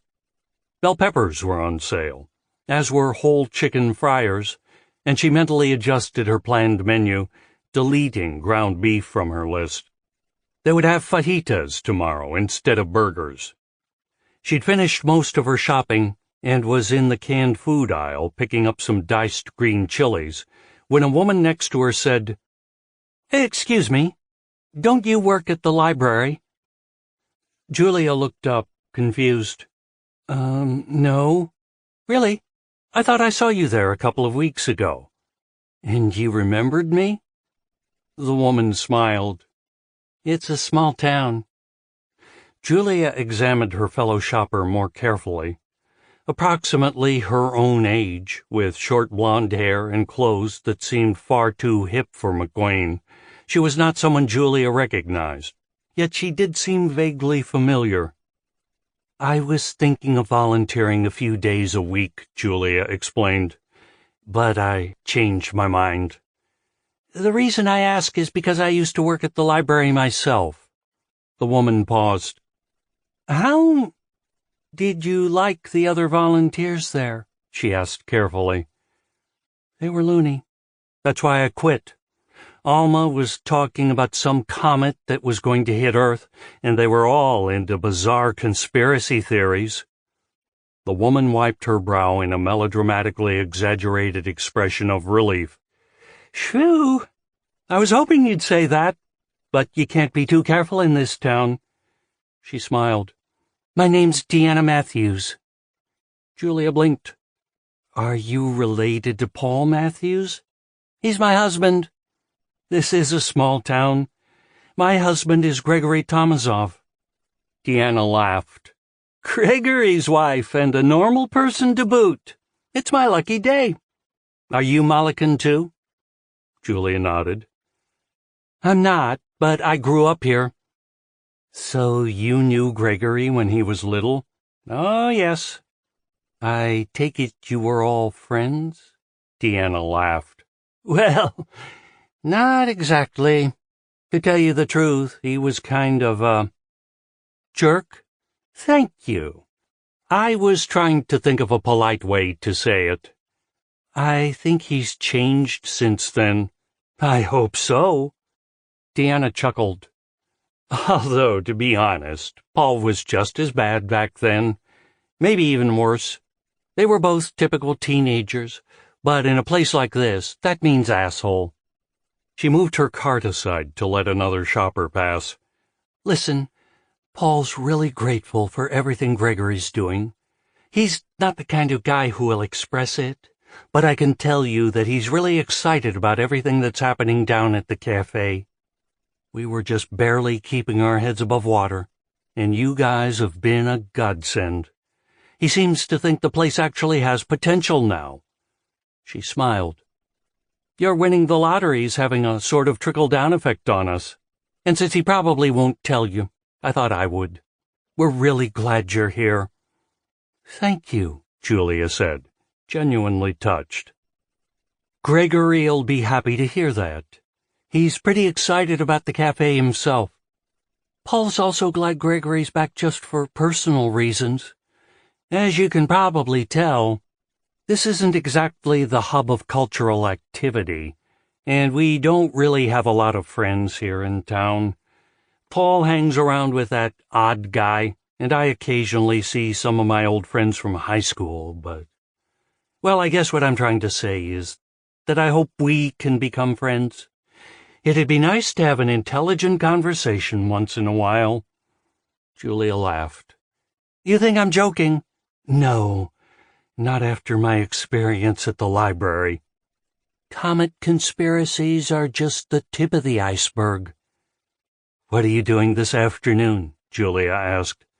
"No plans. Why?" "Would you like to come over?" "Sure." She nodded at her half-filled shopping cart. "Just let me take this home and get it put away." "You know where we live?" "Of course."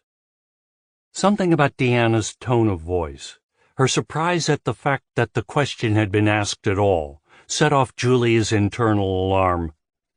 "Of course," she repeated. Deanna frowned. "You live in the old Megan—" She trailed off, realization dawning in her face. "Oh, my God.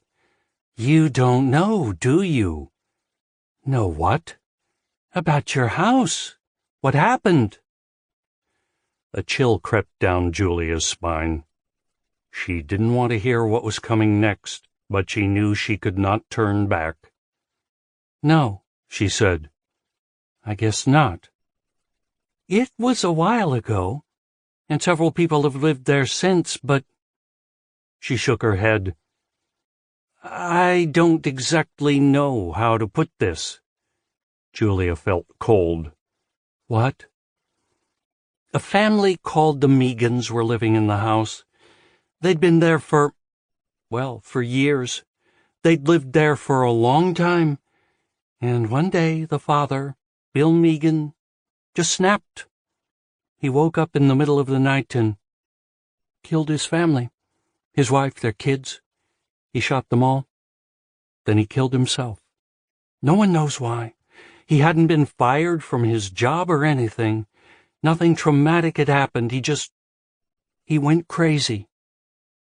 Julia licked her suddenly dry lips. "How many kids were there?" "3. All at once, her fears and worries didn't seem quite so silly. All at once, the dread she'd felt was understandable, made sense. "I wondered why you two would live there." Deanna shook her head. "I can't believe no one told you." "Who could have told me?" she said. But at the instant she said it, she thought of the Mollikins at the picnic. "I don't really know anyone in town." Deanna laid a hand on her arm. "You do now." Julia nodded, forced herself to smile, though inside she felt like ice. "Yes," she said, "I do now." She confronted Gregory the minute he came home. Deanna had left only a few minutes before, and Julia was still putting away cups and dishes when Gregory walked through the door. She told him everything, Deanna's story and the fleshed-out details her new friend had provided, her own uneasy feelings about the house, the mysterious box of dishes that had fallen for no apparent reason. She threw it at him angrily, getting in his face, but he seemed neither surprised nor particularly upset by her behavior. He was calm, rational, and his unflappability only increased her anger. "What do you want to do?" he said. "Move?" She met his eyes. "Yes." "Come on." "Come on what? You think our house is haunted? You think the ghosts of that murdered family are harassing you and breaking your china?" He shook his head. "Jesus, you sound like my mother." "Maybe she's smarter than you give her credit for." "Even as she is, Even if there are such things as ghosts, this house is safe because she purged it of evil spirits, and she blesses it every time she walks through the goddamn door. Keep your voice down. She's in her room. We're not moving because you got a sudden attack of superstition.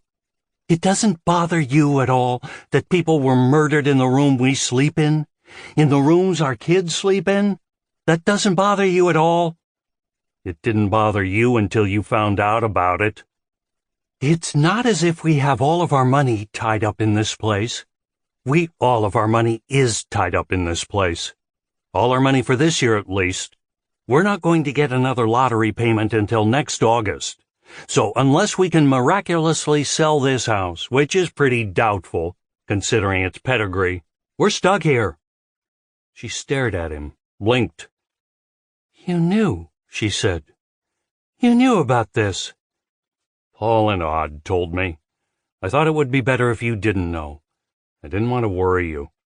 What gives you the right to make that decision for me?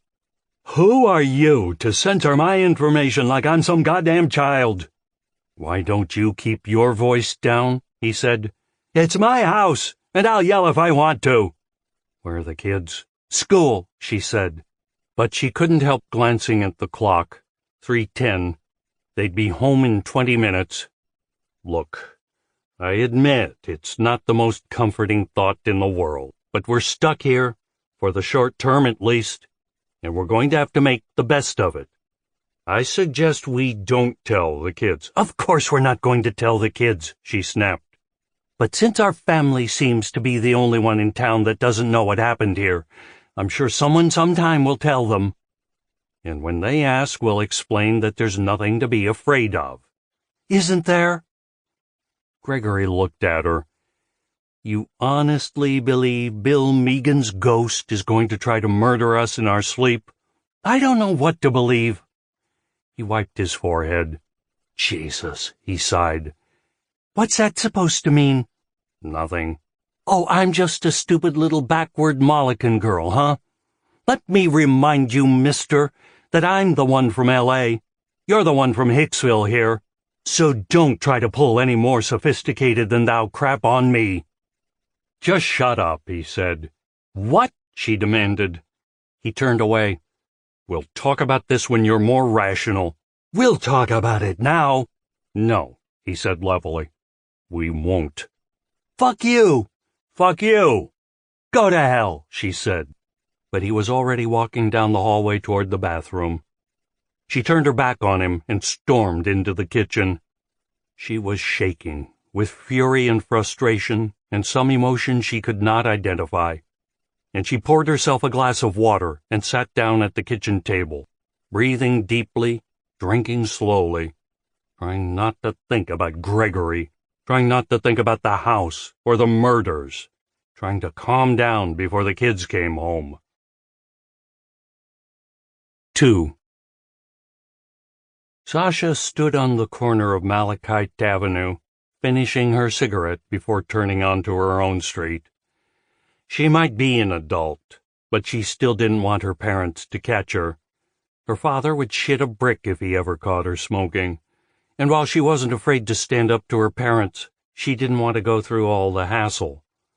It was better to avoid any conflict with the family and just pretend that things were going along the way they always had.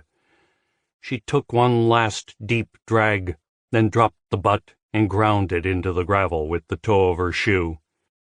She popped a couple of Tic Tacs into her mouth and headed up the street toward home. Adam assaulted her the moment she walked through the door. What's 12 base 6? What? We're doing base 6 in math. What's 12 base 6? Sasha pushed past him. I don't know. In the living room, her father put down his paper and looked coldly at her. I thought I told you to be nice to your brother. I am being nice. I just don't know the answer to his question. You were short, brusque, and rude. I told you before, you may be almost 18, but as long as you are living in this house, I expect you to abide by our rules. I expect you to treat your family with decency and respect, and that includes Adam. I want you to help your brother with his homework. Why don't you help him, Father? Or don't you know how?" He stood up, his already red face growing livid. "I will not be spoken to that way in my own house." She thought he was going to hit her, and she stepped back, suddenly afraid. Neither of her parents had ever hit any of them before, aside from small slaps on the bottom when they were younger. And this new, threatening authoritarianism took her by surprise. "You help Adam with his homework," her father said evenly. Sasha glanced at her brother, and he seemed just as unnerved as she was. That little shit Teo started laughing, but Sasha silenced her with a look. "Do you understand me?" her father said. "Yeah," Sasha told him, but she did not stay around to prolong the discussion. She stomped up the stairs to her bedroom, half expecting to hear her father's footsteps following behind. But no one came after her, and she walked into the room and boldly slammed the door.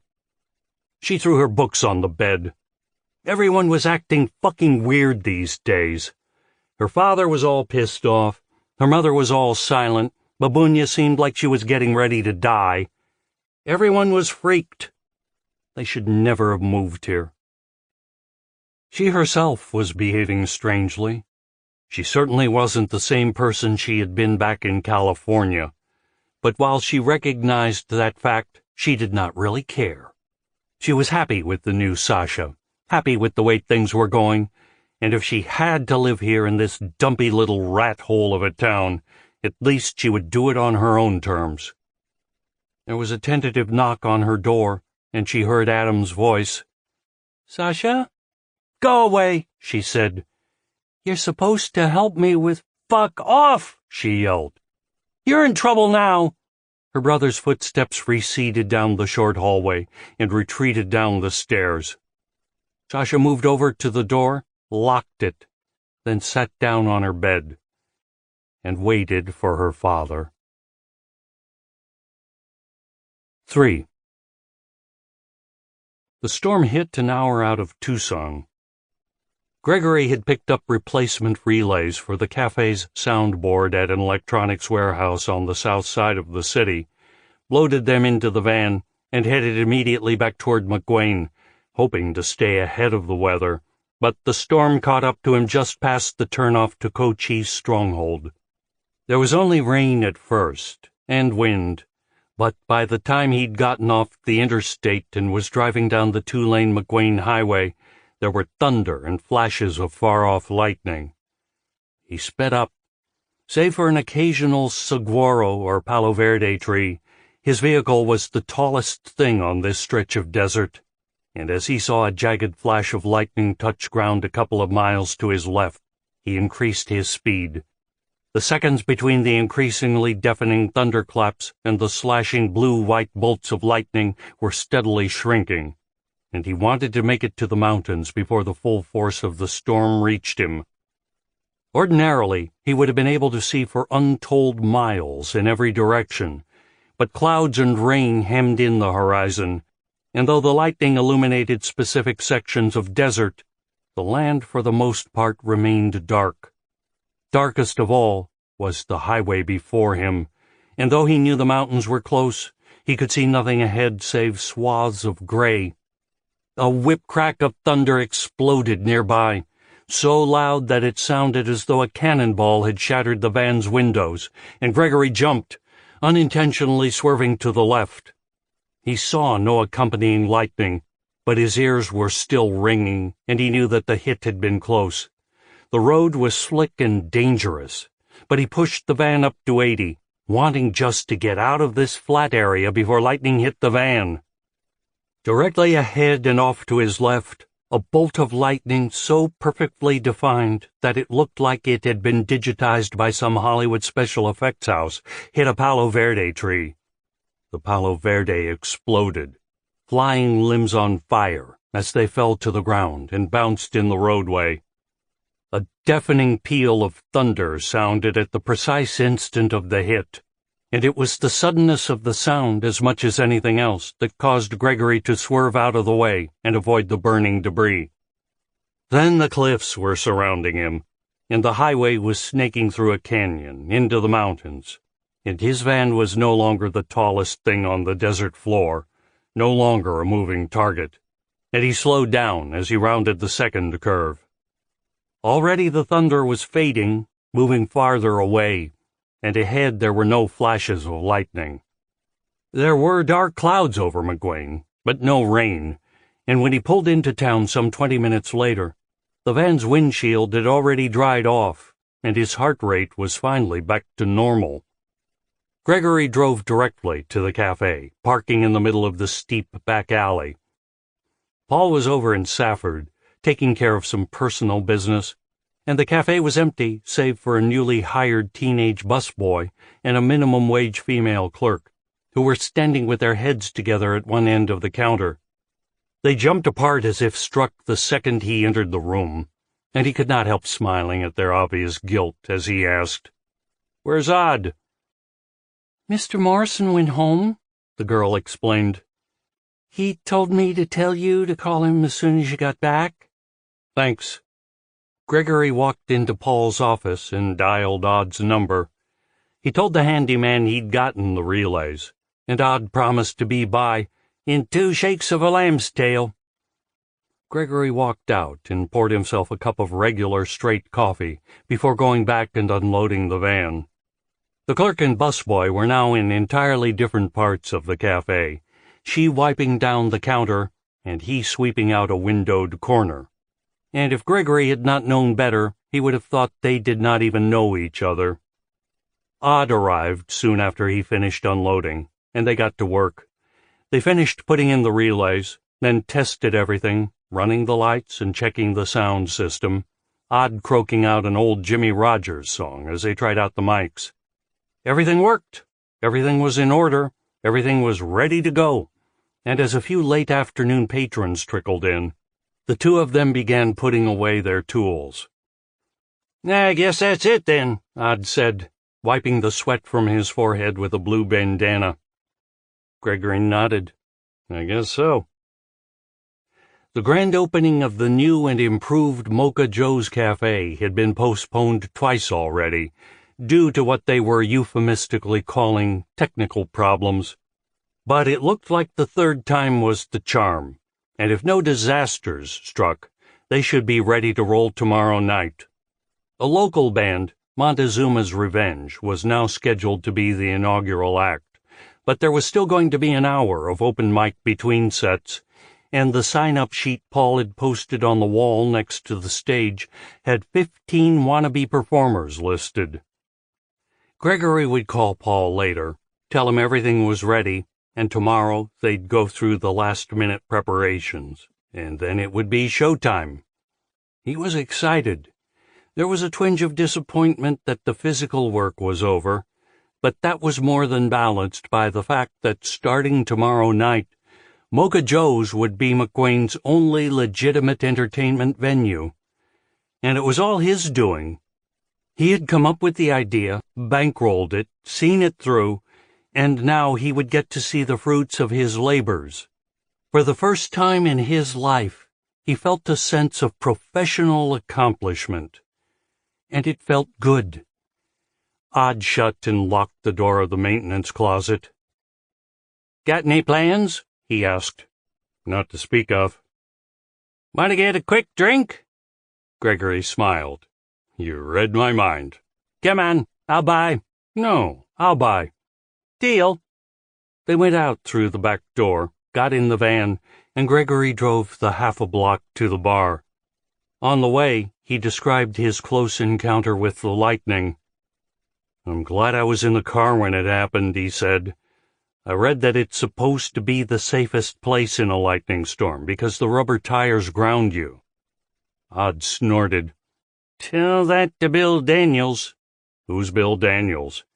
"He was driving that same stretch of road in a lightning storm 4 or 5 years back.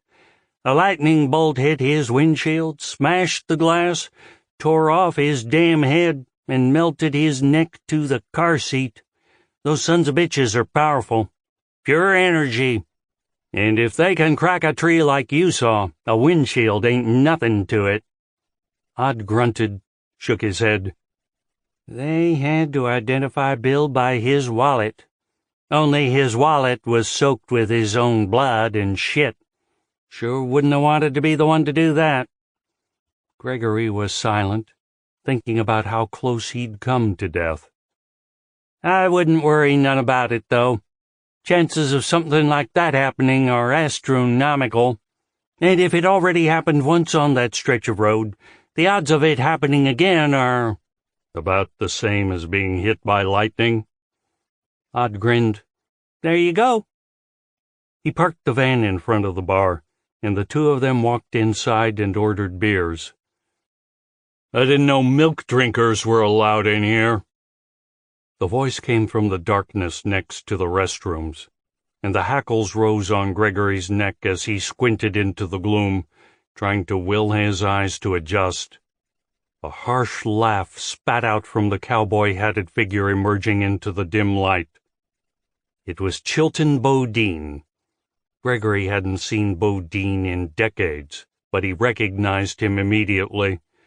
2 years ahead of him in school, the bully had made his first year of junior high a living hell. Long time no see, Tomasov. Gregory felt a pacifying hand on his arm.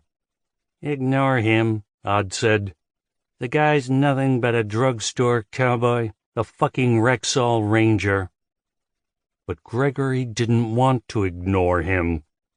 In his old enemy's terminally belligerent face, he saw the expressions of the men who had made fun of his father all those years ago, and he turned to face Bodine.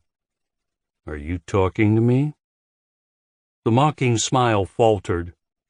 Clearly, the bully had just wanted to goad him, make fun of him, had not intended for it to escalate beyond that.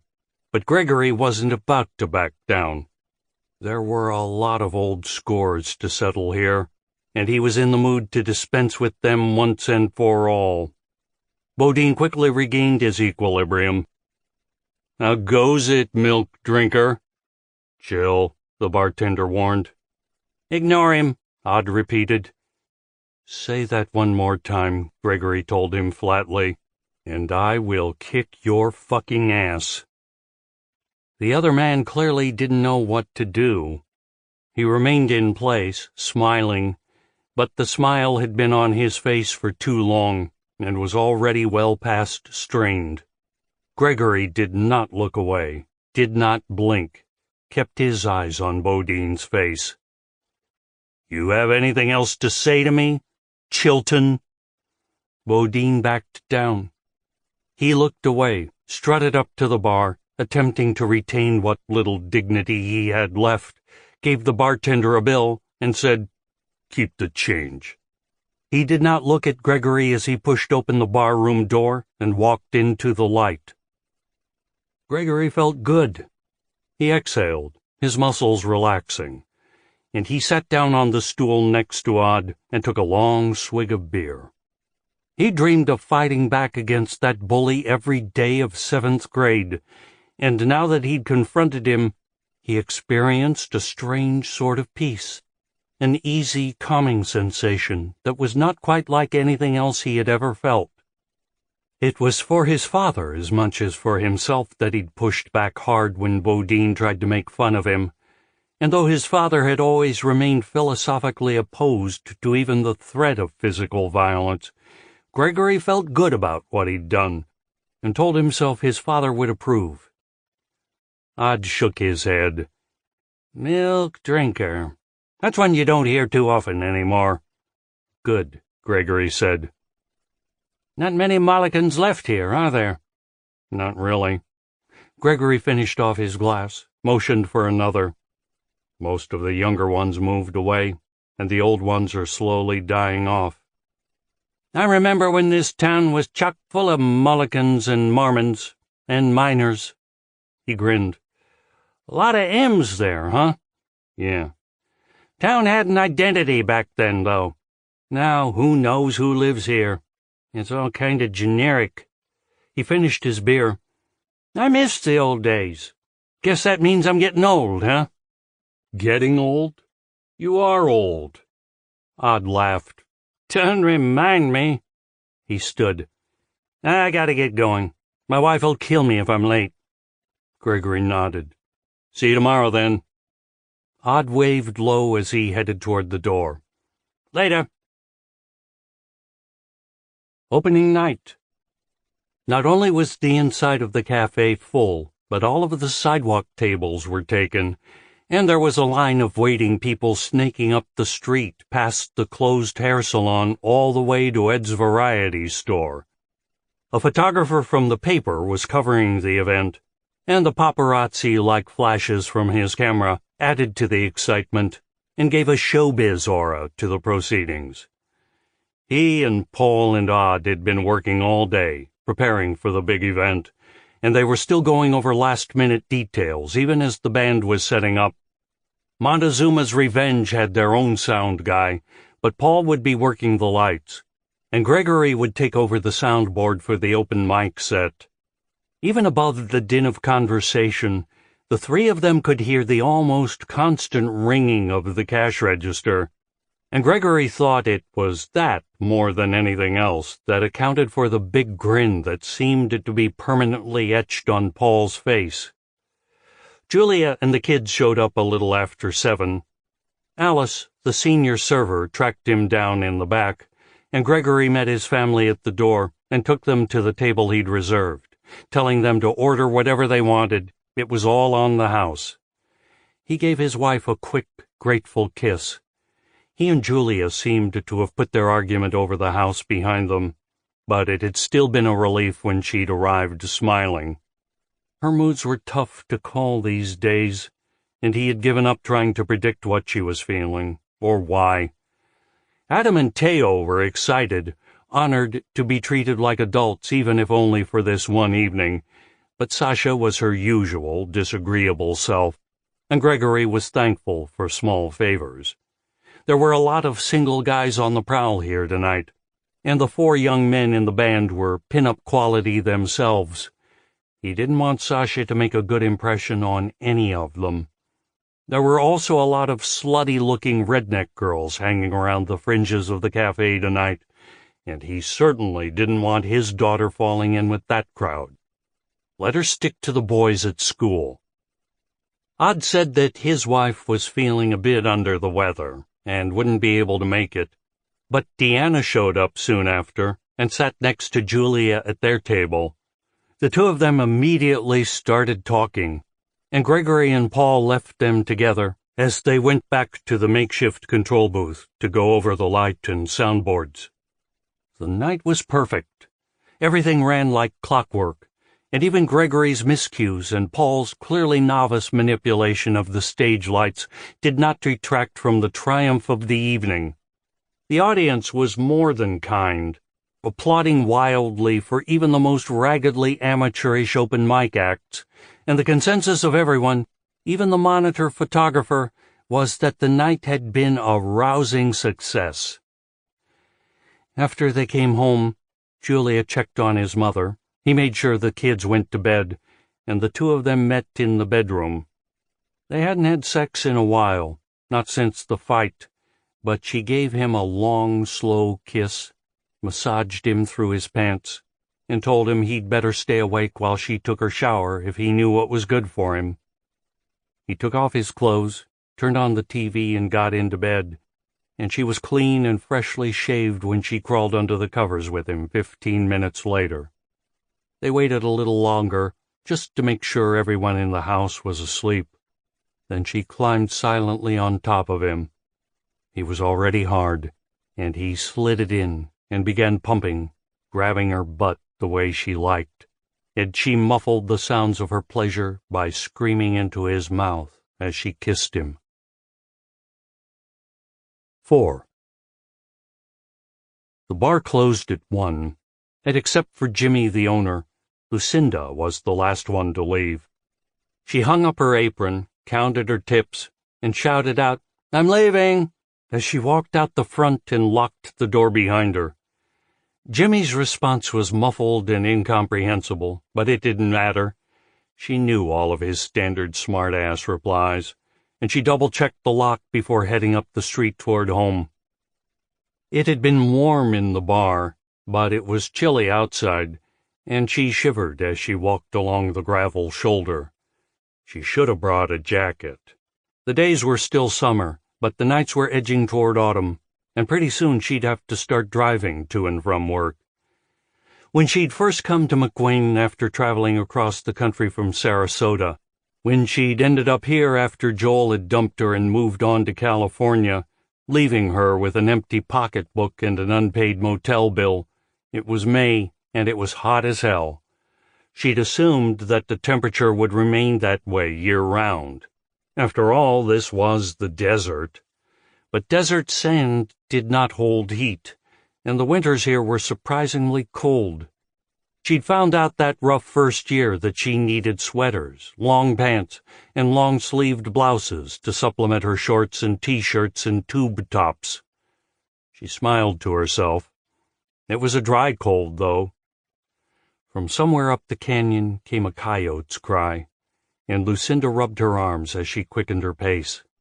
That was one desert sound she'd never gotten used to. It still frightened her, and it seemed to her that the coyotes had been howling a lot more lately. Closer in, a dog barked, and other dogs took up the cry, a chain reaction passing through the backyards of houses on several parallel streets. She turned into Azurite Lane.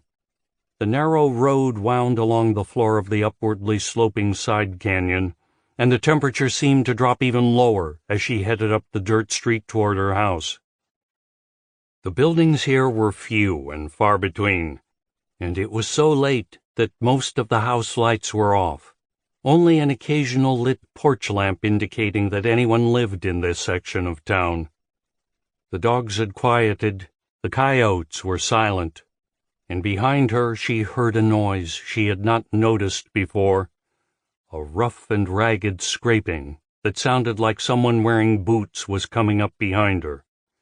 She hadn't seen anyone out, hadn't passed anyone along the way, and she tried to tell herself that it was merely someone walking home from a friend's house, and that it was purely coincidental that the two of them happened to be walking along this section of road at this time of night.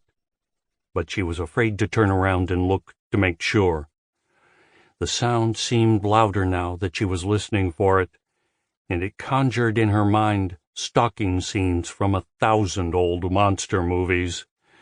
The horrific image she tried to focus on was that of the shambling, slow-moving mummy, but she could not sustain that fiction against the reality of the noise behind her. There was a sprightliness to the strange step, a hint of quickness and agility in the identifiable sound of movement.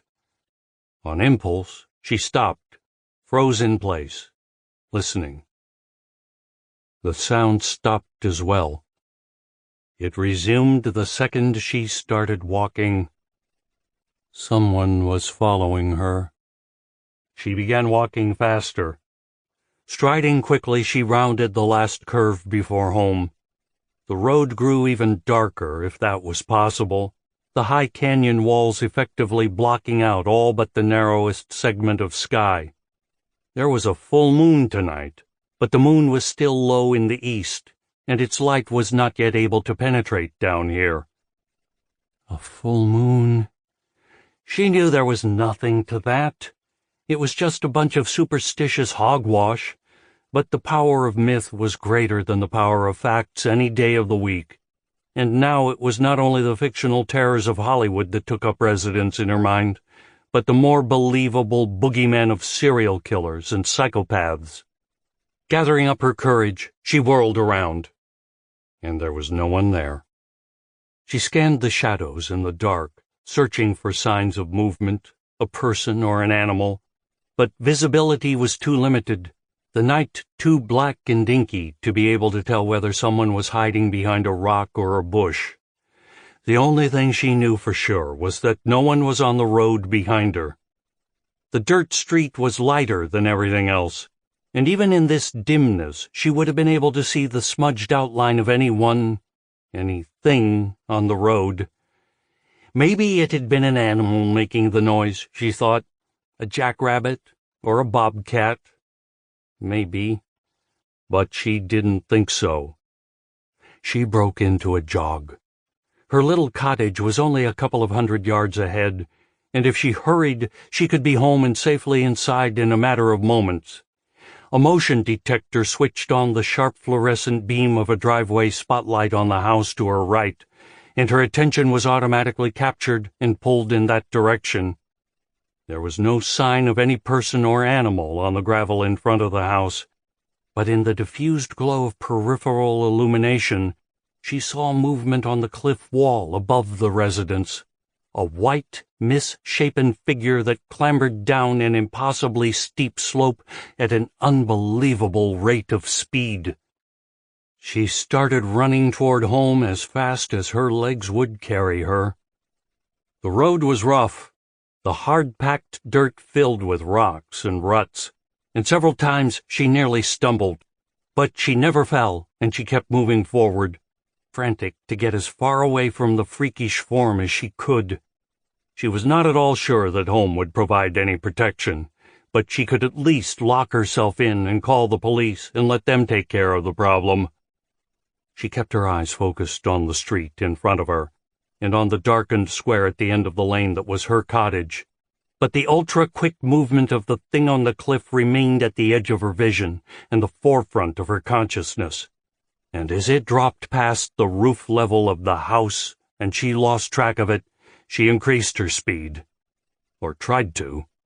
For she was already running as fast as she possibly could, her leg muscles aching and breath coming in harsh gasps that were so loud in her ears they would have drowned out even the sound of a scream. She didn't know what was happening, didn't know what that figure was, but she knew that it was not human, and she knew that she did not want to come in contact with it. At this point, she was not even sure if the creature was aware of her existence. If she had imagined the noises behind her on the road, if that had been entirely unconnected, and the monster on the cliff had been concentrating on the rock wall as it was descending, maybe it had not spotted her. She prayed for that to be the case, and it was only the hope that she had not been noticed that kept her from screaming. She reached her gate and pushed it open as she ran forward, already fumbling with her keys as she dashed up the wooden steps to the cottage door. A loud, sharp thump on the roof of the porch did make her scream, and startled her into dropping her keys. She heard them hit the rock between the open steps. She looked up to see the source of the thump, and saw it peeking over the edge of the roof at her. The figure grinned, its teeth abnormally long in its too skinny face. She cried out, but this time no sound emerged, and before she could adjust her brain to rectify that, its cold gelatinous hands were around her mouth. Chapter 8 1 It was the first time he'd been alone in the house, and Adam was scared. He didn't know why, but he was. He sat there watching TV, and after a while he had to go to the bathroom and realized that he was afraid to do so. Afraid to go upstairs to his parents' bathroom, afraid to go to the bathroom by Teo's room, afraid to leave the living room, period. He crossed his legs, held it in. The house was dark. Even in the daytime it was dark, and after all this time he still did not feel comfortable in it. Part of it was no doubt due to what Scott had told him about it being haunted, but the truth was that he'd felt this way even before he'd known anything about that. It was an instinctive reaction, a response to the place that had nothing to do with stories or rumors or third-hand accounts, and now that he was here alone, he found that he was not quite as nonchalant about it all as he had been with his friend. He thought about the banya. He tried not to think about the banya. Babunya was doing Malacan things, and his parents and Teo were out shopping, buying groceries and picking out videotapes, a Russian film for his grandmother and a Disney movie for Teo. Sasha was over at one of her friends' houses. Although his parents had invited him to come along with them, he had declined, explaining that he had some math homework to catch up on, and they'd left him here alone. He'd been waiting for just such an opportunity to sneak into Sasha's room and do a little exploring. But now he was afraid to go upstairs at all, and his sick impulse would have to remain unacted upon until some other time, until he became braver. Jesus! What the hell was wrong with him? Something sure had happened since they'd moved to Arizona. He'd turned into a complete wuss, for one thing, jumping at every little sound, afraid of his own shadow. And he'd become some sort of pervert, stalking his own sister and trying to peek up her skirts, trying to catch her naked, wanting to examine the contents of her room in hopes of finding, what? A diary? Yes, a diary. In his sickest and most elaborate fantasy, he found her diary and discovered that she had intentionally flashed him on his birthday, had purposefully allowed him to look between her legs and see her underwear as part of his birthday present. She had been waiting ever since for him to make a move, and had put down all of her sexual thoughts about him in her diary. It was ridiculous, of course, but he grew hard just thinking about it, and for a brief moment he forgot that he was alone in the house and afraid. Then he heard what sounded like something heavy being dropped on the floor upstairs, and he jumped, spilling the sack of potato chips on his lap. He moved the potato chip bag aside, listening carefully, ready to run out of the house if he heard any other sounds. But all was quiet, save for the lame jokes and canned laughter of the rerun on the television. He waited a few more minutes, but there was nothing else, and he put it down to the settling of the house, his father's all-purpose excuse for unexplained noises, then reached for the remote and turned up the television volume. He and Scott had stopped by Dan Running Horse's house on the way home from school yesterday. Dan lived at the edge of the reservation, and his dad was the chief, but even though the other Indian kids were always kissing his ass, they didn't much like him, and the feeling was reciprocal. They were nice to him, but only because of who he was and what he could do for them, and Dan resented that. He and Scott, though, had been pals since kindergarten, natural outcasts who had banded together, and they shared a relaxed, easy camaraderie that reminded Adam of himself and Roberto, and made him feel a sharp pang of homesickness. Adam, too, liked Dan, and found the Indian boy easy to get along with. There was a calm sort of confidence about him, and an emotional and intellectual openness more common to metropolitan Southern California than small-town Arizona. Both Scott and Dan were different from most of the other kids here, more like himself, and he was grateful that he had found them. He didn't know what he'd expected to see at Dan's place. Not a teepee, certainly, but also not the rather mainstream-looking house with its potted palms and wicker patio furniture. They'd gotten Dr. Peppers out of the refrigerator and sat around in Dan's bedroom, talking a bit about scary stuff, haunted houses and mysterious deaths and cactus births and eerie occurrences. Dan said it was the mine that had drawn evil to McGuane. Adam assumed he meant that the town was built on a sacred site and that the gods or spirits or whatever had cursed the place, but Dan said no, not exactly. The earth was their mother, he explained, not just their home. It was the source of all life. It was also a living entity, made up of dirt and rock, plant and water, and the mine was like a big open sore on its body. It hurt here, and it sent out the equivalent of antibodies to fight the disease, ghosts and spirits, demons and monsters. It is trying to protect itself, Dan said. That's why this place is haunted. The day was warm, but Adam shivered.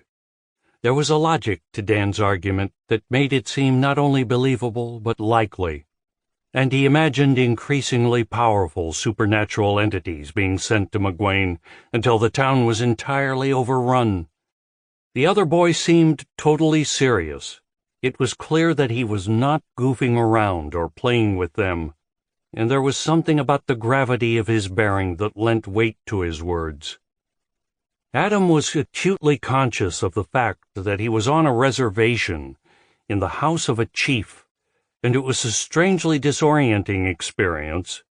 He felt suddenly as though he was in a foreign country, a place that was geographically part of America, but where American laws and beliefs did not apply. He'd lived with, gone to school with, been friends with people from a lot of different minority groups back in Downey. There were Russians, Salvadorans, Guatemalans, Mexicans, Armenians, Indians, Chinese, Japanese, Koreans, Vietnamese. But Native Americans had not really been represented in the multicultural melting pot of Southern California, and their ways were unfamiliar to him, what little knowledge he had having been filtered through the distorting prism of movies and television. They were exotic but indigenous, and their ghost stories, their folklore, their superstitions seemed scarier to him than others because they'd been here for so long. They were an old people, the first residents of this land, and he found that spooky. It gave their beliefs greater credence in his eyes, and he had no trouble buying Dan's theory. "You don't really believe that," Scott said. "Of course I do," Dan replied. "It's common knowledge, at least among my people, and it explains why all of that weird stuff happens here. Besides, do you have a better theory?" Scott shrugged. Adam looked at Dan. He was impressed by how comfortable the other boy was with his heritage, with his religion. Dan wasn't embarrassed by it, didn't try to apologize for it or explain it away, and that made Adam feel a little better about his own background.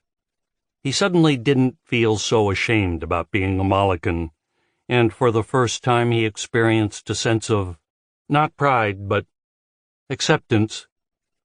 He cleared his throat. "I know a place that's haunted. A really spooky place." "Where?" Scott said, interested. "It's on our property." "I knew it. After all those murders, it's not the house. It's not even near the house. It's on the opposite end of our property. It's a banya." He felt good as he said the Russian word. "A bathhouse." "What's that?" "It's a place where they cleanse themselves," Dan said, and Adam was reminded of the fact that Indians had banyas too, or their version of it. "It's like a steam bath, right?" "Yeah," Adam said. "And it's haunted?" Scott asked. He nodded. He described the bones and the shadow, told them of his grandmother's refusal to go in the building. They both wanted to see it immediately. They'd walked over to his house, and he'd taken them out to the banya and shown them first the bone he believed to be the femur of a child, and then the shadow of the Russian man. The shadow. They'd both seen it. Scott found it cool and exciting and thought they should call the Enquirer to take a picture of it, or at the very least charge admission to see it. But Dan's response was more serious and subdued. He would not speak while inside the banya, and when he was once again outside, he told Adam that he agreed with his grandmother, and he suggested that Adam stay as far away from the banya as possible. Adam had half thought that coming here with a group of people would dissipate the oppressiveness of the atmosphere, would lessen the dread he felt, but it did not. He was just as scared being here with Scott and Dan as he had been when he'd come by himself. More scared, perhaps, because he now had verification that the shadow of the man was real, was a concrete apparition, and not some misinterpreted wall stain or trick of light. And Dan's warning sent chills down his spine. They'd left quickly after that, and on the way back, his friends asked him if there was anything creepy about the rest of the property, or the house itself, and he had told them no. But that wasn't true, and he wished they were here now to confirm what he was feeling, as he concentrated on the television and tried not to hear any other noises. The air in the house felt as heavy as the air in the banya, and there was that same sense of apprehension, that feeling that something bad was about to happen. There was another thump from upstairs, and on the wall above the steps he thought he saw the quick dart of a wild shadow. He ran out of the house. He did not turn off the television, did not even close the door behind him. He simply dashed outside and kept running until he was halfway up the drive. His heart was pounding, and he had a difficult time catching his breath, but that heavy dread was gone, and he turned around to look at the house. What was it, he wondered? What was in there? One of Dan's earth-sent spirits? Or the ghosts of the murdered family Scott had told him about? He didn't know, but either way he was scared, and he wished Babunya was here. She seemed to know how to handle this kind of stuff. The front door of the house was wide open, and he knew flies were getting inside, but he wasn't about to go back and shut the door. He thought of leaving, walking over to Scott's or something, but he was supposed to stay home, and his parents would be ticked if he left. He'd probably be grounded for a week. So he sat down on a large rock, facing the house.